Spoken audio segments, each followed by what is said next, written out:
I like Coffee Dripper more.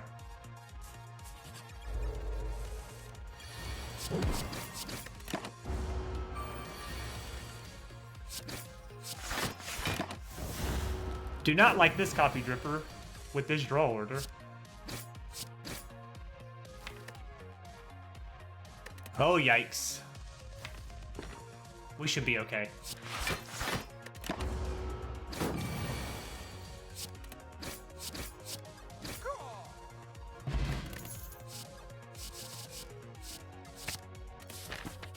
Put a skewer in the deck.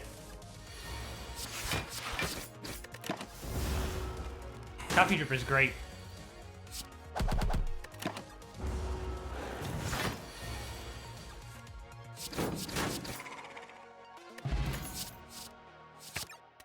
Backflip, you say? Yep. Do I care about anything in here? Doppelganger a little bit. Fire Potion a little bit. Boop. Nope.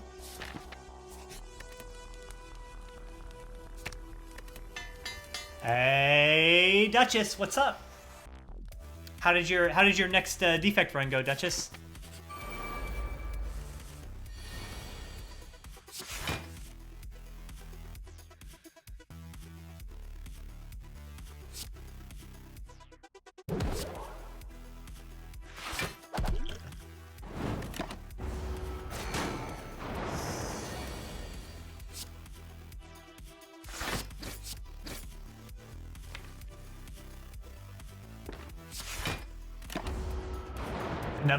The numbers on the cards right here. This is an option in the game to show the card quick select keys.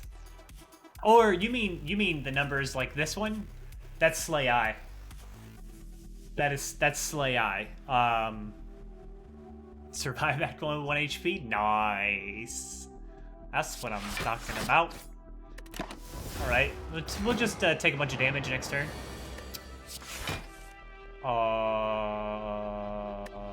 I lied a little bit.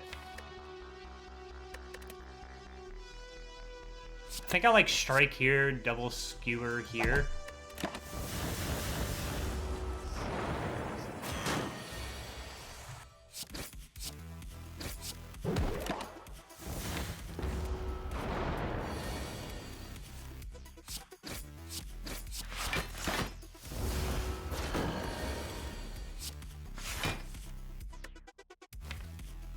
Please, video game, please. Please, please, please. Thank you. Bronze friggin' scales, man. Damage card? I think Dagger Throw has gotten better for me in evaluation over Quick Slash. No turn timer. Yeah, I use the, anyway, call me Flood, let me tell you about the Slay Eye thing too. And,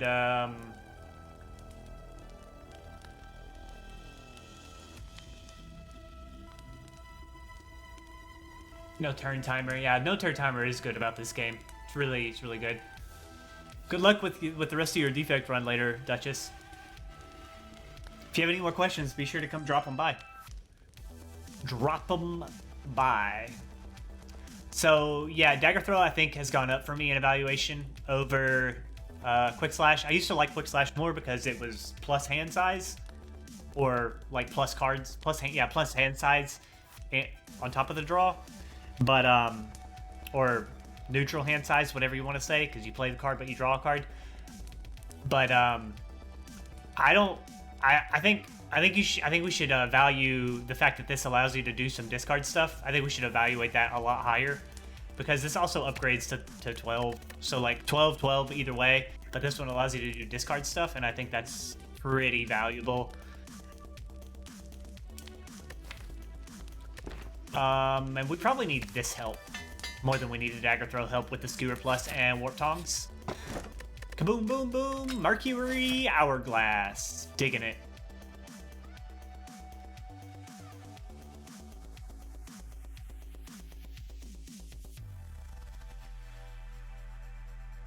Yeah, typically in Act 1, the dagger throw probably is like essentially the same as Quick Slash anyway.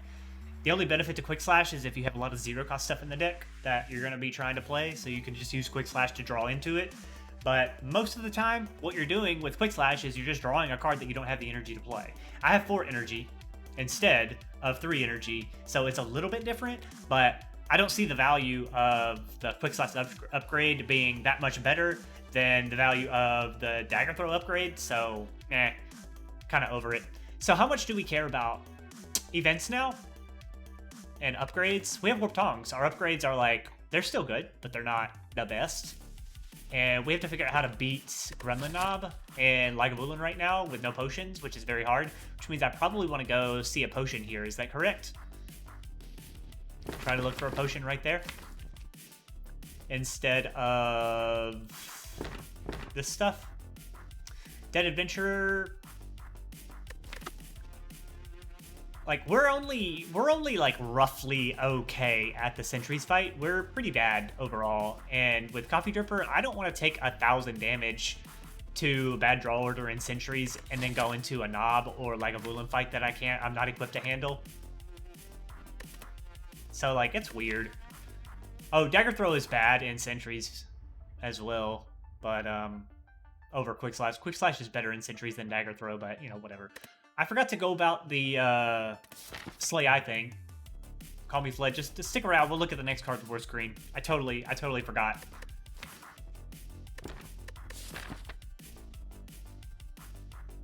Totally forgot.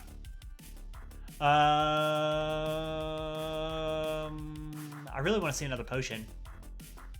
Can we... Like, the reason we were good at the Sentries fight is because I got to Firepot turn 1. Like, that was really good.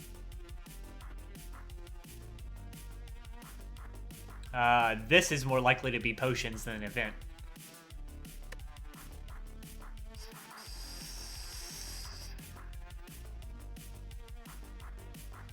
The upshot is this can be a monster fight, which is card reward, potion chance, and leads into a campfire.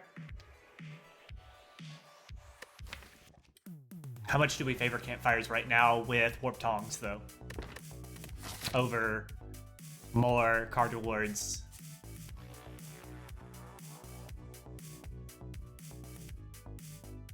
Because the idea behind going this way is potion chance, card reward from hopefully like a monster fight. Lady in Blue. Yeah, there is indeed Lady in the woman in blue. There's also the potion seller. I don't remember what that event is called. I think it's a one-time event, so you can't even see it in the shrines list or anything. But that also is available in Act 1.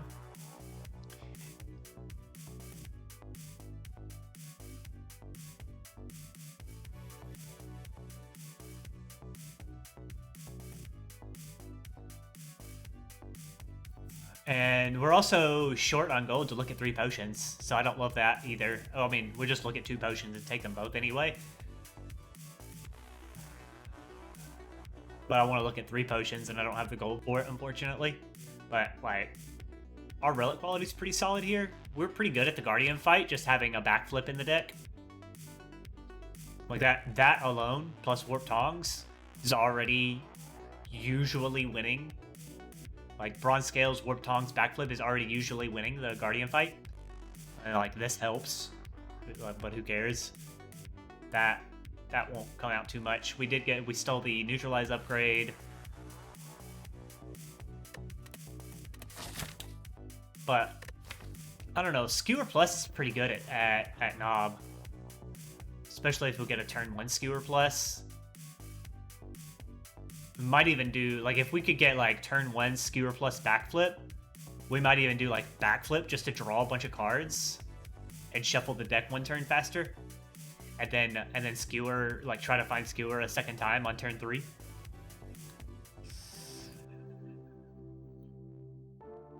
Because Dagger Throw doesn't get us there with only 1 card draw. But if we add another card to the deck, we have the same problem with backflip. We have to hit backflip and Dagger Throw. over the first 2 turns to do a shuffle. And then we only get to look at 1 mystery card. Is that correct? 15, 15, 14, yeah.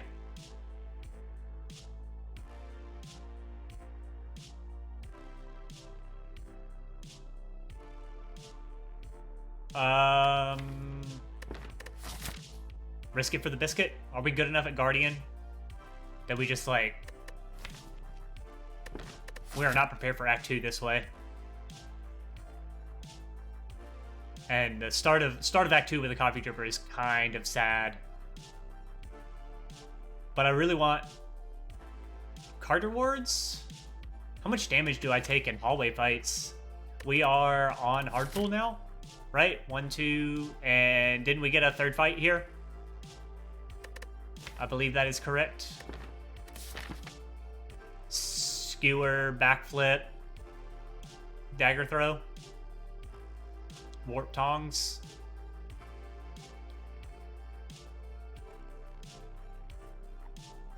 Our potion chance is so high. We should see a potion from a combat. It may be very preferable to just go to the combat and let.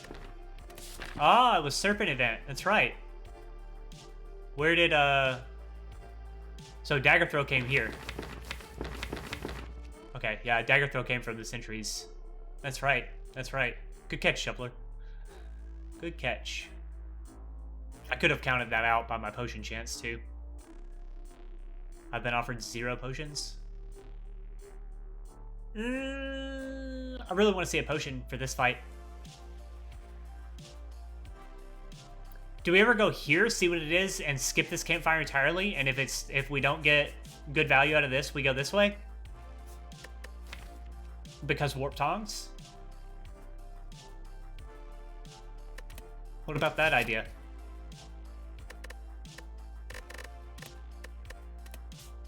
Boom. Make it white. Oh, look. Look, I'm on this floor, so I can hide the highlights from past floors. What would I upgrade at the campsite? Damage. Dagger throw. Plus 3 damage right here.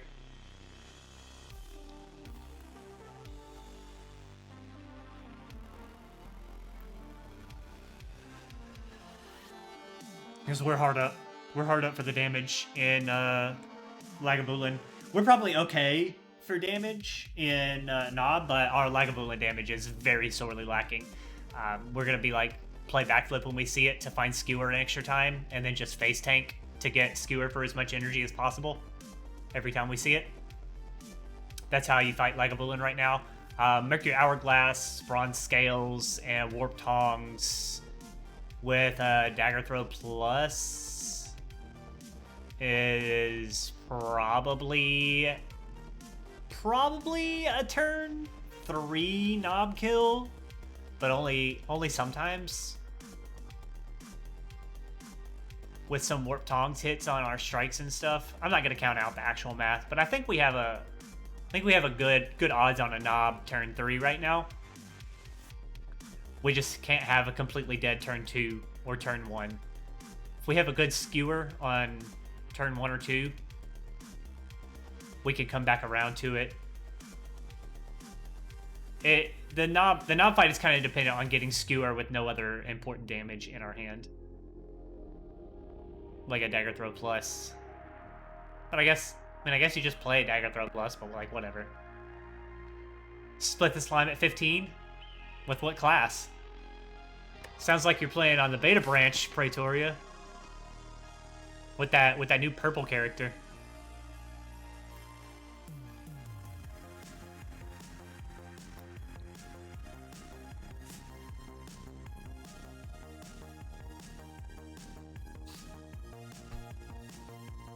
We can't do 3 a month anymore after the loss of staff participation.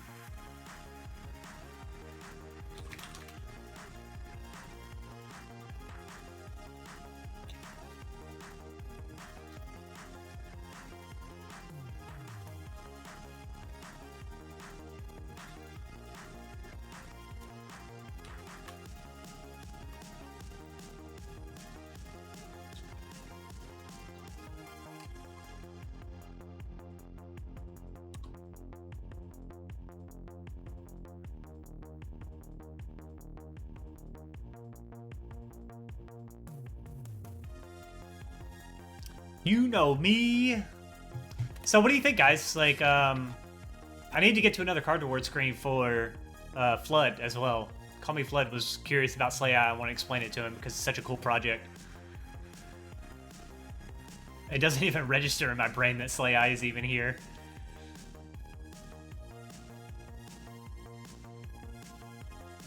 Five upgraded damage cards in Act 1? How did you get there with, like, was it like Shining Light got you there?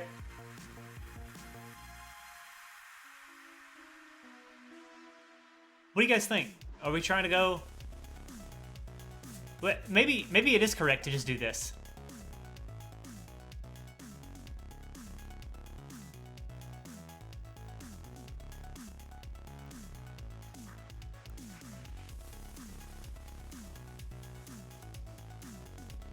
Shining Light is the, like, take 20 for 2 upgrades. What's the other one that upgrades a card for you? Was it Transmogrifier and the Upgrade Shrine? I think Transmogrifier is offers an upgrade. Isn't that one that's like upgrade, remove, or transform? I never remember.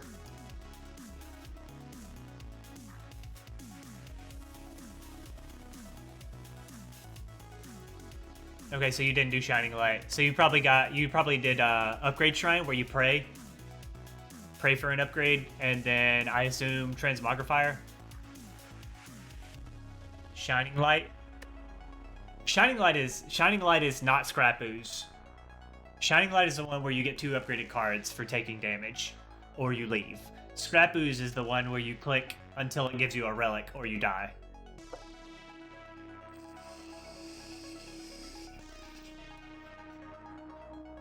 And the other reason that I'm clarifying this for you guys is because I'm trying to keep track of these things in my head too.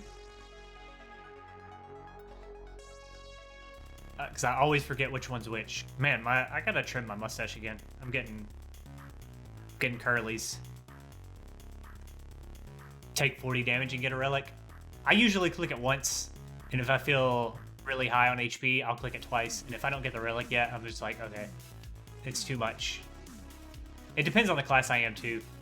Ironclad's allowed usually to do an extra click or 2. Watcher probably just clicks it until you're on 2 HP. Defect and Silent are iffy. Defect probably saves a lot of HP if you have like 1 Frost Orb in the deck. Burnface has more fun runs. She does have a lot more fun runs than I do. I really like Burnface's stream for that. I have a lot of fun over there.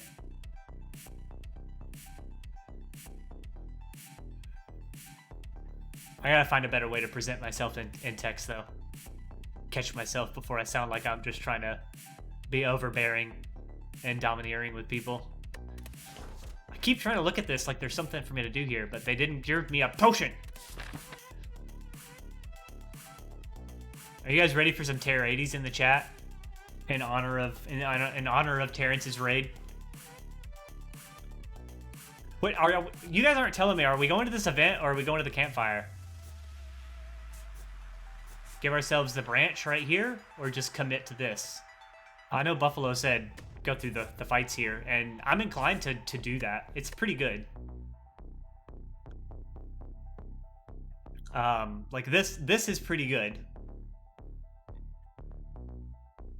So it's a very, very solid path that we probably are capable of handling with a backflip in the deck and Warp Tongs, upgraded Skewer, and upgraded Neutralize already. It's pretty solid. We can handle that. Just add Twitch emotes. Buffalo, I talked to Sir Theodus, and I'm actually gonna I'm trying to have him rush job at least 1 emote for us because he's about to go on a biking trip.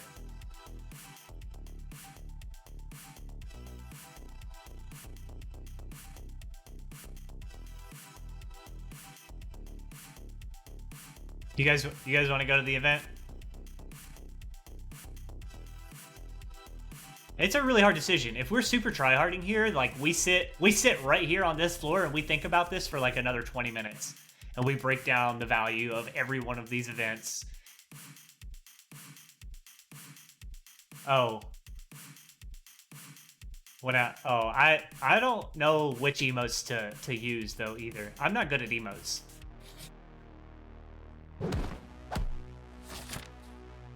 Okay, kind of a dead floor. I don't know if I should say Gojir. I don't know if it should be a surprise. The people who were here Friday while we were going over emote ideas probably know what's coming.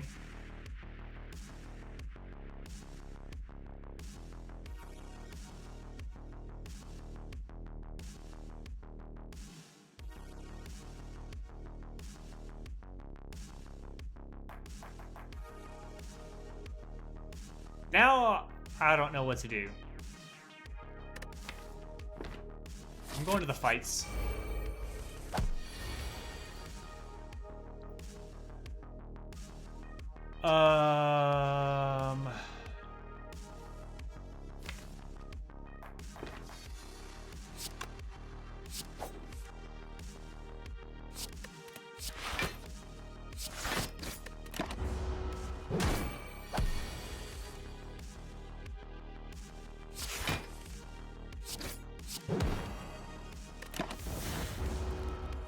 Addiction 1 damage. Get some.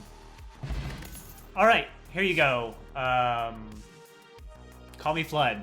These evaluations are from Slay Eye.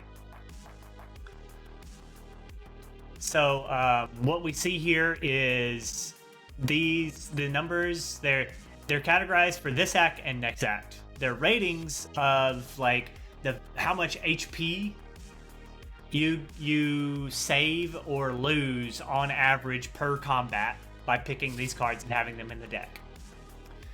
So it evaluates Backstab as being 1.54 HP on average saved in Act 1 right now. And it knows what possible combats we could be fighting. It knows that we could see combats here and here that are hard pull fights, and it says Backstab given that or given these hard pulls in the elite fight, Backstab probably saves about 1.5 HP on average per combat here. And then in next act, it's rated even higher because the extra damage output is pretty solid.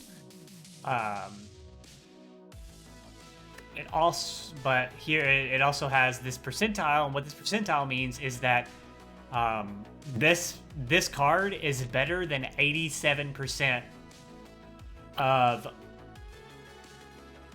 the cards that are possible to add to the deck here.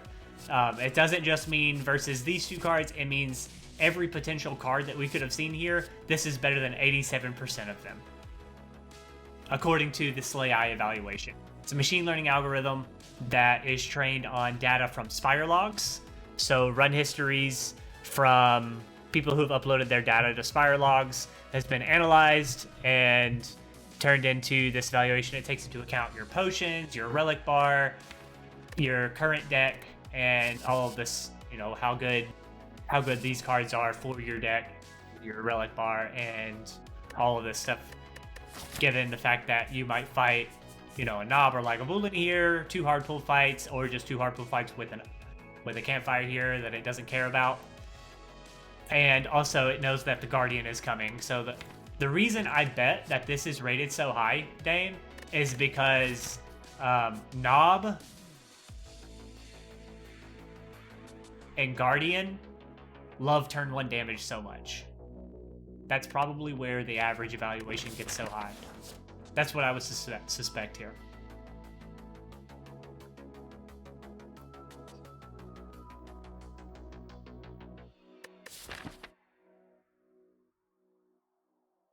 And if you stack Backstab with Skewer, we almost always get out of these fights with like no damage taken. The hard pull fights.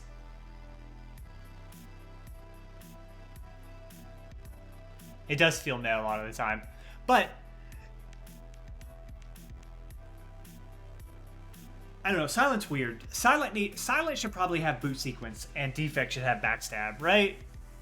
Like, I don't know. Defect boot sequence is really good, but it feels like Silent should have the boot sequence card instead of backstab. She just doesn't care about that. She wants to...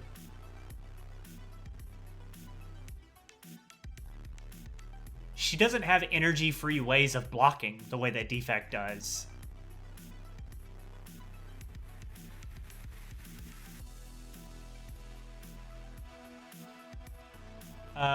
But yeah, backstab is a pretty okay card. It can get hit by Warp Tongs, which makes it really strong. You're right, Dane. She does. She does indeed. I'm really glad to have this backflip in the deck and a Guardian Act with the Coffee Dripper, though. Really appreciate that. Even though it is defend.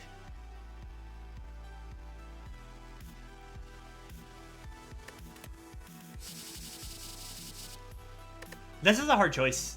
Backstab is okay. Without Ring of the Snake, like it feels a little underwhelming. They stuck it on Leg Sweep. Leg Sweep isn't uncommon. It's hard to get a hold of. Neutralize only adds, you know, +1 weak for the upgrade. It's really hard for Silent to stack weak if you don't have Crippling Cloud and a Leg Sweep in the deck, right? Like, you need both of those cards in the deck to really start getting weak stacks to sustain them. Because how often do you add a Sucker Punch? If it's not upgraded already, you don't really add a Sucker Punch to the deck. Unless it's like floor 1. It's really awkward.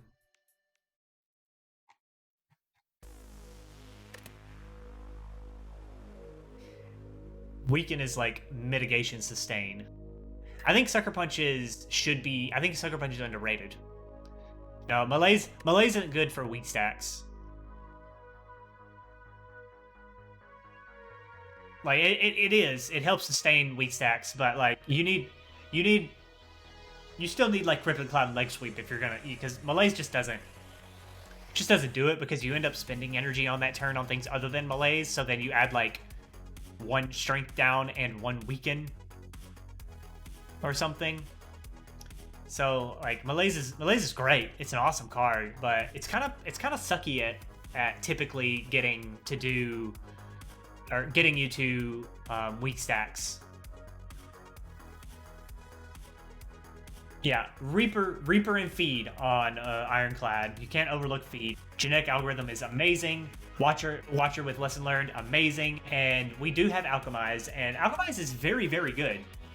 It isn't the same kind of meta scaling that the other ones are, but it's really good. Potions are awesome, and Silent may be the most dependent class for potions.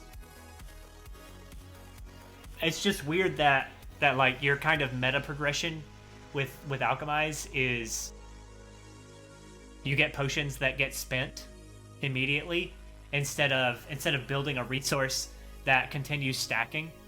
Like you run out of slots for your potion belt, and then Alchemize gets like it's lower in value as the run goes on because you start locking in potion slots. You get like a Fairy in a Bottle and a Ghost in a Jar and an Entropic Brew, and like you have 1 potion slot left over that you're using to do anything with, which is not good. And there's also times where you lock in like speed pots or flex pots, ancient potions. Like you lock in potion slots. So Alchemize is good to get you to the point where you're like, okay, I have a potion belt ready for Act 4, and that's it. That's all you've done with Alchemize over the course of a run. It did save you 30 HP over the course of Act 2 and Act 3, and that's very, very good. Amazing stuff. And but then like it stops providing value, and sometimes even starts costing HP, like in late Act 3, because you have an Alchemize in the deck that doesn't do anything anymore. It's a slime because you never got a chance to upgrade it because it's more important to upgrade other cards. Energy upgrades aren't that highly valued. She has the worst HP. She's supposed to make up for that with like footwork, after image, weaken. She's supposed to take less damage, but she never takes less damage. Does anybody like? Can we get stats on that? Right? Can we get stats to see how much damage Silent takes on average over a winning run? It's probably like twice as much as the other classes.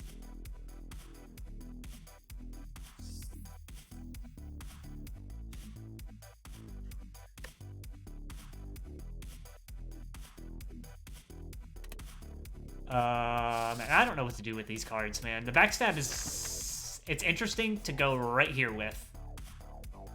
Short-term value versus long-term value. Yeah.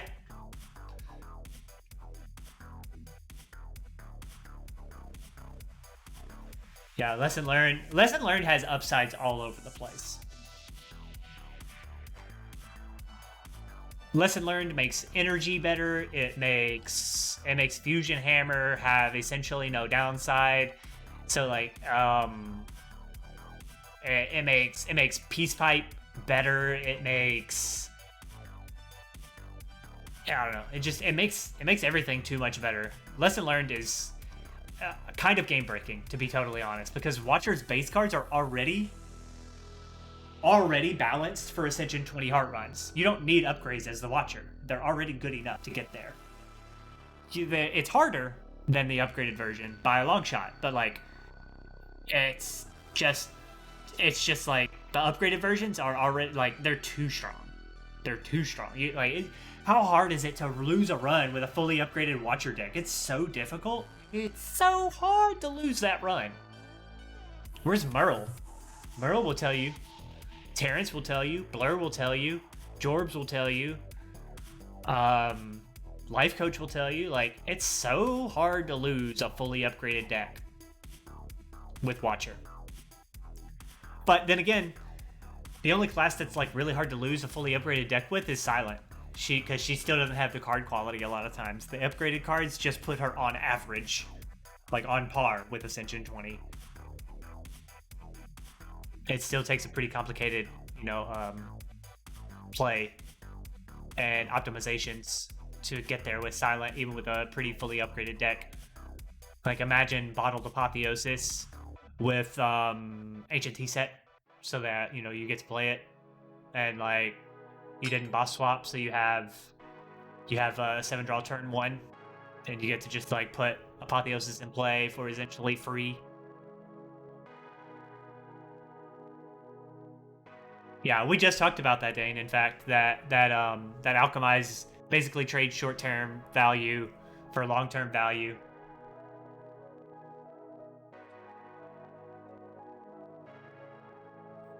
Hey, Rua. What's up? Long time no see, Rua. Well, sort of long time no see. Yeah, for the most part, I think everybody agrees that Alchemize is just, like, not quite meta scaling enough. It's close. It's very close, but the problem is that you lock in the value of your potion belt with Alchemize, and you just kind of stop there. And Alchemize kind of sucks. Like, you have temporary value out of potion belt. You lose a lot of value out of White Beast statue. Silent despises Sozu anyway. What's up, Rua? I guess you haven't been here, have you, Rua? I've been streaming all year, man. I don't know. Maybe you haven't noticed. Oh my goodness! Hello, Noxious Live. Excuse me. What's up? Were you playing some Spire? I haven't seen you before, have I? I don't know who this is, but thank you so much for that raid. What's up, my guys? My folks, my fams, my homies, all you newbies. What's up? Magic the Gathering and Hearthstone streamer. All right, very, very cool. I am not a card game player in general. I just took a liking to Spire. How are you liking the Spire? What's up, guys? I really appreciate that raid. Thank you so much, Noxious. I would shout you out, but everybody hears from your stream now. Let's do it anyway. There's some people here who also like Magic and Hearthstone and stuff. What was the name? Noxious Live? There you are, buddy. Go check out Noxious Live, everybody. Show him some love for that awesome raid here. Appreciate that very much.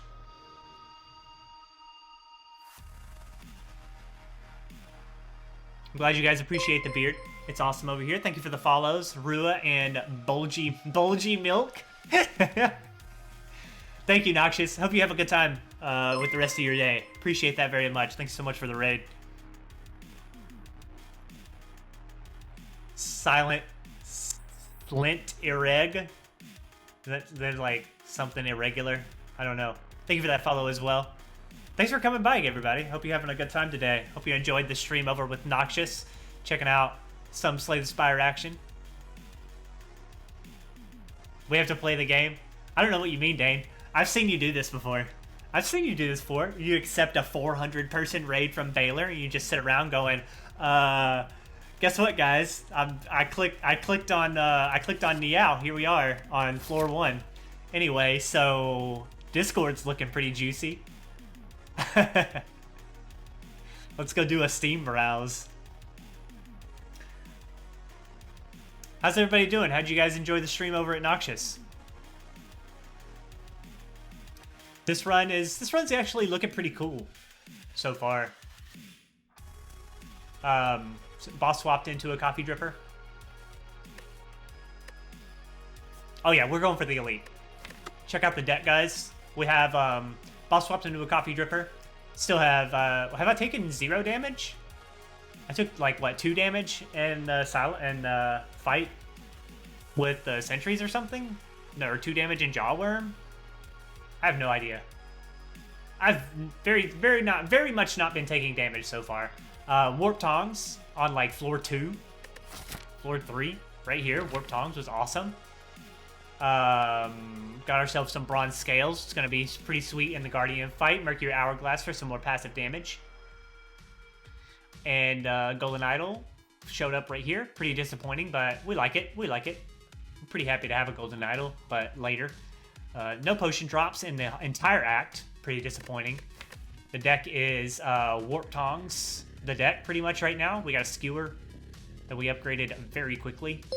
Backflip on our 4 energy. Neutralize Plus was one of the upgrades that we stole. Shamu. Thank you for that follow. Appreciate that. So you guys can do exclamation point mods, and you can follow all of the subcommands to different mods that I use in the game. You can look at the list of them right here if you're interested. The map mods is exclamation point map. It's called colored map. You can see that as the 3rd one in the list here.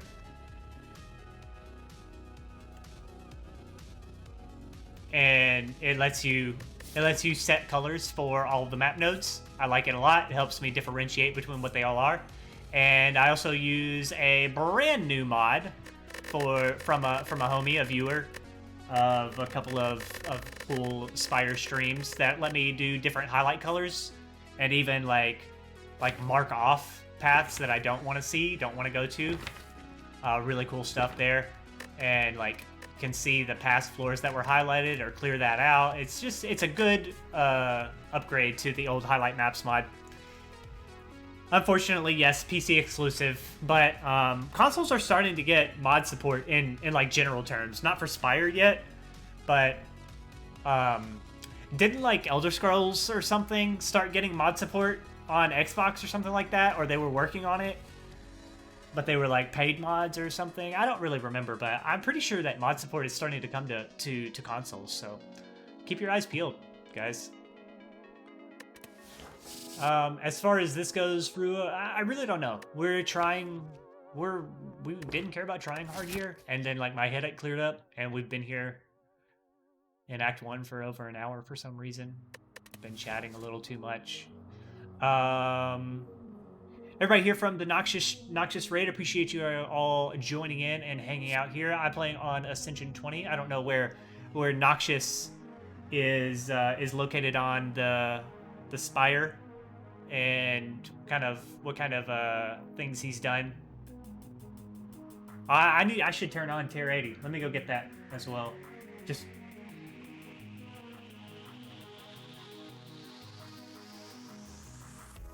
I'm gonna go grab that.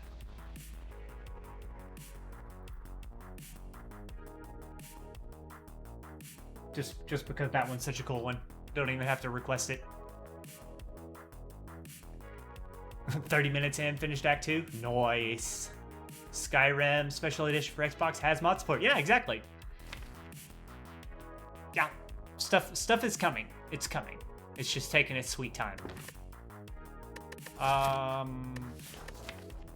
You know, I'm gonna click it. And then immediately regret it. Oh, are we opening with this?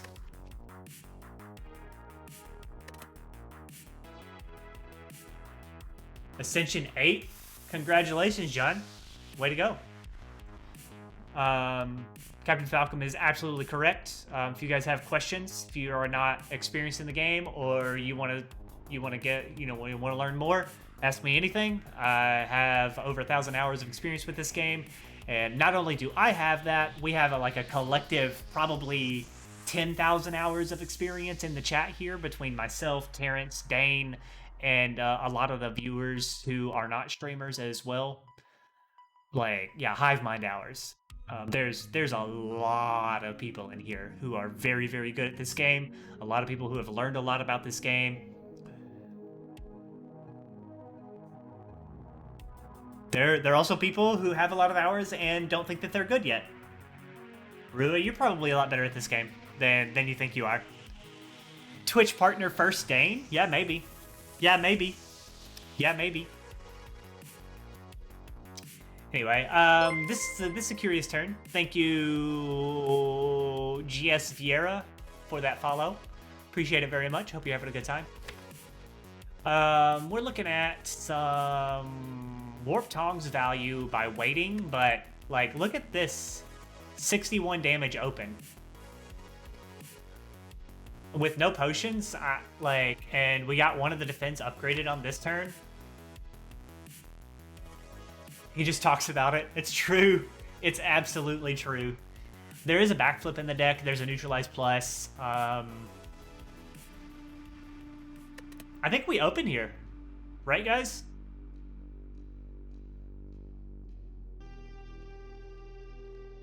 I mean, that's a 51 damage open. And that's very strong. And we have Neutralize Plus in the deck. We have Warp Tongs to upgrade our block cards with. We have a backflip. Increase the content. No, sir. Or ma'am. Or robot. No content mods. It's all just quality of life stuff. Just to make the game more pleasant to play. Reduce some of the crazy complicated math you have to do. Yeah, letting Warp Tongs hit 2 more things is also strong, but is it stronger than taking this? I don't think so, honestly. I like the idea of letting Warp Tongs go, but yeah, I think this is probably too good, right? That's very, very strong. And we already have a Neutralize Plus in the deck, so we don't have to wait on that to come around for weaken. Hey, Ozarati? That's an eye. Thank you for enjoying the beard. It is pretty glorious. I like it very much.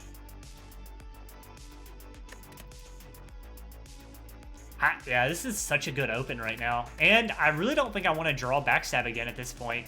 With an open in the deck like this, I don't want this to take up a Warp Tongs hit later.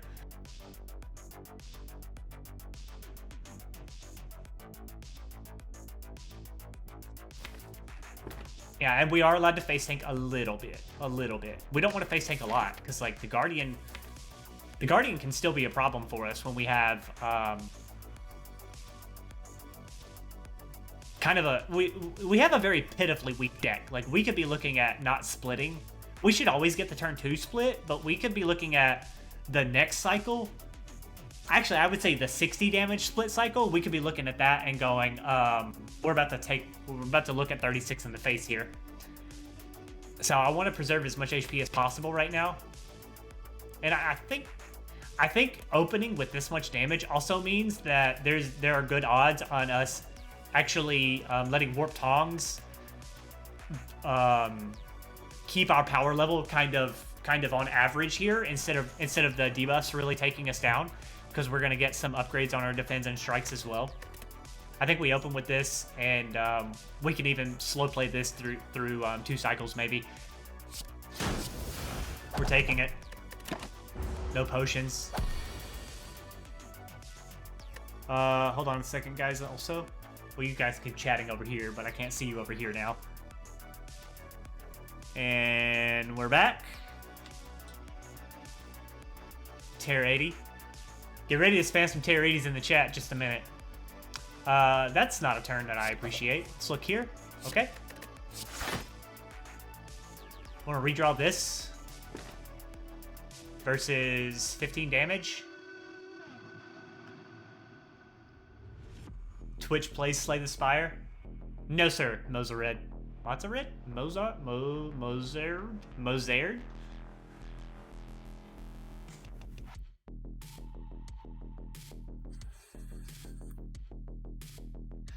This is, that's an option to turn the card select keys. I'm curious about this too. Do we discard this and redraw it later? We have like no damage coming right here.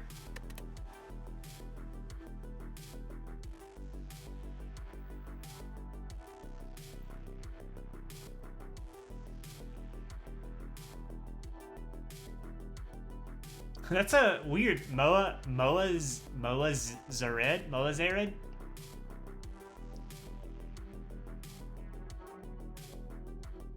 See, this reduces my chances. I think we discard this, get this out of the deck so that we can try to see Skewer.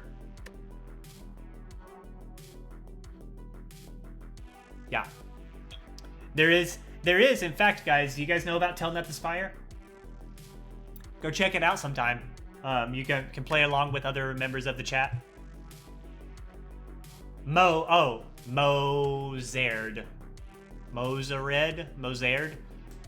I don't know, okay? Stop asking me questions that I don't have the answers to. I can't pronounce anything. My grasp of English is, only my entire life. Worth 6 damage? Yeah, we're halfway there.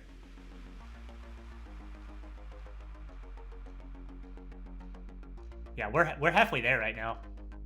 I think 6 damage doesn't matter.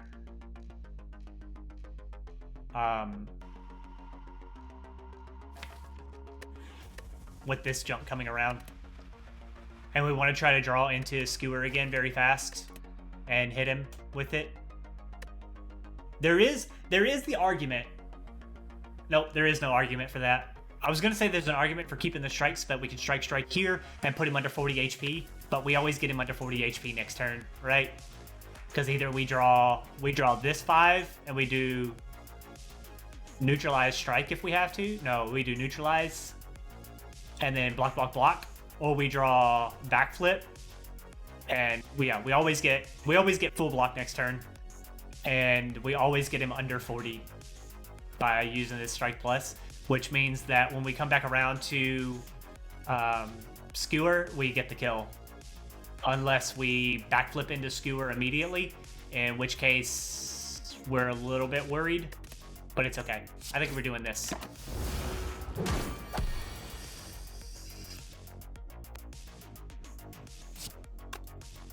I want to put this and not strike in the discard pile.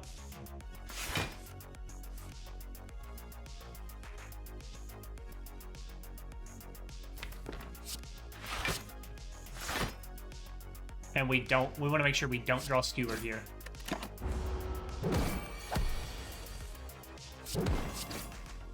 Always dead.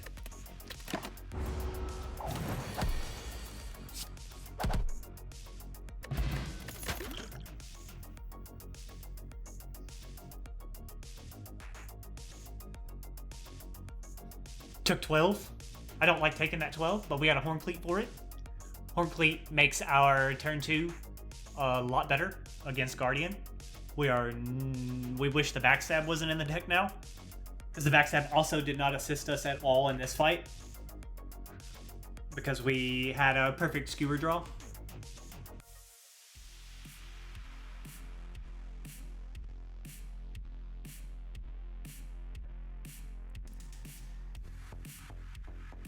Yeah, that's really awkward. I kind of like this Flechettes, but I think we're just going to look at 2 more cards here instead. I'm also not sure how much development Slay Eye is going to continue going through. I hope there's more. I hope there's a lot more, but right now I'm not convinced. I think these are not good for us. I wouldn't take this with a bag of prep right now. Now, if I had Ring of the Snake and bag of prep, this is an idea. But I think without Ring of the Snake, I don't think I would take this even with bag of prep now. Bag of prep, bag of the snake. I'm pretty over this. We have one, then we're good. Just go look at some more cards here.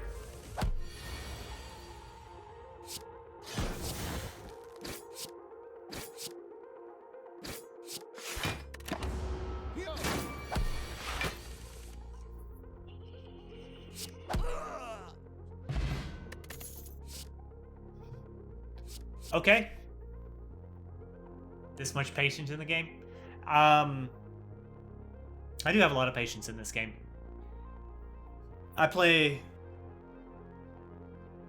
very when I'm really trying hard, which I wasn't intending to do today, but my headache cleared up already.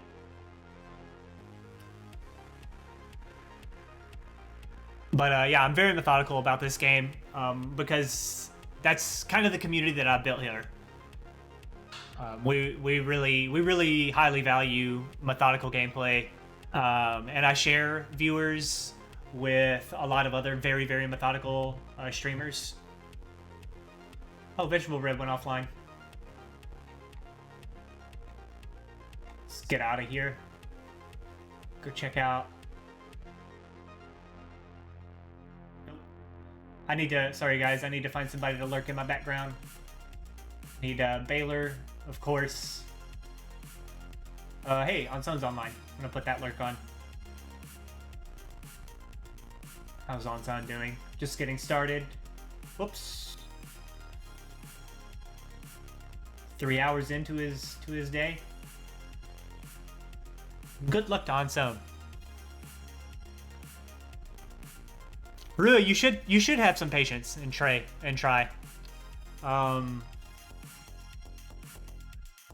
I think Monster Train is a very cool, very fun game. But yeah, this stream shares a community of viewers that is very similar with a lot of other very methodical players like Terrence and the Life Coach guys, and like the Life Coach viewership, and Vegetable Bread, who's pretty methodical. Who else? Who else is the methodical streams? Like Dane gets into methodical runs, but he doesn't favor them too much. Great player though. Great player. I don't know. Don't wow me, Dane. I'm being very polite about this. Like, I'm being really cool. That is not shade at all. Like, you don't love methodical gameplay too much. You like to meme. But then like you hit runs where you're like, okay, we gotta slow this down, we gotta take it seriously, we gotta win this one. We gotta go hard. Trying to be cool, man. Don't hit me with that. Don't hit me with that shade, man. Any other wowers in chat? We're not getting a Red Beardy shade emote. I'm trying to find a way to present myself that doesn't come off as like shady, like, or throwing shade. I'm trying to be cool with you guys and like shout out other really cool players and stuff. And Life Coach is off of Spire now. He did some really cool stuff. He spent over, like, I don't know, 2,000 hours or something on the game, he said, and he ran out of fun. So he said as far as I understand, he said he's done with Spire for now. I don't know how to talk about things. He only did like 2 defect runs. Not a good heal in STS yet. I think Blur is the heal in STS. No offense to Blur, but yeah, like he's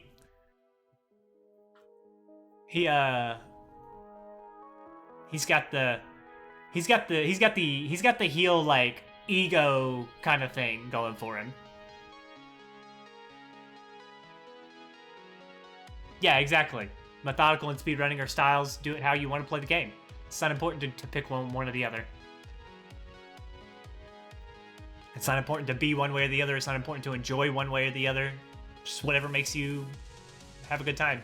Rui, you asked if it's ever not Whale. Sometimes it's Blur. Backflip, Warp Tongs, Coffee Dripper, Blur. Sometimes it's Blur here. Horn Cleat, Blur. Sometimes it's Blur here. Whale is good. Whale is very good. Whale is better than Blur getting started in Act 2. Except against Sphere Guardian.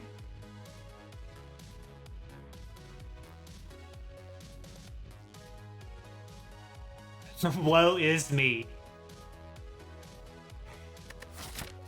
I really like Blur as a card. I like that effect a lot.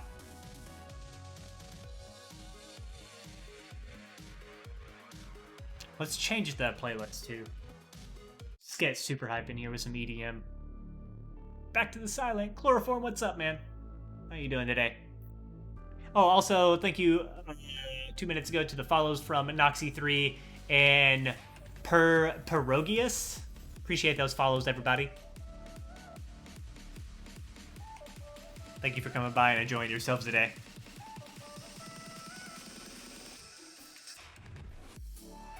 No Scope the Pope.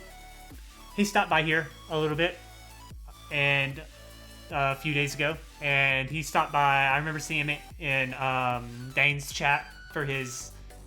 Wasn't it Dane? He showed up for your christening of the VIP or the partner.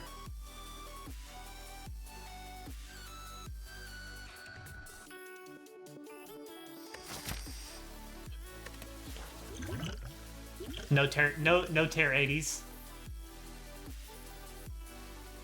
Yep. I don't understand what No Scope the Pope is about. He showed up here one day and was just like, "What's up?" Here's some, I don't know, was it bits or gift subs or something that he just started passing out? It was really cool. Don't know what his or her deal is. I can't see it in my event history thing.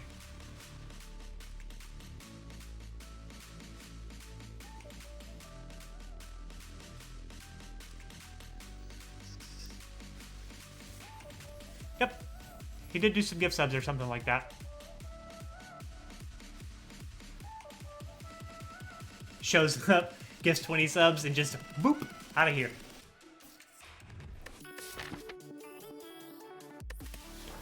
I really do like this Blur.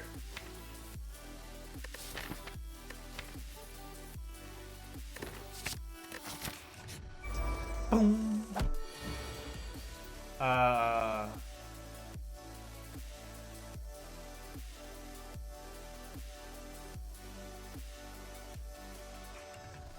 Hoya!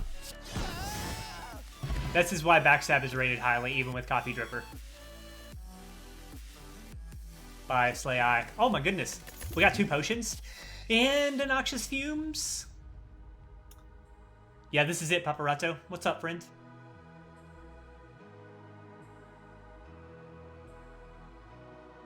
Yep. I have done a lot of support for the Spire community just because I appreciate all the guys, all the streamers and viewers and everybody, and like I don't I don't have the funds to really do it, but you guys are all so great and so awesome that I can't I can't help myself sometimes. So it's like I've just been really showing off some love this year for the Spire community, just because you guys are so great.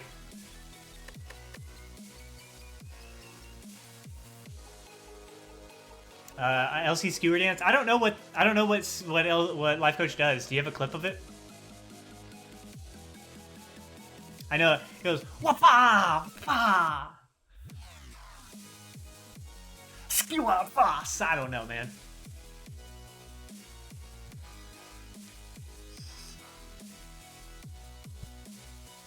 A skewer 40 damage. Turn 1 dead.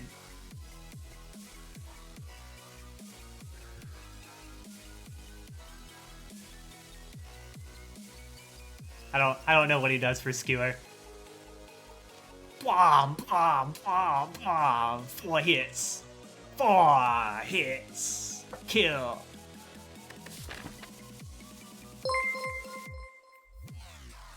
Thank you for the gift. Thank you for the gift sub, Muzzle Red. Thank you, thank you, thank you. Appreciate that. Duchess of T, congratulations for your tier 1 sub. And to 5 others in chat for receiving some free emotes.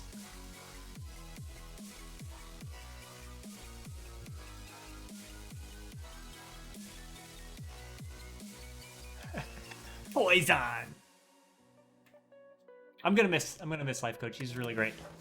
Yeah, this Fumes, it's snap pick, right?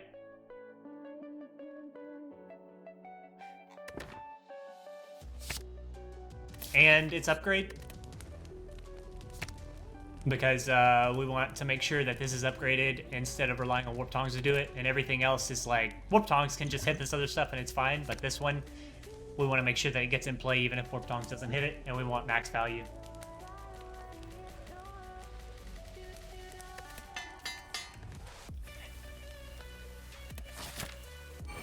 We're going, guys! Oh my goodness! How much block is in here? 4, 5, 6 non-block cards.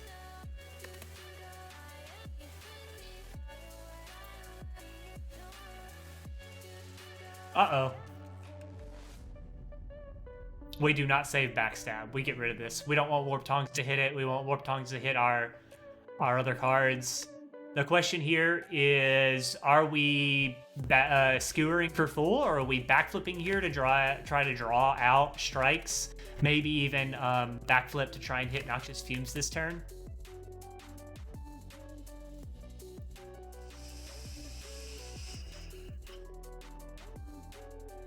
Spitting image of someone you knew 25 years ago? Okay, well, this right here, friend, is this is quarantine hair. It's actually getting crazy right now. I gotta undo that. Fix it.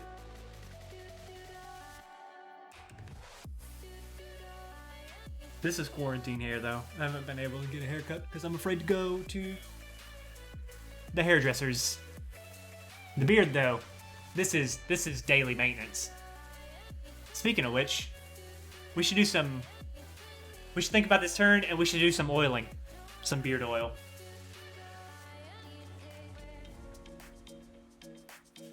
Everybody join along for the beard oil ritual. I did I do beard oil this morning? It feels like I did, but I can't remember. Let's do a little, just in case we didn't, let's add a little beard oil. It says doot between all the zeros and ones. I didn't know that. Everybody join along for the beard oil ritual here. If you have a beard, go grab your brush, grab your oil, grab your comb, whatever it is. Let's get ready for this boss fight. Foreign Aim, thank you for that follow. Appreciate it very much. I hope you're having a good time today. Thanks so much for coming by and hanging out with me, and everybody else in the community. Our Link Man L. Thank you also for that follow. Saw you chit-chatting in here too. I don't remember what you said. I probably already talked to you.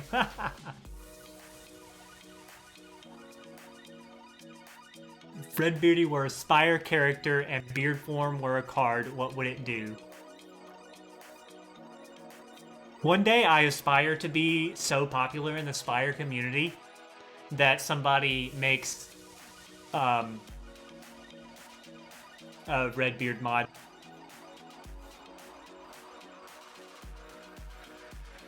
Then we have googly eyes. We're gonna get the googly eyes mod, except it's beards. And we can put googly eyes on the beards too.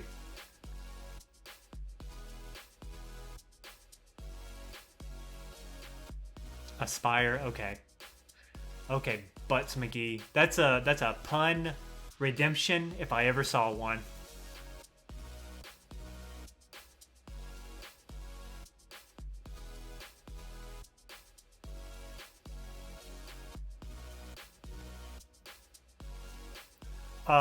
Which emote? I'm not sure if I'm supposed to reveal or not, but like Beard Cultist was pretty much the one that everybody was most interested in. Everybody liked it the most. Thanks to Chloroform with his awesome. There you go, Butts McGee.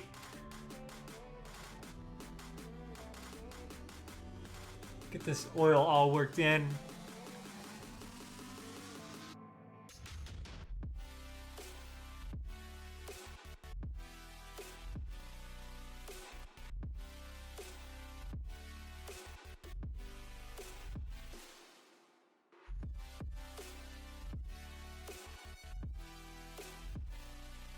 I like the music too, Sous Chef.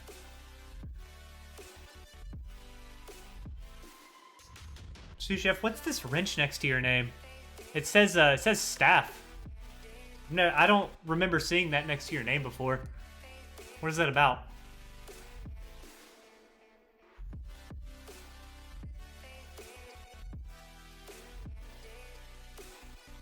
Are you like IT at Twitch or something? Or are you like community moderator or hide the memes?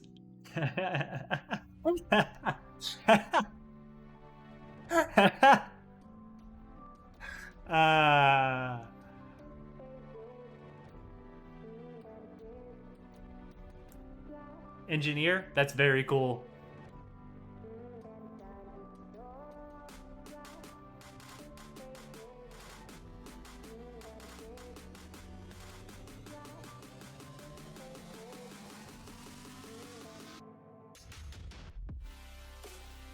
Twitch cop.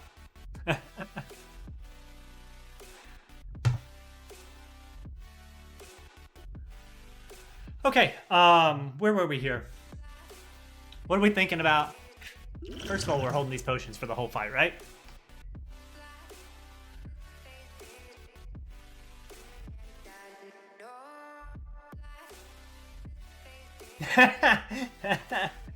I'm gonna save that one for Dane to show off sometime. If he wants to share that on his stream sometime, I'm gonna leave that there for him to do instead of putting it here, because that is a Dane style meme, but it's very good. If you guys want to come by the Discord, please do click that link. Come hang out with us over there. Would love to have the company. No offline discussion. He's got the deals.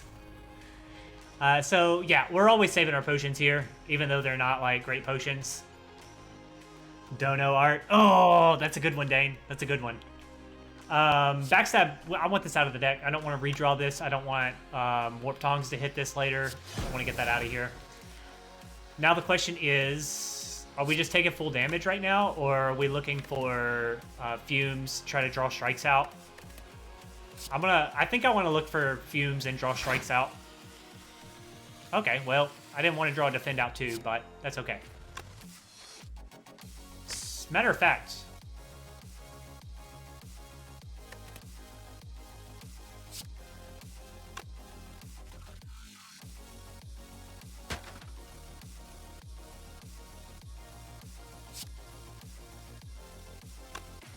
we take Horn Cleat into full block for turn 2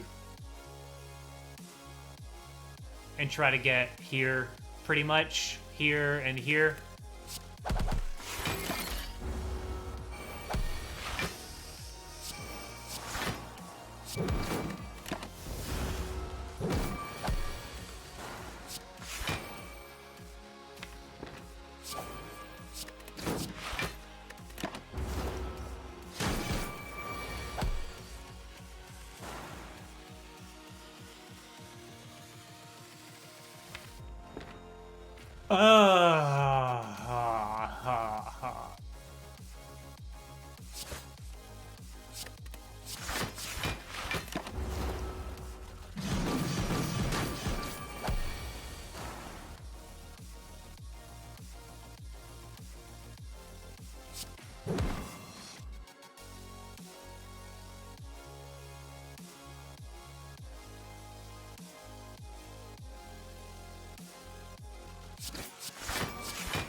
Big giggles. Good blur, I guess.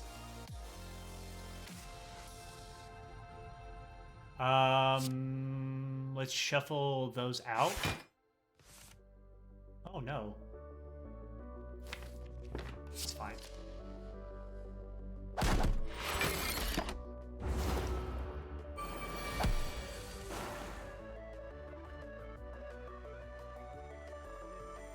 Here we go again with this disaster.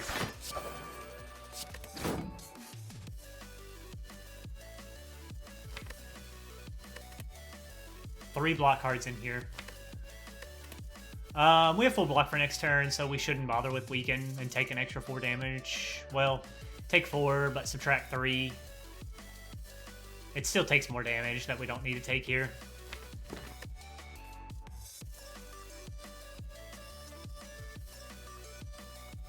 Strikes in the deck, man.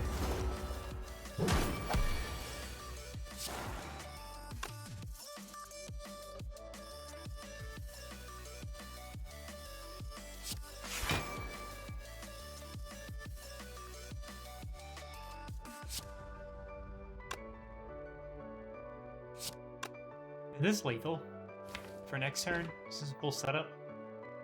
Not for 20, not for 30. For 40, it probably is.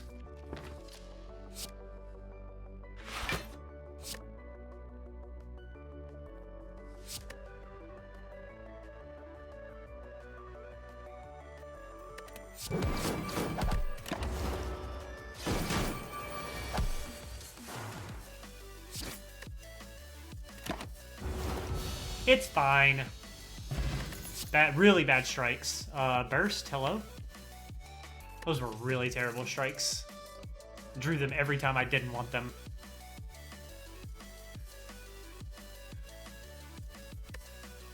Tear 80. And Venom is interesting, but I mean, that's a blur, man. That's a burst blur right here.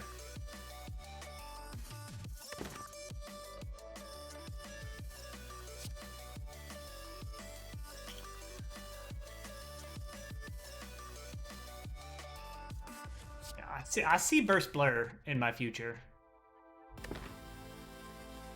Why is this rated so lowly? Look at him, Venom.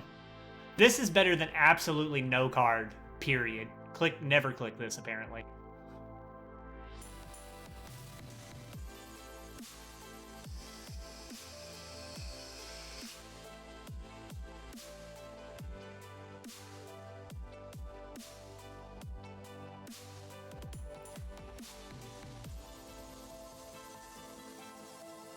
Yep.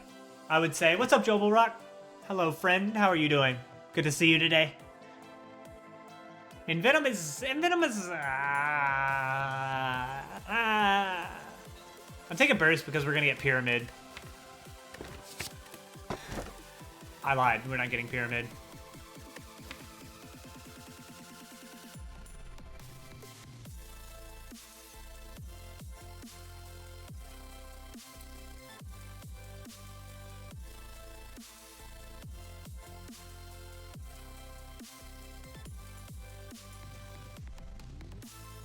Yeah, Duchess, you always take the return damage from his Sharp Hide Thorns.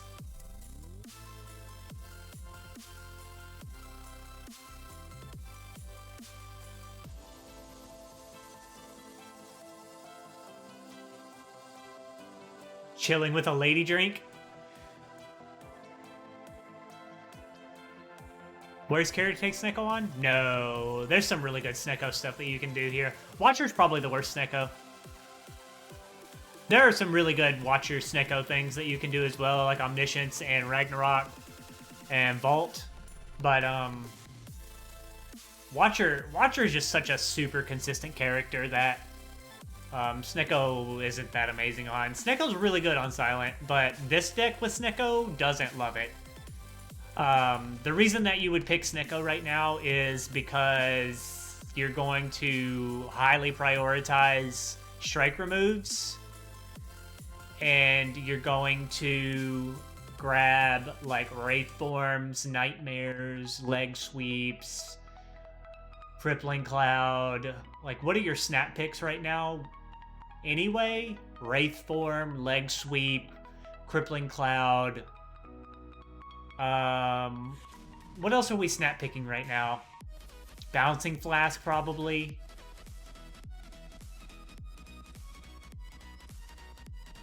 And if we had Snecko, yeah, Predator is probably on the list here with 4 energy. Dash is in the running. It's in the running with a Blur It and a Backflip and a Horn Cleat. Dash is in the running. Corpse Explode, yeah, absolutely. Especially with Burst. Hey, Laura Ford. But yeah, Snecko is very good on Silent. And Silent also loves draw 2 more. Loves +2 draw. Snecko also opens up Eviscerate. But I think I want to take this run more consistently. Even though, so like, one of the arguments for Snecko is that it like improves consistency, and I have a soft disagree about that. Oops. Wristblade hilarious. Yeah, Wristblade is pretty cool with Snecko sometimes. But Snecko, I think Snecko has average consistency, like from what you would normally expect out of a deck. Like it kind of balances out as far as consistency goes by adding the +2 draw. What Snecko really brings to the table is the deck building potential. You're allowed to put cards in the deck without regard to cost, and that is so high value when you have cards like that are typically low value because it costs too much, like Eviscerate, or you don't have enough energy to play cards like Bouncing Flash, Corpse Explosion, Crippling Cloud, Leg Sweep often enough. Snecko makes that work out a lot better for you, typically, even on 3 energy, but and the +2 draw. So, but I think the +2 draw offsets the inconsistency of random energy costs. And the value that you really get out of it is +2 draw and higher impact cards for deck building. But yeah, I would never say like just skip Snecko. I just don't know that this is a Snecko right now because a Starburst. What?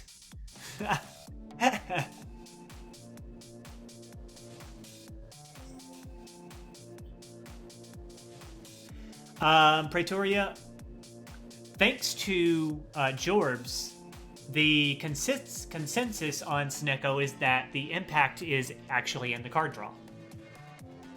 But personally, I don't mean to be argumentative with Jorbs, I think the impact of Snecko is the combination of card draw and deck building potential.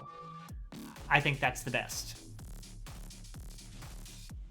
Like, if you neglect to value selecting cards without regard to their natural energy cost, then you neglect to see the value of Snecko. And if you just say that the +2 draw makes your deck, remain consistent or more consistent, I think that's incorrect. I think that's the wrong evaluation. I think the real value is the +2 draw negates the energy randomization downside by by like kind of averaging it back out so that you see 2 more cards, but everything's random energy cost, but you get to play 2 very good cards more often with your energy that turn, as opposed to the deck building thing. That's where the real value lies.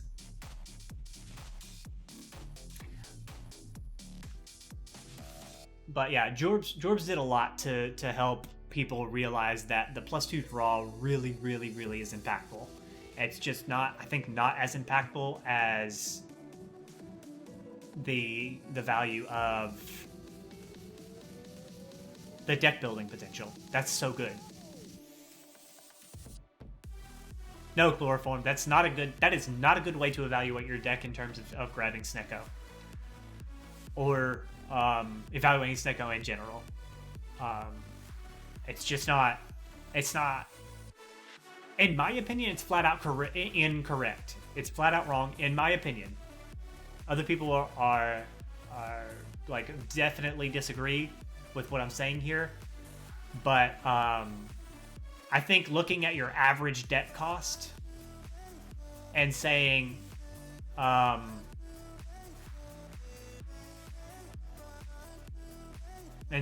like, oh, Snecko like averages your deck cost to 1.5 instead of your average deck cost being, you know, 3 per turn or 5 per turn or whatever. It's nice to know the expected energy cost is 1.5. It's a good thing to keep in mind, but I think the real value is always going to be in the deck building potential. When you see cards like Eviscerate, it's suddenly pickable thanks to Snecko. No matter what you're doing here, you need a damage card and you see an Eviscerate and it's up against a Slice, but you have Snecko, like, yeah, you can finally pick an Eviscerate. Like, boss swap into Snecko, Act 1 Eviscerate, that's really strong. But Eviscerate without Snecko in Act 1 is like really weak. You barely even get to play it.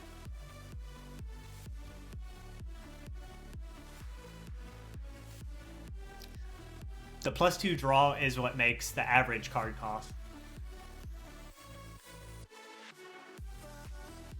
Yeah, exactly, Praetoria. Looking at it in terms of what it makes your average like card cost go to is bad. If all your cards cost 1 or less, the value is in being able to play better cards later. Even like right now, I don't think this is a good take for Snecko with this current deck. We have 5 strikes, 5 defense in this deck, and that's very terrible for Snecko. This right here, playing these cards right here, Survivor to Burst, Snecko drawing these better cards faster and more often makes my Snecko evaluation good here. Even though I have Neutralize, Backstab, 0 cost. I have 1 cost, 1 cost, 1 cost, 1 cost, 1 cost. This that says 1 on it literally doesn't matter. This literally does not mean anything. The fact is, like, the impact of Skewer, the impact of 2 Weaken, the impact of Retain My Block, the impact of 3 poison every turn, the impact of double play skills whenever I draw this, that is high value. And Snecko allows me to do burst more times per combat, usually. The impact of draw 2 additional cards with 5 block. Warp Tongs on top of all of this. Skewer can be a little awkward, but sometimes Skewer gets to be 40 damage. And you play extra cards. Sometimes Skewer gets to be 10 damage and you block for 5, and that sucks, but probably Skewer works out positive. Have you considered that my strike costs 3 energy? Yeah, exactly, Dane, exactly. This right here, 5 strikes, 5 defense, this is what makes the Snecko probably a bad take right now. We don't have time to get started in Act 2 a lot of, most of the time. This relic bar, given here, and here, this right here might say, you know, Golden Idol, maybe Coffee Dripper adds to this evaluation, but at least Warp Tongs, Bronze Scales, Mercury Hourglass, and Horncleat say maybe we're allowed to draw strikes and defense for 3 and not care about it until we see Corpse Explode and really good like really good, leg sweeps and things like that to go with our Snecko and increase the Snecko value. But right now, the deck currently as it is pretty bad Snecko because we have 5 strikes and 5 defense. That's the only reason that this Snecko is bad though. It has nothing to do with my card average cost here. These cards are all very good to draw.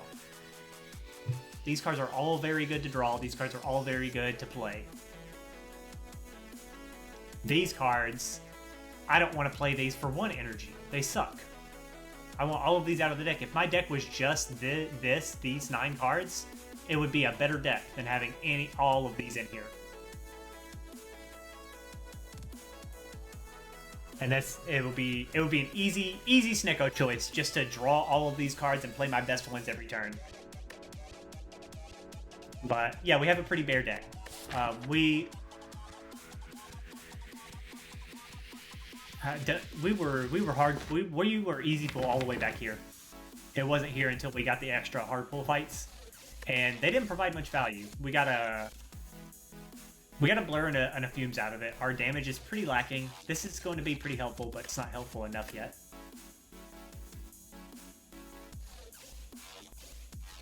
Snecko pellets is really hard to evaluate too. But this is pretty bad. I have a burst here. I want a catalyst, and I want to upgrade both of them. I want a flask. I might want a deadly poison to go and stack on top of my fumes. I want crippling cloud plus. I want a lot of upgraded cards right now. But I like the consistency of just draw 5 and have enough energy to play all of my high cost cards later. But this right here, this has a much higher ceiling, and it's probably, even considering how bad this is with Snecko, this is probably still correct. It can't be Ectoplasm, right? It can be Ectoplasm. The problem with Ectoplasm here is it says you stop removing cards. We don't get these strikes out of the deck. We want to find bites. We really want to find bites.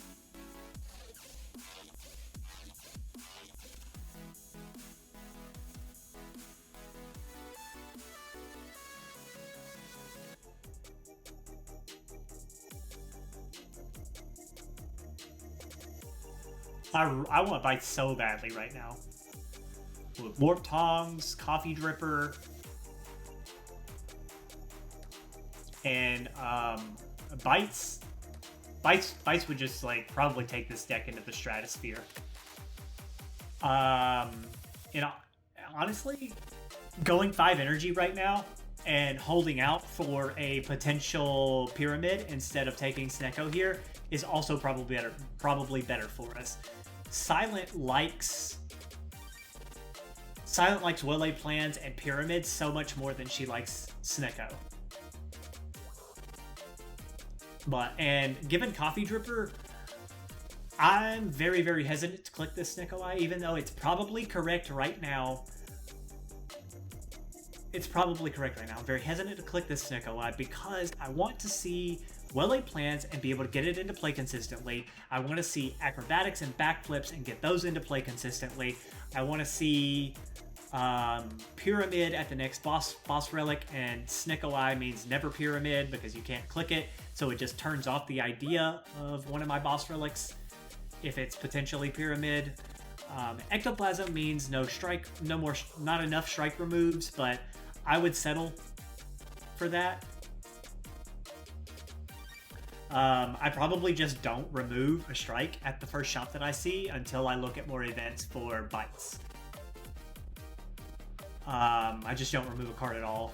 But a defender move is perfectly viable right now because we have Neutralize Plus, Backflip, Blur in the deck, and Survivor with Warp Tongs as well. So this set of 4 cards right here is already typically and a burst.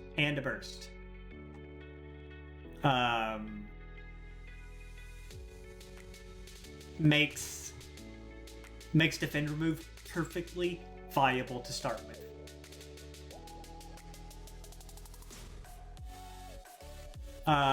Juzu bracelet make me consider Ectoplasm more. Yes and no. I would give Juzu Bracelet time of day. I would point it out, I would say, we have this in the relic bar. That means it's technically easier to find bites. But would I actually evaluate Ectoplasm higher as a result of that, so that I could go look for bites and not care about my striker moves? No. I don't believe in Juzu Bracelet procs.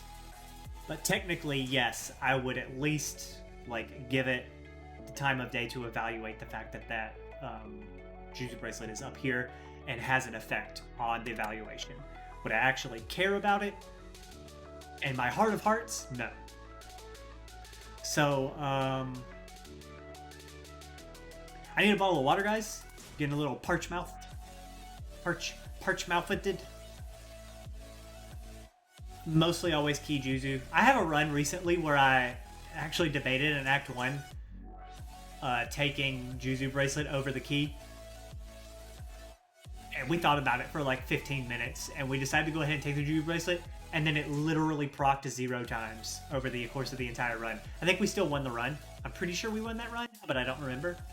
And it was so stupid.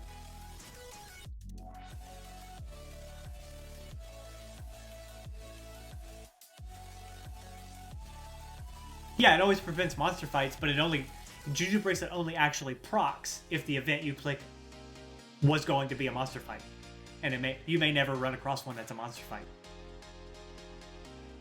There may never be a monster fight in your events. So let me go get a bottle of water, guys. And I think it's never Fusion Hammer. It's got to be between here, and I'm thinking about Ectoplasm pretty hard right now. I'll be RB. Stay tuned.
Don't get ectoplasmosis, excuse me? What is this? Yeah, I don't like turning off campfires by getting Fusion Hammer. There's always the chance of Peace Pipe. So you got to consider the fact that maybe we go digging for Peace Pipe here, and then Ectoplasm goes up quite a bit in value. I don't care about running into thieves. We're not likely to break over the Rare Relic threshold for a shop in time in Act 2. Swimming in the Spire Swamp. And these potions suck, and we want to trade them out at a shop, which is more likely what we're going to do rather than buy card removes at the moment, probably. We're gonna try to use these potions and upgrade them at a different shop, or at a shop if that's what we go to in the early Act 2. And that's probably what our money is going for anyway, which means that our Rare Relic threshold, even our Uncommon Relic threshold, is unlikely to be met. I think you need 280 or something for a rare, Uncommon Relic. You need about 350 just to make sure that you're safe for a rare relic. And we're more likely to spend our gold on potions instead. There's not that many relics that we would buy straight up. And I actually had a little bit of a mini discussion earlier in Terrence's chat about ectoplasm and the value of it in terms of not being able to buy relics and stuff. And I don't think you buy enough relics in this game to care that ectoplasm turns off relic purchases. Like, I don't think it matters too much. I don't think you're buying enough relics anyway.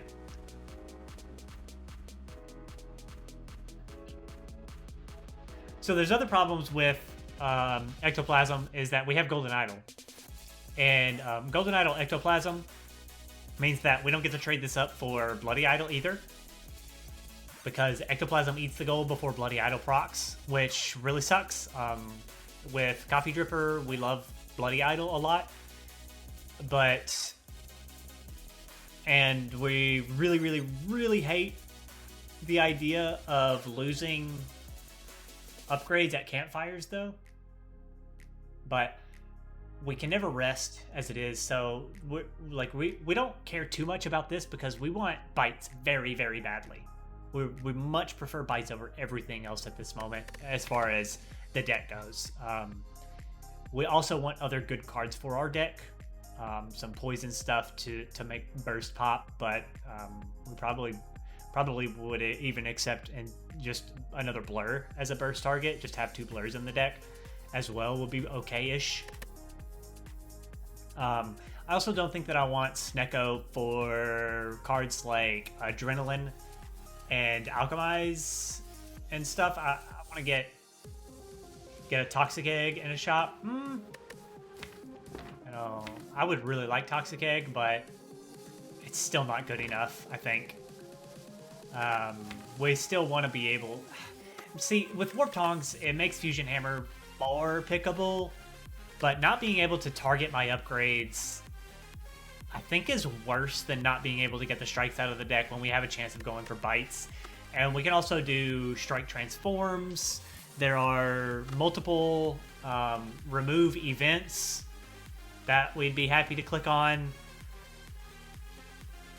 We can even get extra strike removes if we miss bites by getting an event removed from like the Cleric for 75 gold.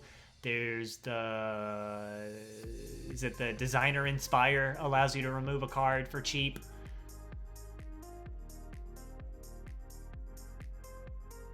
There's ways. Yeah, Wraith form and not being able to upgrade it would be really harsh. If we're considering adding like another Noxious Fumes to the deck or something, which is something to really keep in mind. We want it to be upgraded as well. We don't have any eggs yet. We just have Warp Tongs to kind of mitigate Fusion Hammer. But the deck as it stands right now, not being able to rest means that we probably really badly need to upgrade right now to kind of save our HP. We're not going to be good at saving our HP to get started in this act. We didn't take that whale, we took a blur instead, which means that when we get frailed, we're going to have trouble with like Snake Plant and Avocado, and Chosen when he makes us weak is going to be problematic because we're very slow on damage. We just have to get like a turn 1 skewer and redraw it very fast. It's kind of what the backbone of this deck is right now, is turn 1 skewer and redraw it. Burst and the Chosen fight is really bad. Sphere Guardian, of course, has has too many artifacts for Whale to matter, but if we're able to get like Fumes neutralized down turn 1, we could be getting a Whale down on turn 3, and that's not going to happen here. So it's a really hard choice, and Snecko is probably correct just to open up the idea of taking more big, heavy cards. Hey, Finster, welcome back. Gosh, we're still in Act 1, man. Well, we're going to Act 2 now. Good to see you back, though. I'm glad you enjoyed the movie.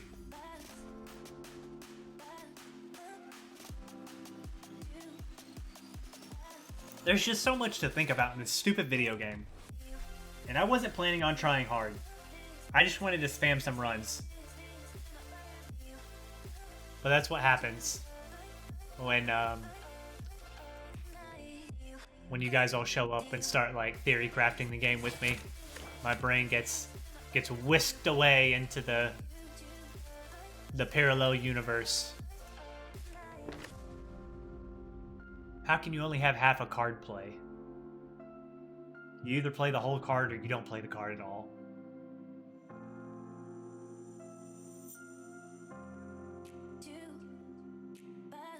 I think I'm gonna give Ectoplasm a shot here, guys. I don't think Ectoplasm is strictly incorrect here. How deep do we go digging for bites right now? Given that we have a million combats to start Act 1 over here.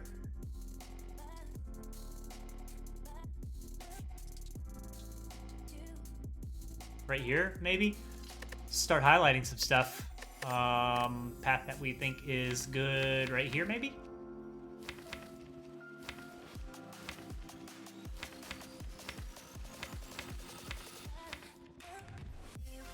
Let's say alternate pathway.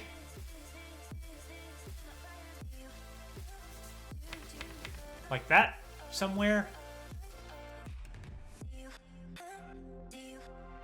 I think I hate these. I want bites. We can get bites through here. I think we always go here.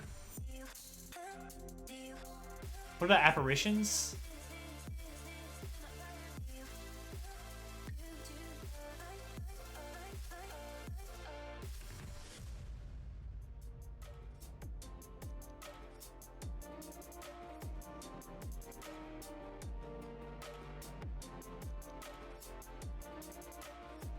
This, I don't like this, but is this... No, that can't be it. It's got to be this instead, right?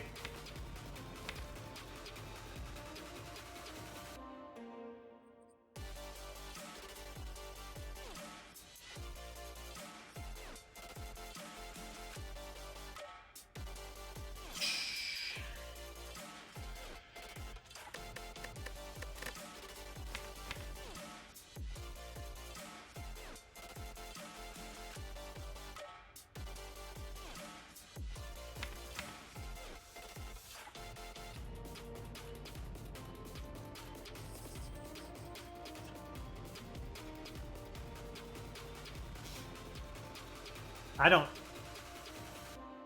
think I want to see birds right now on floor 1.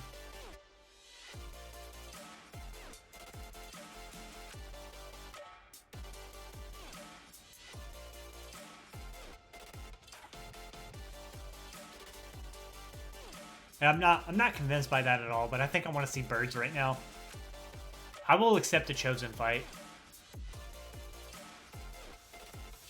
But we're 11 HP down. Chosen's pretty scary, but so is birds. I mean, the only way we have to take birds down is backstab, pretty much. But we do have 2 weak, and we have some poison to get us through. Looters is probably okay, but we almost always take 11 damage turn 1 if we draw Skewer. Is it possible to do backstab,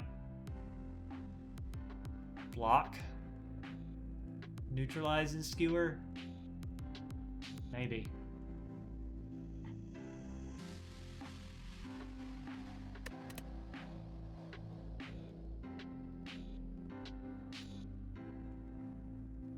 We value bites very, very, very highly right now.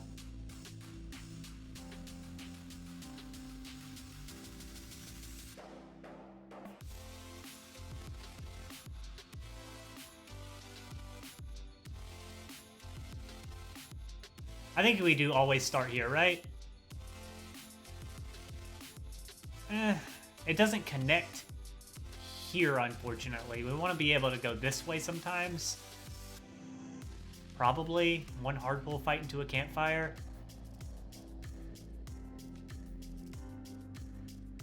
Our upgrade is probably on burst right now, which is pretty good.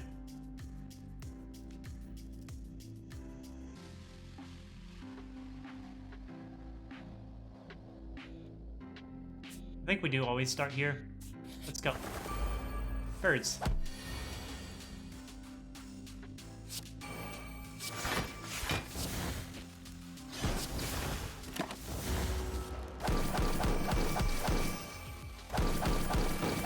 Information about it's being worked on. That's the information I have for you.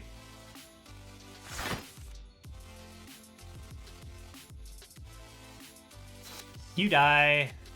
You don't die.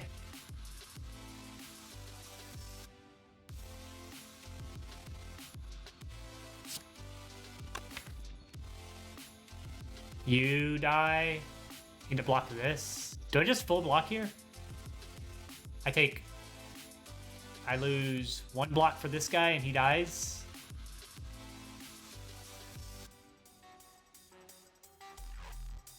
Yeah, this strike is only worth one block. So let's just block everything. And we need 14, 12, 26, 27 block. So we just go with the block. We could. We don't even need that much. Want to optimize being able to get kills. You're dying to thorns, aren't you? So I just need to do like this. And that's the optimal way.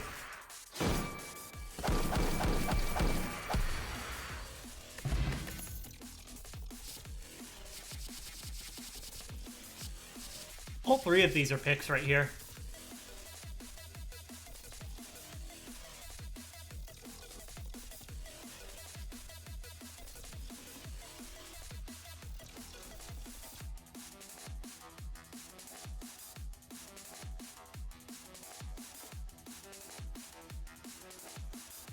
How much do we like dash over acro? I don't know. Terror is good. What does Terror do for us? It's kind of a dead card in Automaton at the moment. We can get Terror down eventually, but it's kind of off the back of Noxious Fumes. We care more about Neutralize landing than Terror, probably. We can do blur things in the Automaton fight. So, like, we don't win the Automaton fight currently with this deck, but we're okay at it. We still die there. Are Acro and Dash basically the same card here? Absolutely not. Acro helps us go to Burst, Blur, Neutralize, and Skewer. And Dash helps us, I don't know, does something. Terror Skewer, Backslaver on 3 energy, it does not. That's 45 damage. And I think the least he can spawn with is 49. So we would also have to hit, oh wait, we have backstab. So you're right, it does. We have backstab. Sorry about that, Tortilla Flat. Terror strips artifact from Automaton? Sure. Sure, I don't need that. We don't have to strip artifact that fast.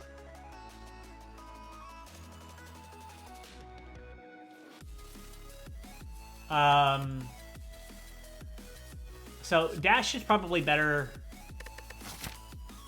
right here.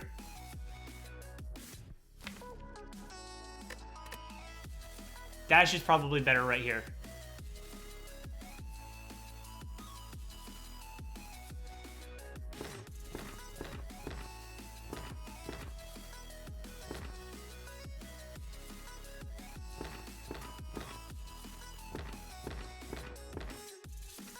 These all got turned off. Is that an effect that I can do in this highlight menu yet? We have 5 energy, man. think the acro is probably going to be amazing for us. The dash is good, but I want to draw more cards pretty badly. The dash, though, is like, it's playable every time we draw it, right?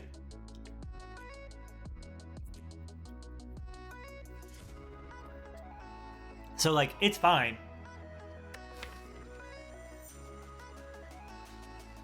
I think I like drawing more cards better, and we find some way to make more value out of acrobatics than dash can provide for us. And we want terror, kind of, but not up against an acro, I think. Taking it. Yeah, we're looking at cards. There's a footwork. There's a catalyst.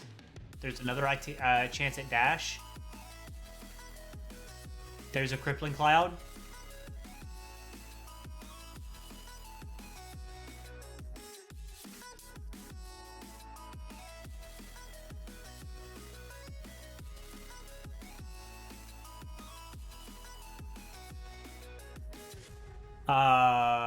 Man, oh man. Yeah, this is a good one. There's footwork, dash, crippling cloud, catalyst here.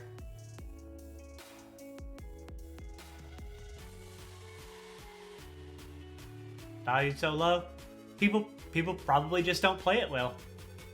It's just it's just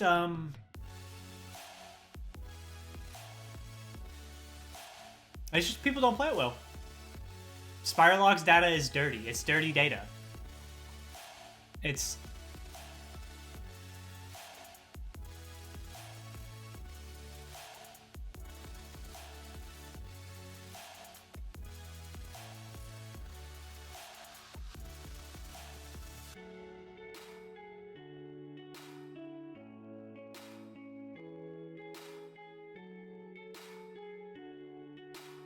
Yep.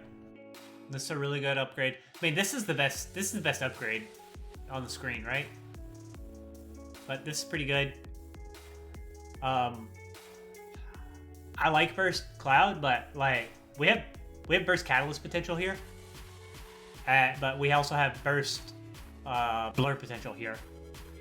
And this, okay. As weird as it may be, this is a stronger card, but this is the way that we don't take 10,000 damage in Slavers, right? And this helps our AoE clear in Gremlin Leader, and it applies a lot of weak. This gets us weak cycle to go back to acro back to neutralize, and on Book of Stabbing, and this is good AoE clear in the Slavers fight. Now, if we were able to get Burst Catalyst down, yes, but all we have for poison build right now is fumes. So this catalyst is low ceiling currently. It gets a lot better very soon. This might be the pick. It's really hard to say what the pick is over any of these other cards. I think the dash is probably the lowest value on this screen compared to Footwork, Cloud, and Catalyst. And this may be a little too optimistic right now. So this, I think, is too slow for Gremlin Leader and Slavers. And this is probably wrong for Slavers.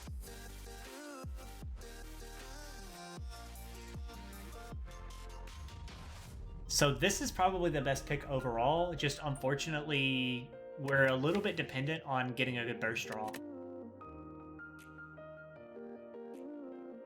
But like, we're kind of dependent on that in general if we're doing poison things. I think it must be Crippling Cloud here, though.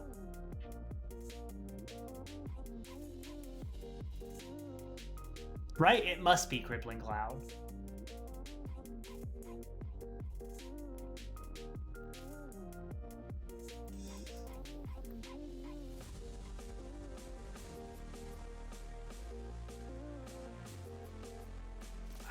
think it must be.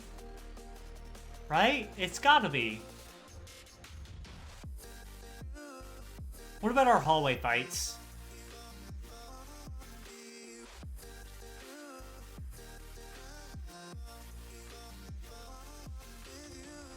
Cloud is still better for our hallway fights too, right? Dash is probably a better hallway fight card.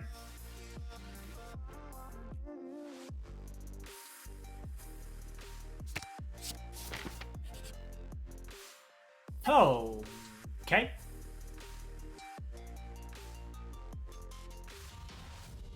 Here and here.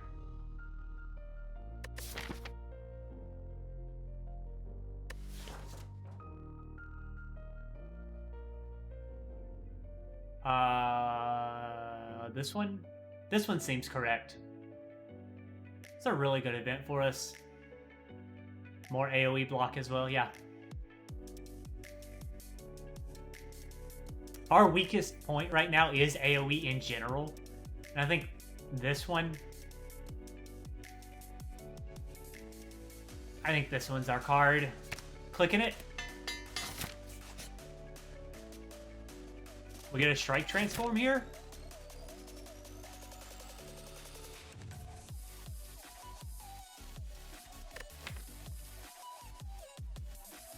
These are some pretty solid events.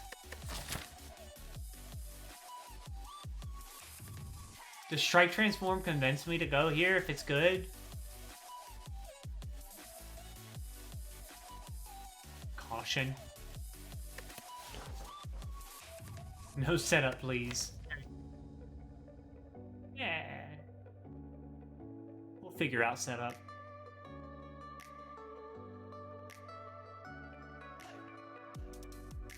I think setup has a lot of potential in the game. It just we can't. It's really hard to explore what it's going to do for us.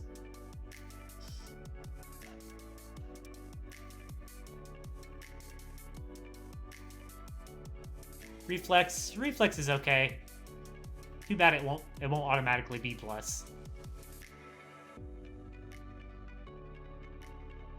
Discard for energy like concentrate or tactician. I wouldn't mind it. I wouldn't mind a tactician. Like we'll build into the idea of having a tactician in the deck if it shows up. If reflex was automatically a retain card, that might be really cool.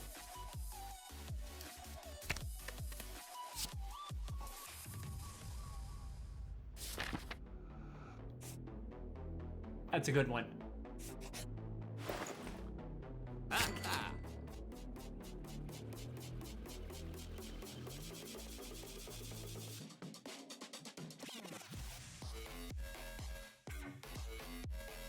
Slow down.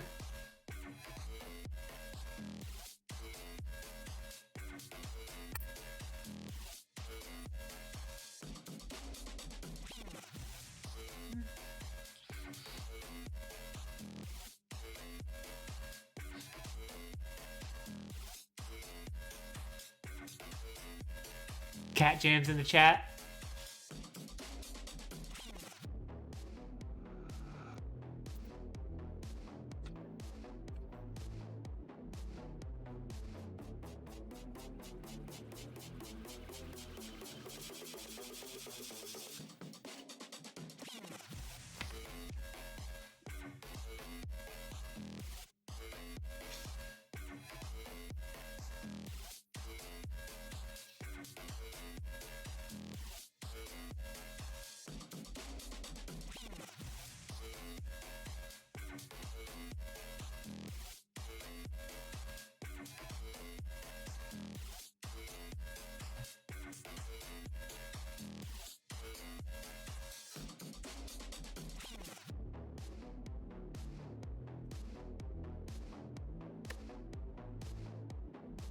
You guys like this beta art?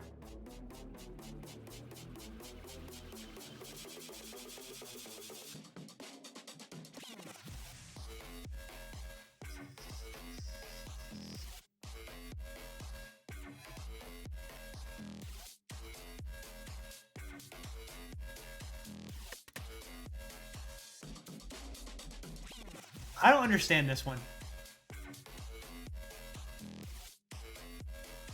I'm not sure that I get what this is either, but I don't understand this one at all. Just a cloud? It looks like a wave.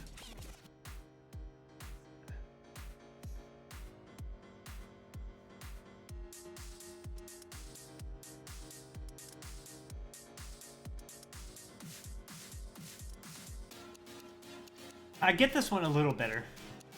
See like a little vaporous cloud of purple poison.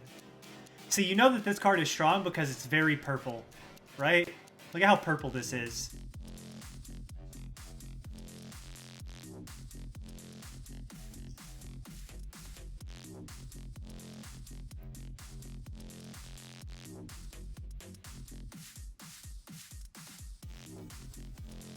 Are all the purple cards good? Well, let me introduce you to Wreath of Flame.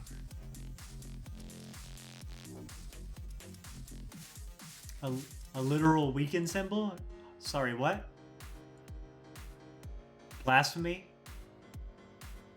Blasphemy's technically purple.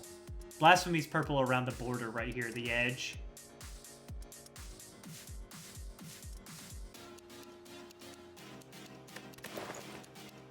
I don't know, what are we doing here? Do we care about any of this? Care about this for my skewer, but it's too late.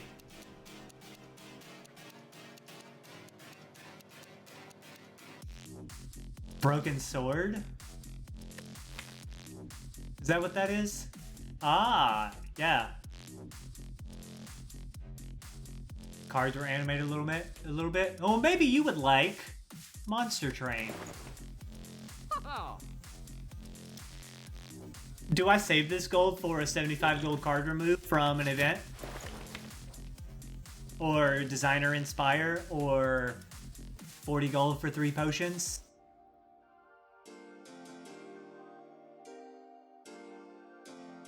No thief.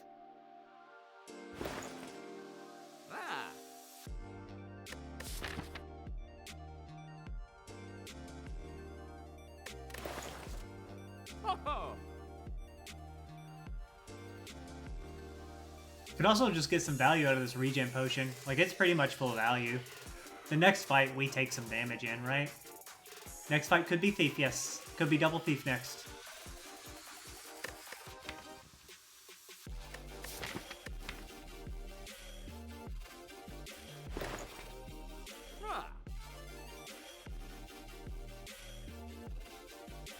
Convince the girlfriend to get some nice quality of life mods?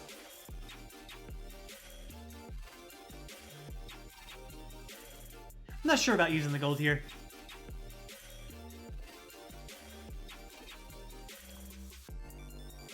And I guess do I want a piercing whale in the deck? I don't want to slow my damage down that much, do I?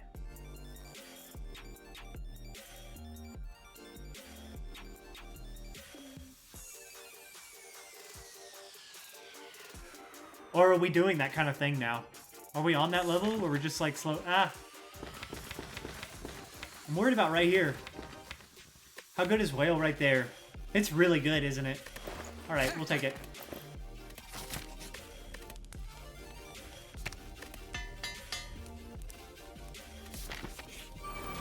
Hello, Thieverinos.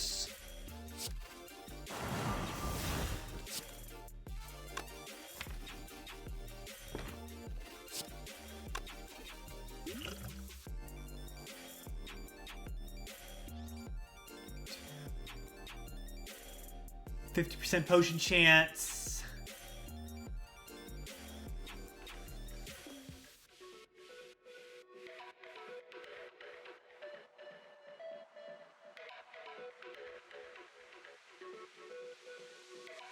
Yeah, there's always an argument for maybe you run into thieves.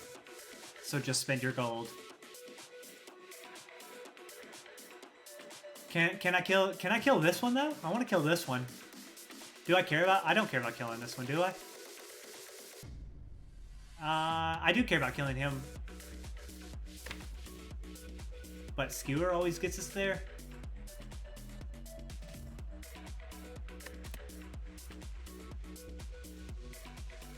Alright, what we got? If I go potion here, I have 9, 18, and 22.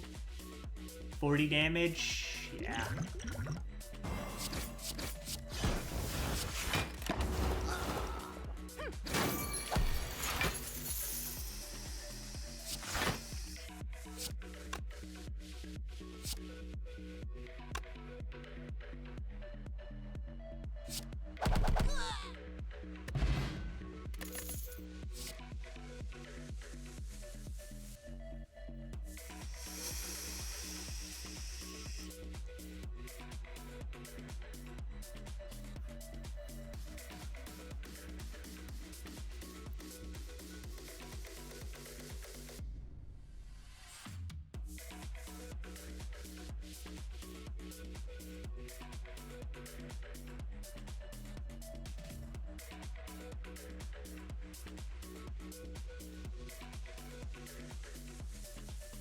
Yeah, Mayday. A lot of times you want to go ahead and use a potion, and I don't value Bone Pot that highly right now, because I have Energy Pot Skewer in my back pocket for the Elite Fight. And I think I prefer Energy Pot Skewer over Vuln Pot. Because this adds 20 damage to Skewer right now, and Vuln Pot adds 5 damage per energy.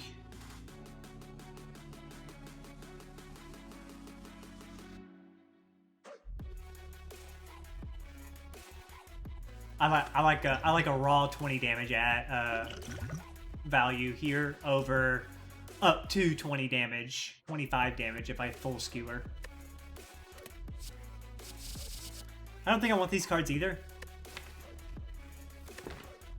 I'm gonna skip. Hello, you got strength.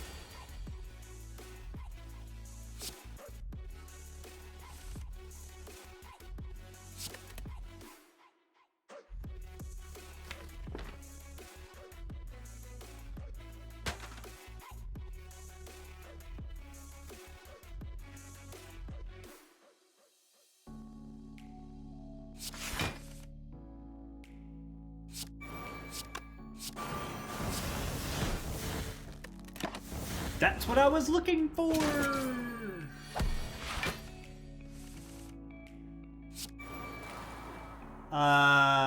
We just go Energy Pot Skewer. Fumes is down. We have Whale. We never come back to this, probably. Next turn is 27, 20 damage with Weaken.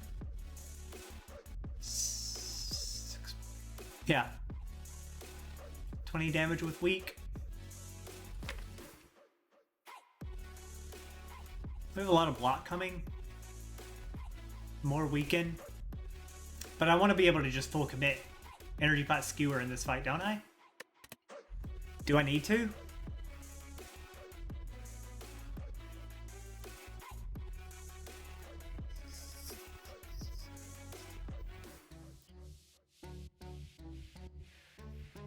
Uh, 13, 15, 17, so 15, 15, 15, 45 damage right here in poison over 3 turns, counting right now.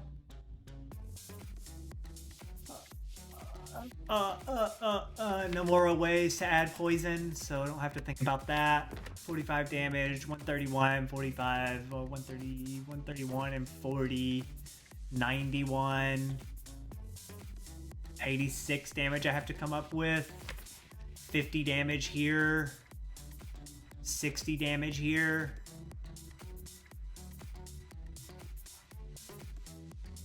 I don't even have to Energy Pot Skewer right now.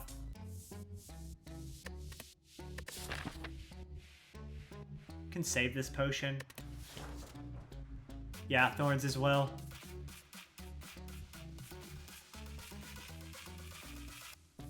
I think we just Wraith Form.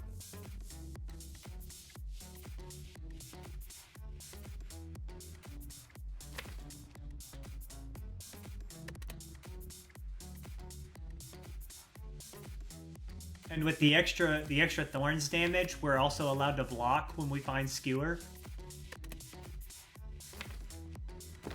I think so. Yeah.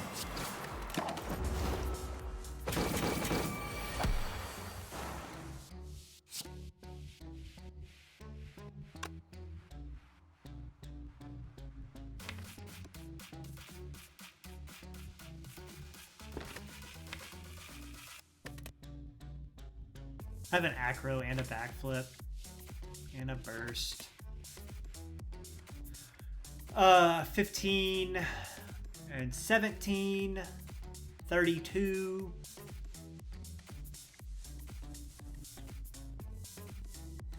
$72 damage right here.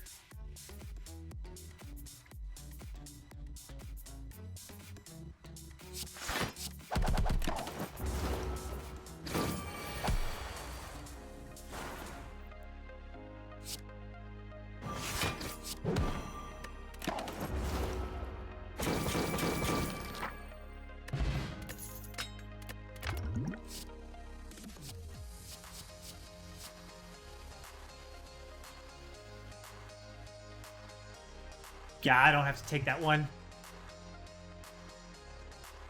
Pretty good fight.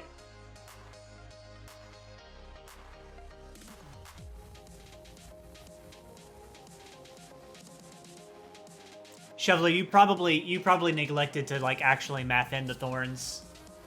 Is all. Just weren't thinking about how much damage output that actually is.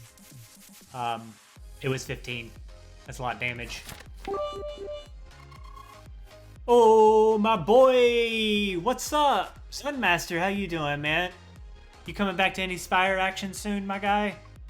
Shout out to friend of the stream, Sunmaster, somebody I had a lot of fun hanging out with over the past course of many months this year. But yeah, we also had Hourglass, but I don't think Hourglass was even a factor. In fact, it wasn't a factor. It did 9 damage over the fight.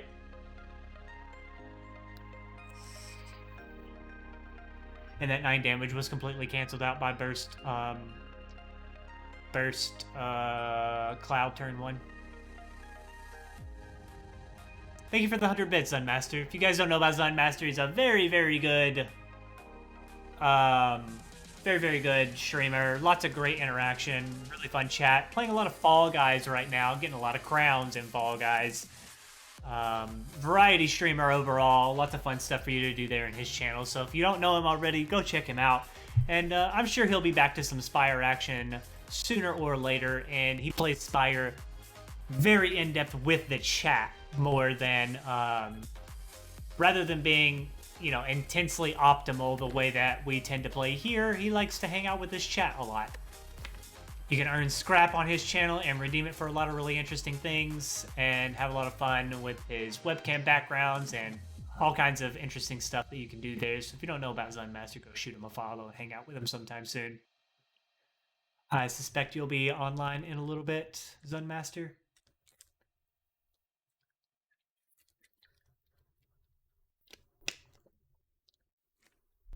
Spire is a lot. It's very it's pretty heavy on the mental. Pretty heavy on the mental for sure. I like that we received a fire pot to go with this here. That fire pot usually goes right here, but it doesn't have to. We can fire pot one of the minions here. And totally valid to use a fire pot in one of these fights as well, especially like Chosen and a Friend or Triple Cultist. To get to A20 heart runs, it does become a whole new level, man.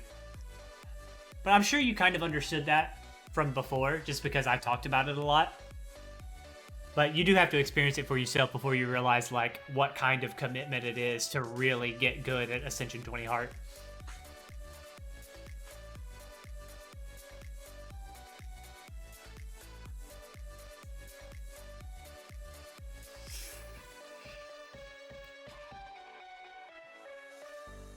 The thing that makes your Ascension 20 heart runs even more difficult, man, is that you do a lot of your decisions based on like you chat you include your chat in a lot of the decisions, and like they are not Ascension 20 that often, and they're coming from a perspective of like, you know, Ascension 5 or Ascension 12 or whatever, and like the evaluations are completely different as you experienced when you got to Ascension 20 finally. So like it makes it a little weird to get to Ascension 20 and play out the heart runs there, because you really like to involve your chat and everything, and you also like to have a lot of fun and click cards that are fun. And that's, I think that's valuable in your stream. I really enjoy that there. Had a lot of fun hanging out when you played a lot of Spire, man. I'm looking forward to some more of it. I still like to stop by with some Fall Guys and whatever that other like MOBA style game was. I'll still pop in.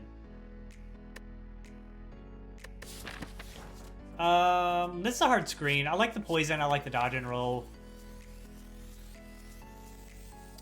Is it too defensive to grab a dodge and roll that says plus on it right here? It's not really too defensive, is it?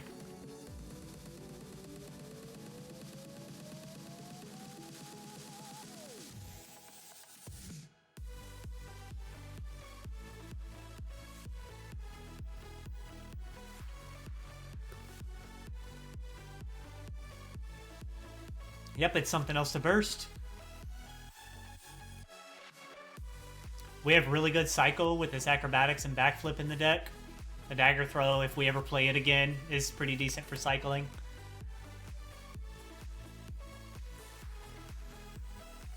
But we have it up against a deadly poison.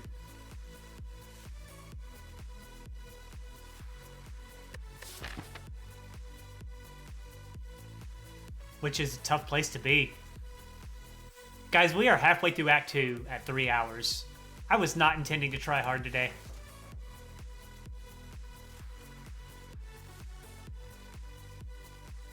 Do I want to bait for Bouncing Flask? I don't know. I really like Targeted Poison from Deadly Poison. And we have Crippling Cloud, so like Crippling Cloud and Deadly Poison that's a pretty good combination of poison cards. I think the dodge and roll is pretty good. And I might take it. It does say plus. We're definitely in the market for a footwork, aren't we?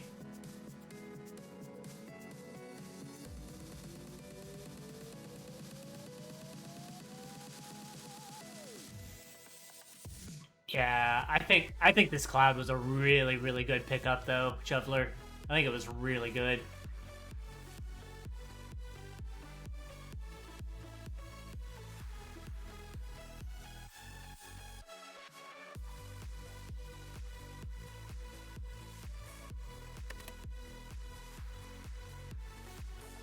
They don't say plus, unfortunately, Mayday. I think it's got to be the dodge and roll. 1, because it says plus. 2, because of Coffee Dripper. 3, I don't know. Why 3? We just got a Shuriken, and I'm not feeling too happy about that right now. It's kind of an underwhelming relic to find. Maybe Shuriken says that we also take dodge and roll here instead of defend.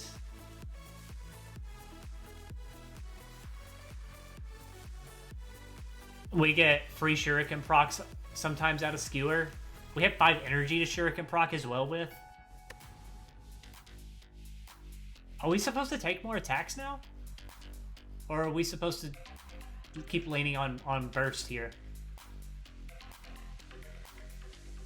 Yeah, it was mostly chatting. I should have probably done a little less super chatting, because I had an awesome huge raid from Noxious Live, and we kind of burned that entire raid already, guys. Hey Marigold, thank you for that 35-bit cheer. Appreciate that very much. I hope you're doing well. I'm sure you are doing just fine though. Things seem to be looking up for you a little bit, at least.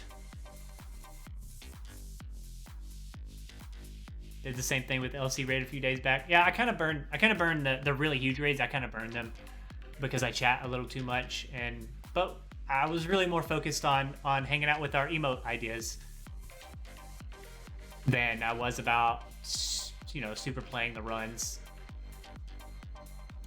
And a lot of people who come from big raids like that, they really only accidentally stuck around for the raid in the first place, so I don't feel too bad about it, but it would have been nice. Doing A-okay. I'm glad to hear that. I hope it stays that way for you. I'm going to take the dodge and roll. That is good. Let fumes and clouds kill.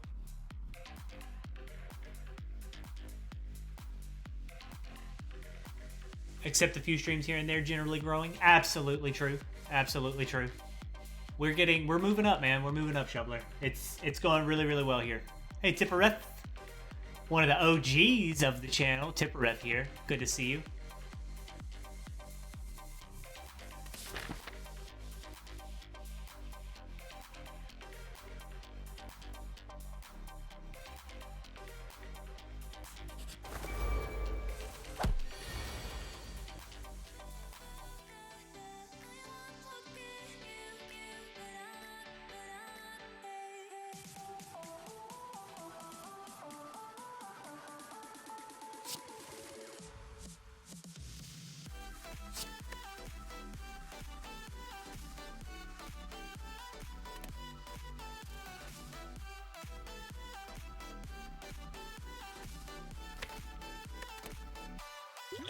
I think I see one of these potions in my future here.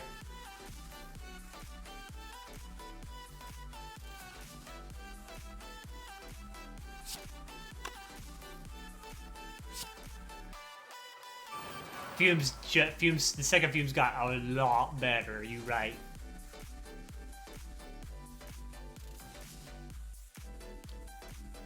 And Shuriken just got a lot worse. Are we backflipping here?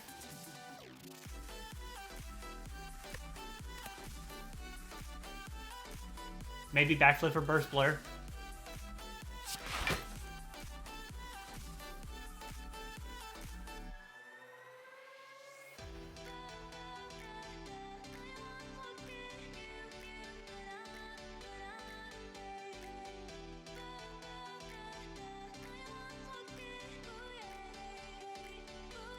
This turn got really hard now.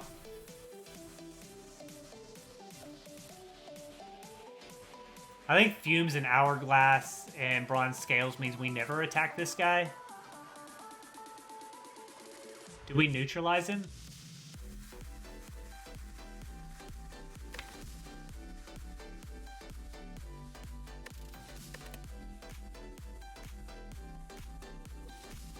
Do we neutralize him to hold blur?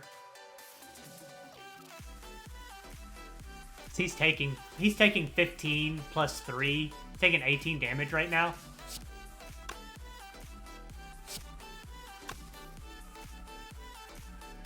We can backstab him. I don't like that.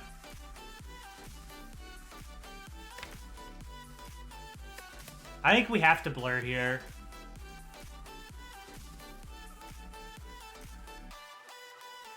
Do we neutralize him? And then if he's attacking for a big, if he's doing his 14 damage attack, we spend a strike on him next turn. Do we care about blur?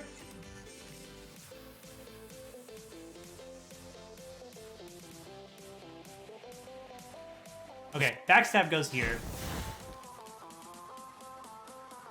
How much? Let's see. Blur is pretty good here.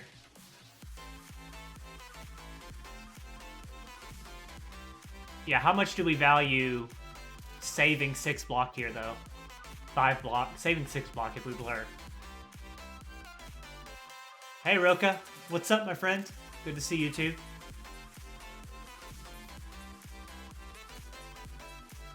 This guy's dead next turn, right? No matter what. He's taking 15 from this. Taking 3, that's 18. He's taking 21 right now with Fumes. And then he dies to the very next attack on Scales.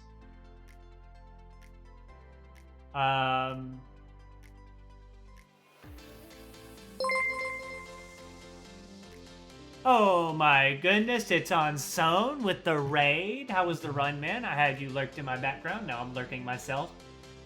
I'm gonna unlurk myself here.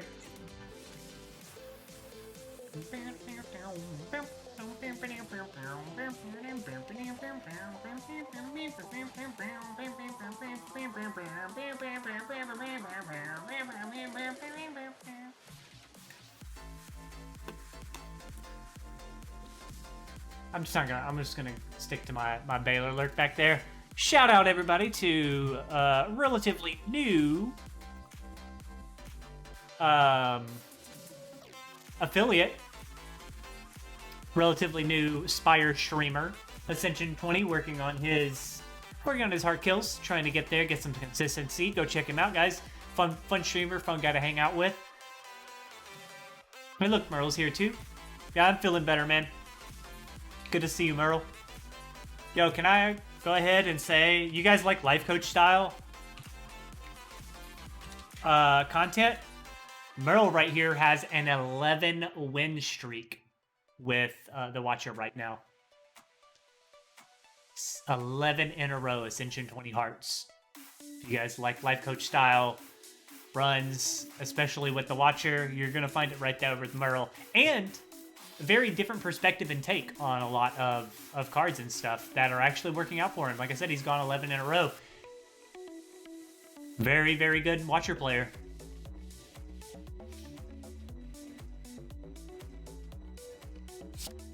I think this Neutralize is probably worth the same damage next turn.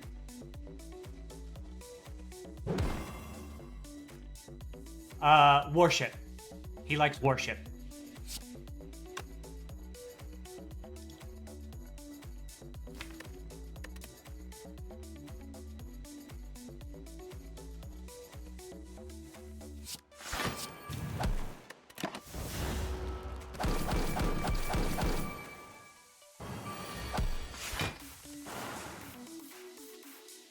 Oh, he is always dying. Where did I miscount this from? I miscounted his HP somewhere.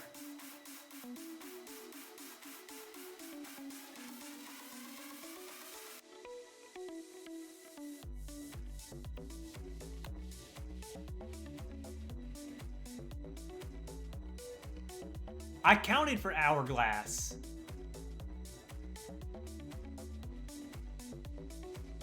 Ah, you're right. I said 15 damage from Thorns. Moribund got it. I remember. I know Shoveler, but I couldn't figure out where the math was coming from. I said 15 for Thorns. It was 18 for Thorns.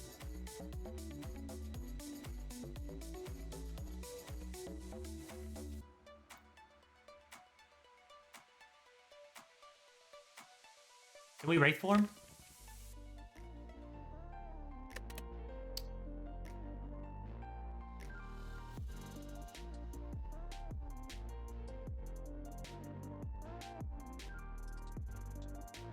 It's not a pretty awful upgrade.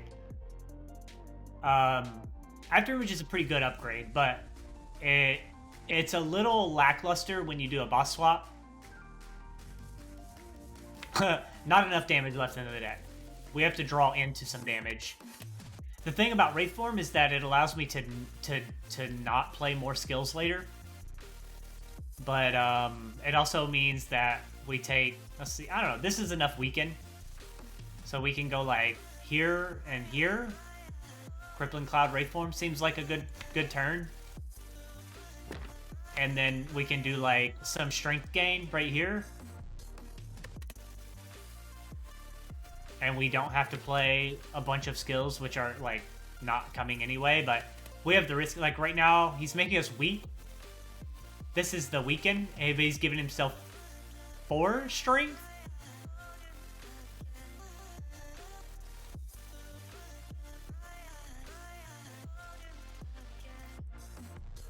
Hey Juke, what's up, man? Good to see you, man. Really appreciate you reaching out to me over the weekend about that plausible stuff. It's good to see you here too. It is definitely a very accurate name. The Afterimage upgrade is like it's a little iffy. It's not amazing. It's not the worst. And it's like, yeah, it's something that's very valuable though. You do need some help with it to be good, because you kind of sacrifice your turn 1 draw by doing it. But +1 block, like it's like a good heart upgrade. It's an okay Act 4 Elites upgrade. Sometimes it's not good. Sometimes it's okay. Just being able to just have After Image and play turn 1 though is like, it's pretty good in your Act 3 boss gauntlet.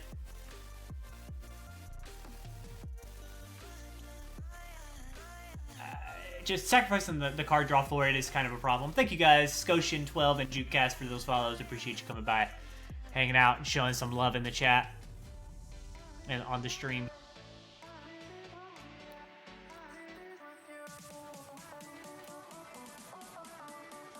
I also messed up by taking the blur, or using the blur turn 1. I'm down 10 damage here that I didn't need to be down. No weaken here, already full blocked for me with Horn Cleat. I think we do have to Wraith form though, right? Because, well, we don't, because he's doing weaken, not vulnerable. And like dodge, Crippling Cloud, leg sweep. We don't even leg sweep, do we? We dodge Crippling Cloud?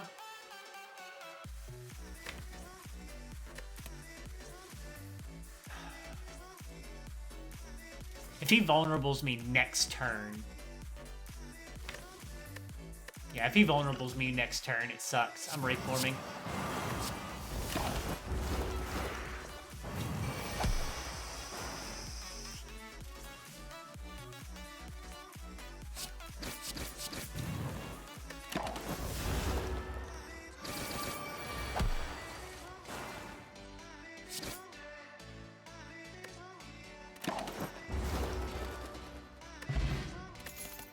Yeah, we would have taken how much damage there?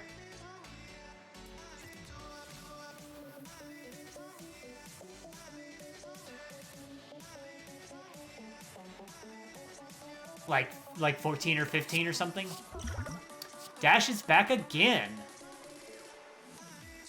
Didn't he add strength? Isn't it weaken plus strength? I should have right-clicked him to shut the mod off.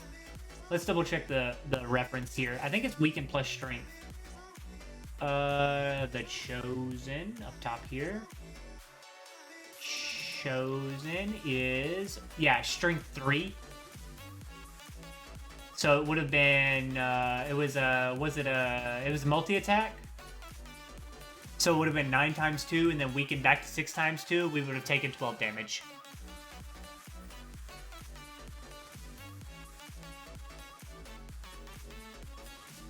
Just a raw, straight up 12 damage for that, for not playing the Wraith form there.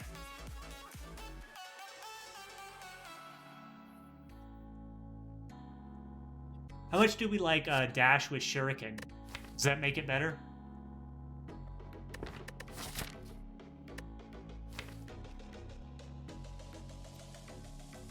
It's a way to proc Shuriken when we have a bunch of strikes going on.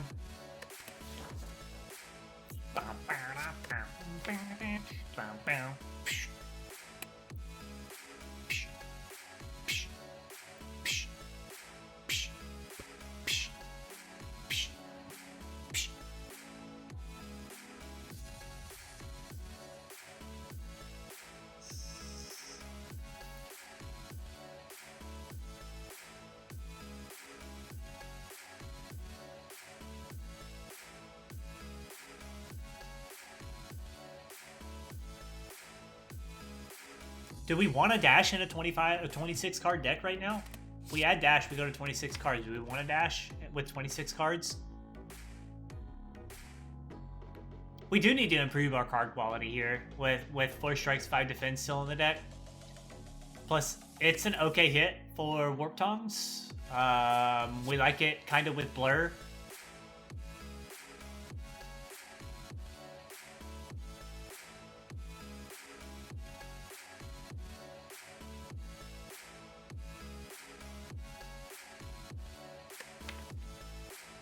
We're short on attacks here for our Shuriken stuff. We have 4 strikes, a dagger throw, a skewer, and a neutralize.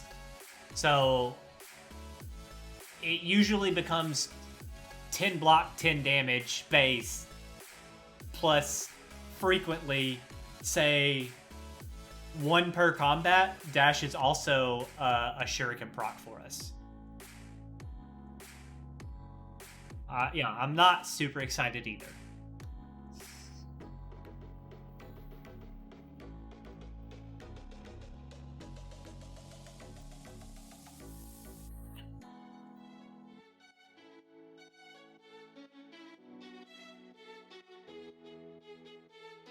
It's probably okay. And it's like not that bad when Tongs hits it either. It's +3/+3.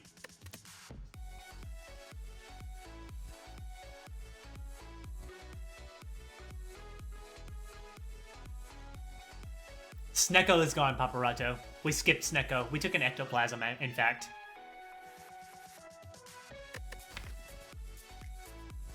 We took an Ectoplasm to go 5 energy and maintain full consistency of the deck, and just find card draw instead. It's like 5 energy plus backflips and acrobatics. And calculated gamble is kind of like having Snecko, but being able to plan your turns around knowing what your cards actually cost. And I think it may have been a good take. The skill pot over energy pot is questionable too. That's something that we need to think about right now. We're taking the dash. Are we taking the dash? We're in the dash, right?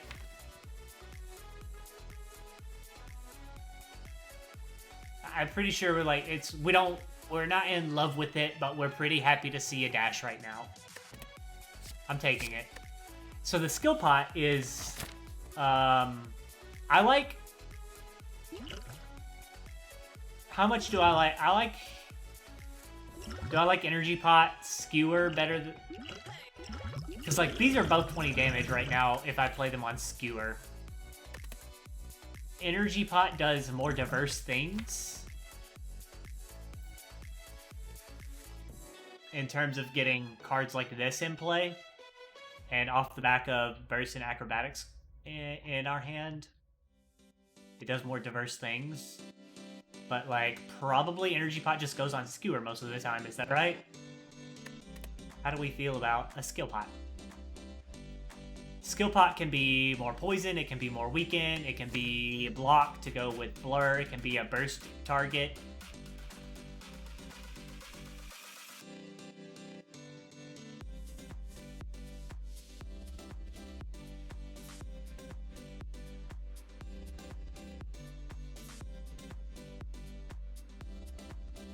By far the best energy relic? No way. The best energy relic is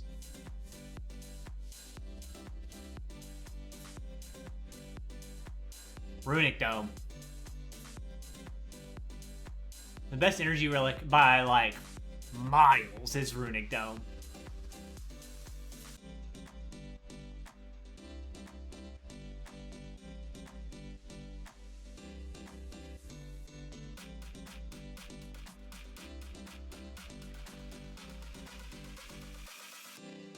I'm not scared of Runic Dome and Reptomancer. I am a little worried about it in the Gremlin Leader. That's the only place that I'm really afraid of Runic Dome. But most of the time, when you get to Reptomancer, you have a deck that's, especially if you got like if you got a boss swap Runic Dome or an Act 1 Runic Dome, then you're almost always prepared for Runic Dome, a Reptomancer. I'm actually scared of Runic Dome more against Nemesis instead. That 45 hit is rough.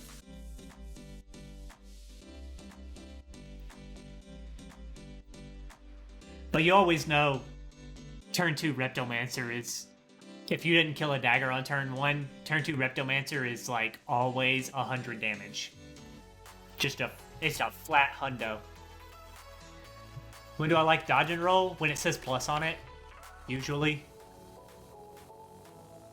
This one said plus on it. I'm currently in Worryville about Coffee Dripper with 35 HP as well.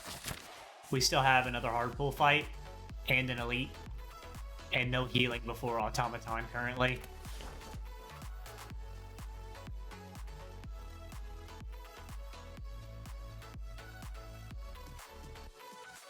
You know, Bloody Idol.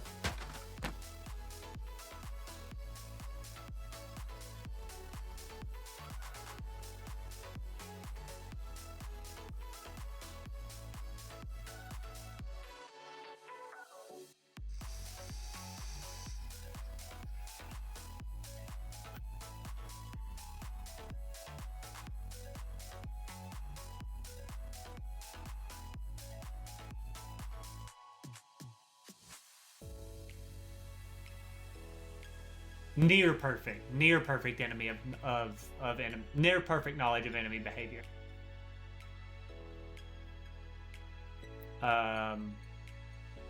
Near perfect. But yeah, watchers typically you're with runic, well, with Watcher in general, you're typically just you're just playing your deck however you feel like playing your deck. You don't care what the enemies are doing most of the time as the Watcher. Doesn't matter.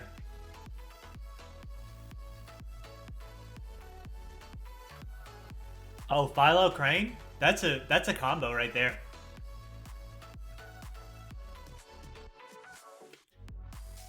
I'm gonna grab a quick bio break, guys. Stay tuned. Stick around.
Yeah, Merle. I know for a fact 2 of them were called out as being Calling Bell, and I've heard that the 3rd one is Calling Bell as well.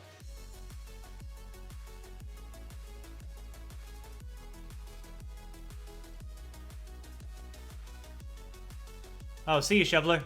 Thanks for hanging out.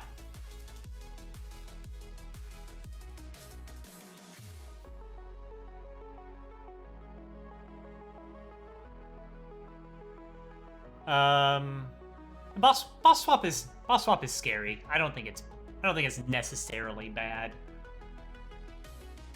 If you low roll Calling Bell, then you can have a pretty bad run though. Your Act 1 can be really underpowered. Busted Crown swap, yeah, I'm not a big fan of it, but I don't think it's as bad as people make it out to be. 4 energy to start with is just really good, man. It's really good, man. How do we feel about this skill pot, man? Skill pot's pretty good. Is it better than anything else? Is it better than... It's probably better than energy pot. It's gotta be. Like, we don't have to spend a card play on a fire potion. Energy pot can help us get Wraithform into play and still have a good turn.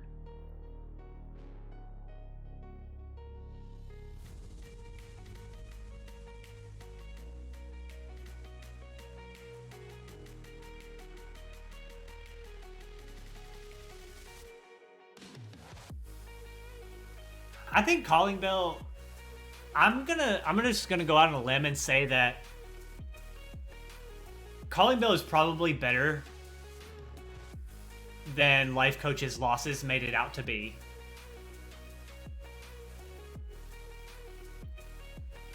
I don't think he necessarily low rolled that badly. I think what may have happened is that he misevaluated what he should do with the Calling Bell relics. I don't know what those relics were. I wasn't there for it to happen. I only heard through the grapevine that all 3 of his losses were Calling Bell. But I don't think Calling Bell is necessarily that bad either. Even if you low roll, I think you just have to like be ready to evaluate your 3 relics correctly and build around what those relics tell you to do. And I'm just going out on a limb and I'm saying that, like, don't take what happened to Life Coach as gospel there. Like, maybe he did not misevaluate. Maybe he just really low rolled that badly. But I think in general, don't take it as gospel, because I think there's still value in 3 relics there that is probably better than a miracle. Find balance for defect. Defect is a hard class for me. The defect meta for a very, very, very long time has been just scale focus and look for frost orbs. See Glacier, take Glacier. I'm not disagreeing with Life Coach. I have no idea what Life Coach ever said about Calling Bell.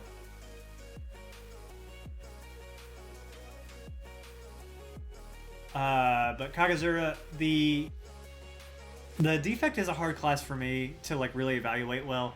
I think you just need to get some experience to start with. At Ascension 4, it's also a very different game from the one that we play up here at Ascension 20 Heart Runs.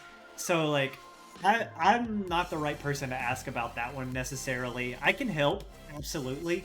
And if you want to get some in-depth discussion about what to do with the defect, come over to the Discord. You can see the link posted by the Stream Melon spot in the chat. Come talk about your runs and like, drop a screenshot or something in there and ask for advice about that, because I can help you a lot better that way. And there's other players of the game that can look at it and from all different varying skill levels and give you different perspectives on it. And that's what I would recommend, instead of just like looking for an overarching answer to how do you play this class better. Just look at it in terms of the run.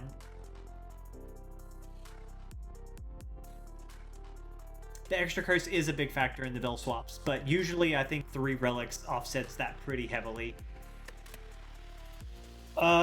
Skill pot's got to be better than energy pot.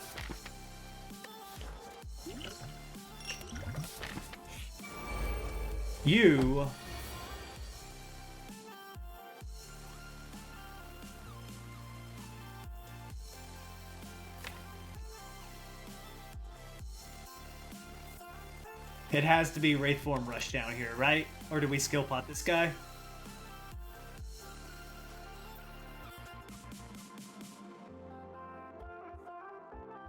It's gotta be. But we have this coming.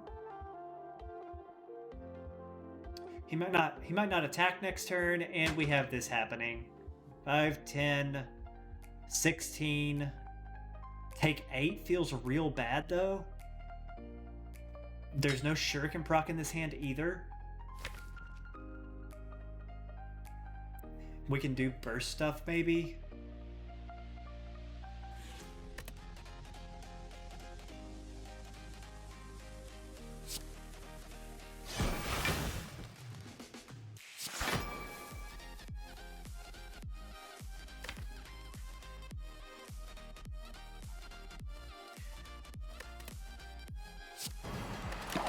Worst case scenario, we might firepot this guy or something.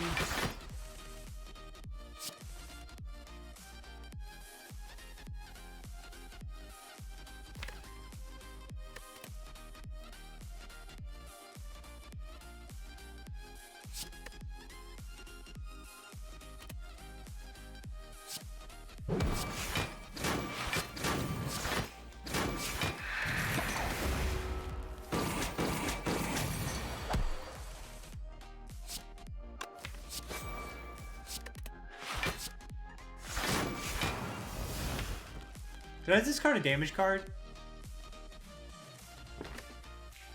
Oh well, I did the damage. Yes. Right? Yes, yes, yes. It's not upgraded, and I don't love that. But, like, what have we seen? One upgraded card this act? Dodge and roll. And we took 1, 2, 3, 4, 5. Oh, it's only 5 combats. We're still gonna take bites also, right?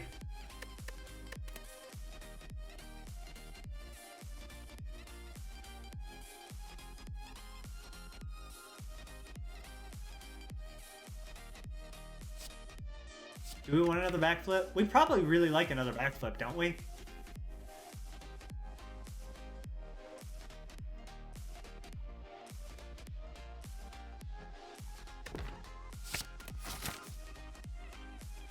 And we are still looking one time for bites. And then take our double upgrade versus card rewards here. How do we win the next fight? Shuriken Blur?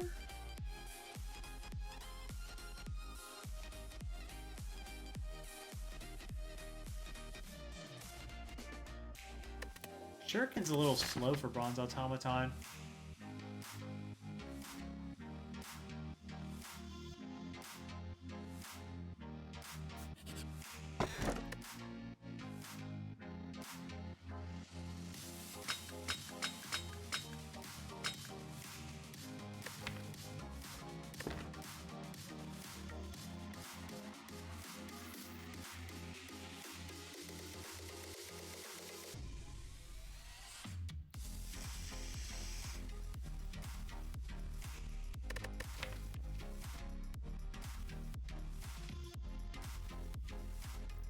That makes our dash worse. Makes our shuriken worse.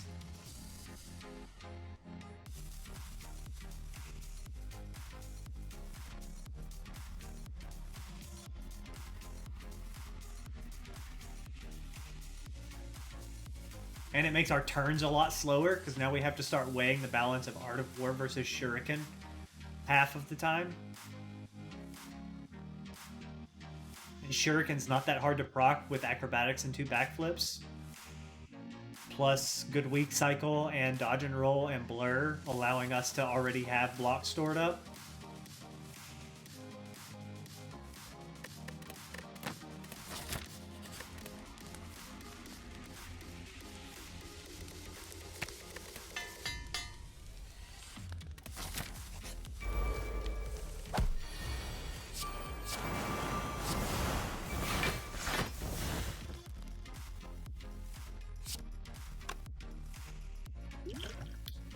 I should have skill potted this turn, huh? That was too fast.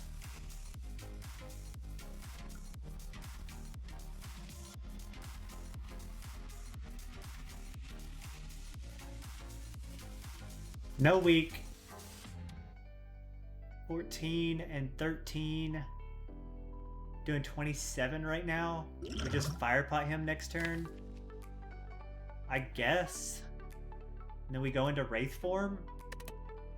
Or do we skill pot to save 8? How much better is skill pot for next turn? Also backstab.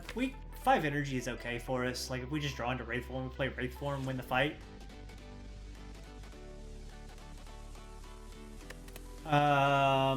Wounds or weaken.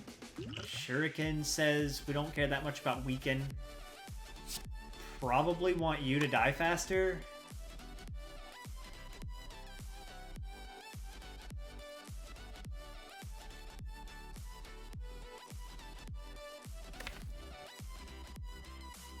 I think I should have skill potted for burst value though.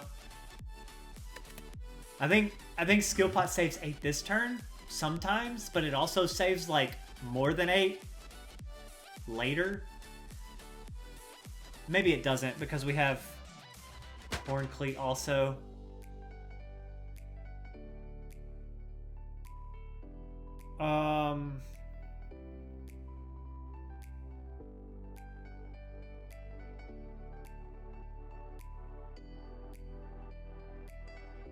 Who are we backstabbing? Firepot goes in this fight 95% of the time. The only time it doesn't go is like full block next turn and Wraith Form turn 3.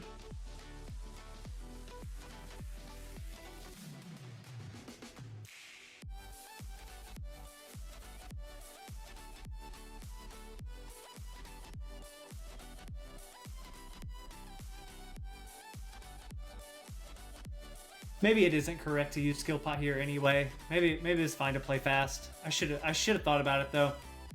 Turn 1 Ascender's Bane is giving me the heebie-jeebies in this fight. With 4 strikes still in the deck and a dagger throw.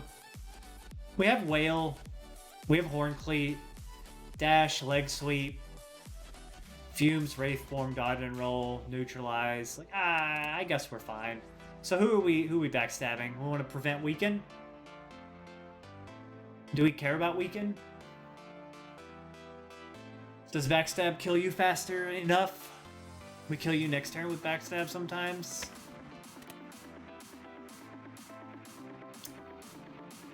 I need 1 damage and a Firepot on you. I need... What do I need? 10 damage if I backstab you though? And no Firepot?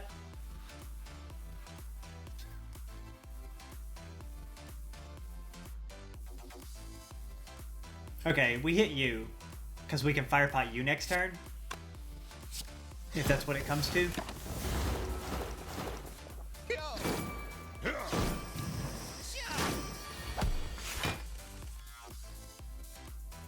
It doesn't come to that.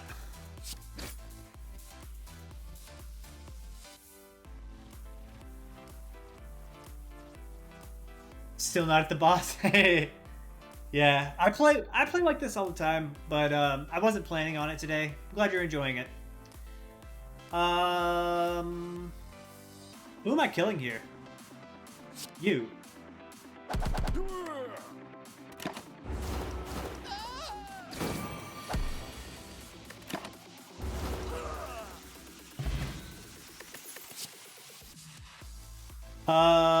Shuriken, turn 1 Shuriken. Shuriken. Yes, no, maybe. Is that our, maybe that's our kill condition here on the boss fight? And then we don't want this ever again.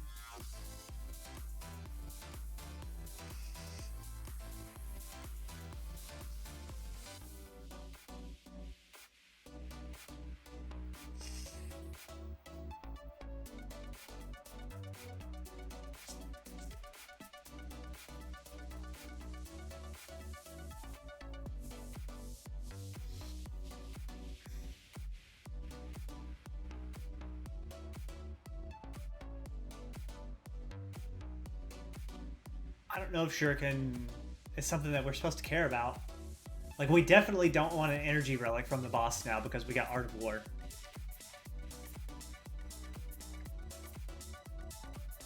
Turn 1 was insane. It was Burst Crippling Cloud. Yeah, that's pretty insane, man. Burst Cloud is pretty, yeah, it's pretty insane. You're not wrong.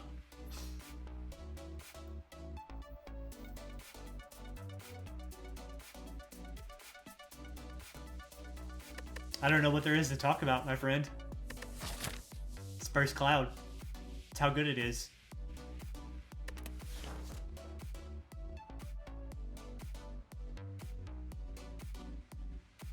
It's just a really good draw, Merle. It all came down to draw order right there.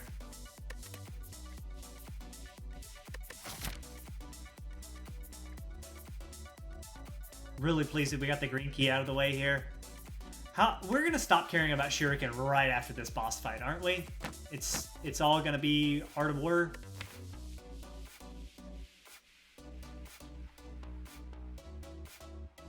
And we just start doing poison stuff? It's gotta be. With Frozen Egg.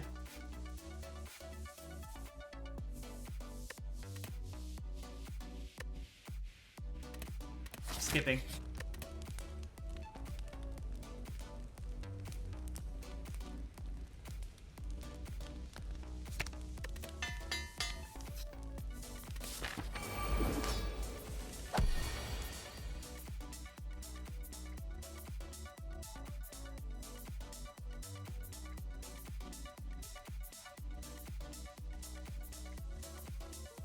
Yep, it's all draw order, and it's often just draw order. This turn is one Shuriken proc. Do we leave Backstab in the deck for another Shuriken proc?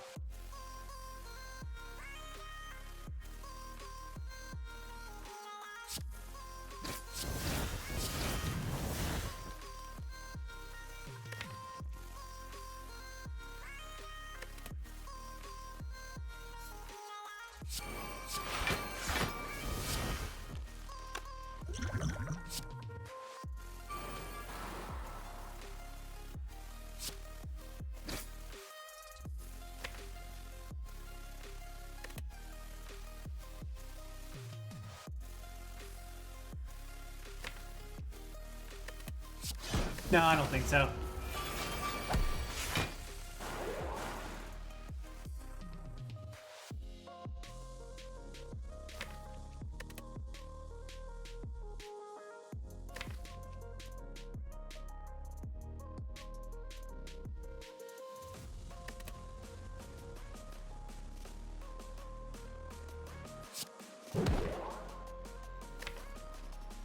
AR2. Slavers is just like that, Merle.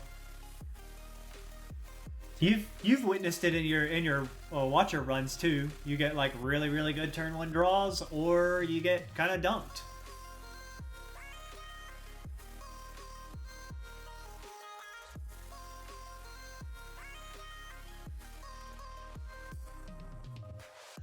I'm really curious about using Crippling Cloud here. We'd probably do it though, right? And instead of worrying about getting 7 poison applied to this guy later, we get Noxious Fumes started already, and also start a weak cycle.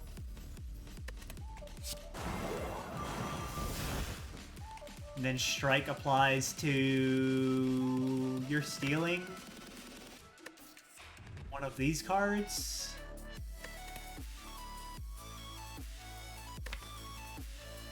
Dash, leg sweep, skewer. If I lose leg sweep, I feel pretty bad about that.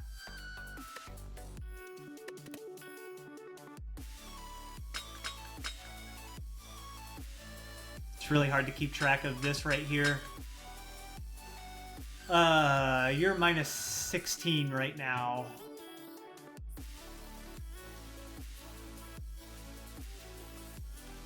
You're a faster kill.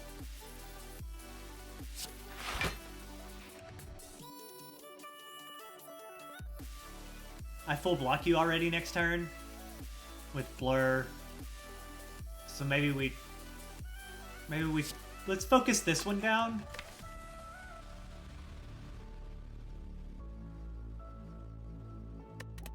And then maybe he's holding a card that we want to steal back from him later. Because Great Form just went down the drain here, which is fine. Yeah, Skewer. Oh, I think Skewer is the one that I want the least right now.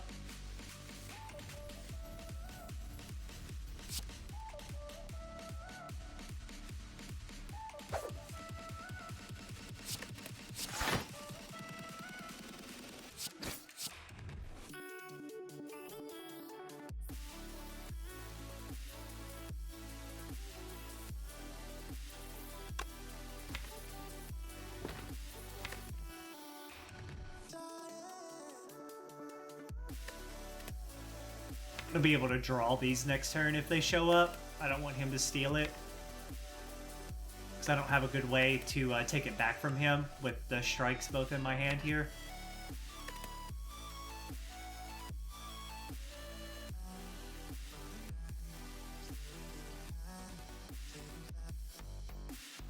And I don't want to draw Skewer right now. And I don't want to draw these with Backflip right now.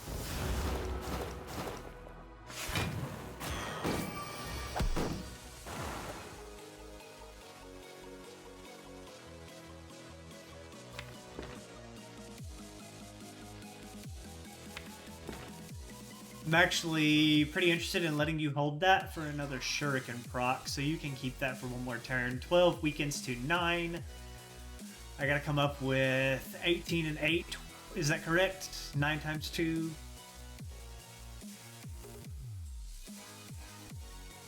And start weak cycle. I don't want dodge and roll right now. 24 block.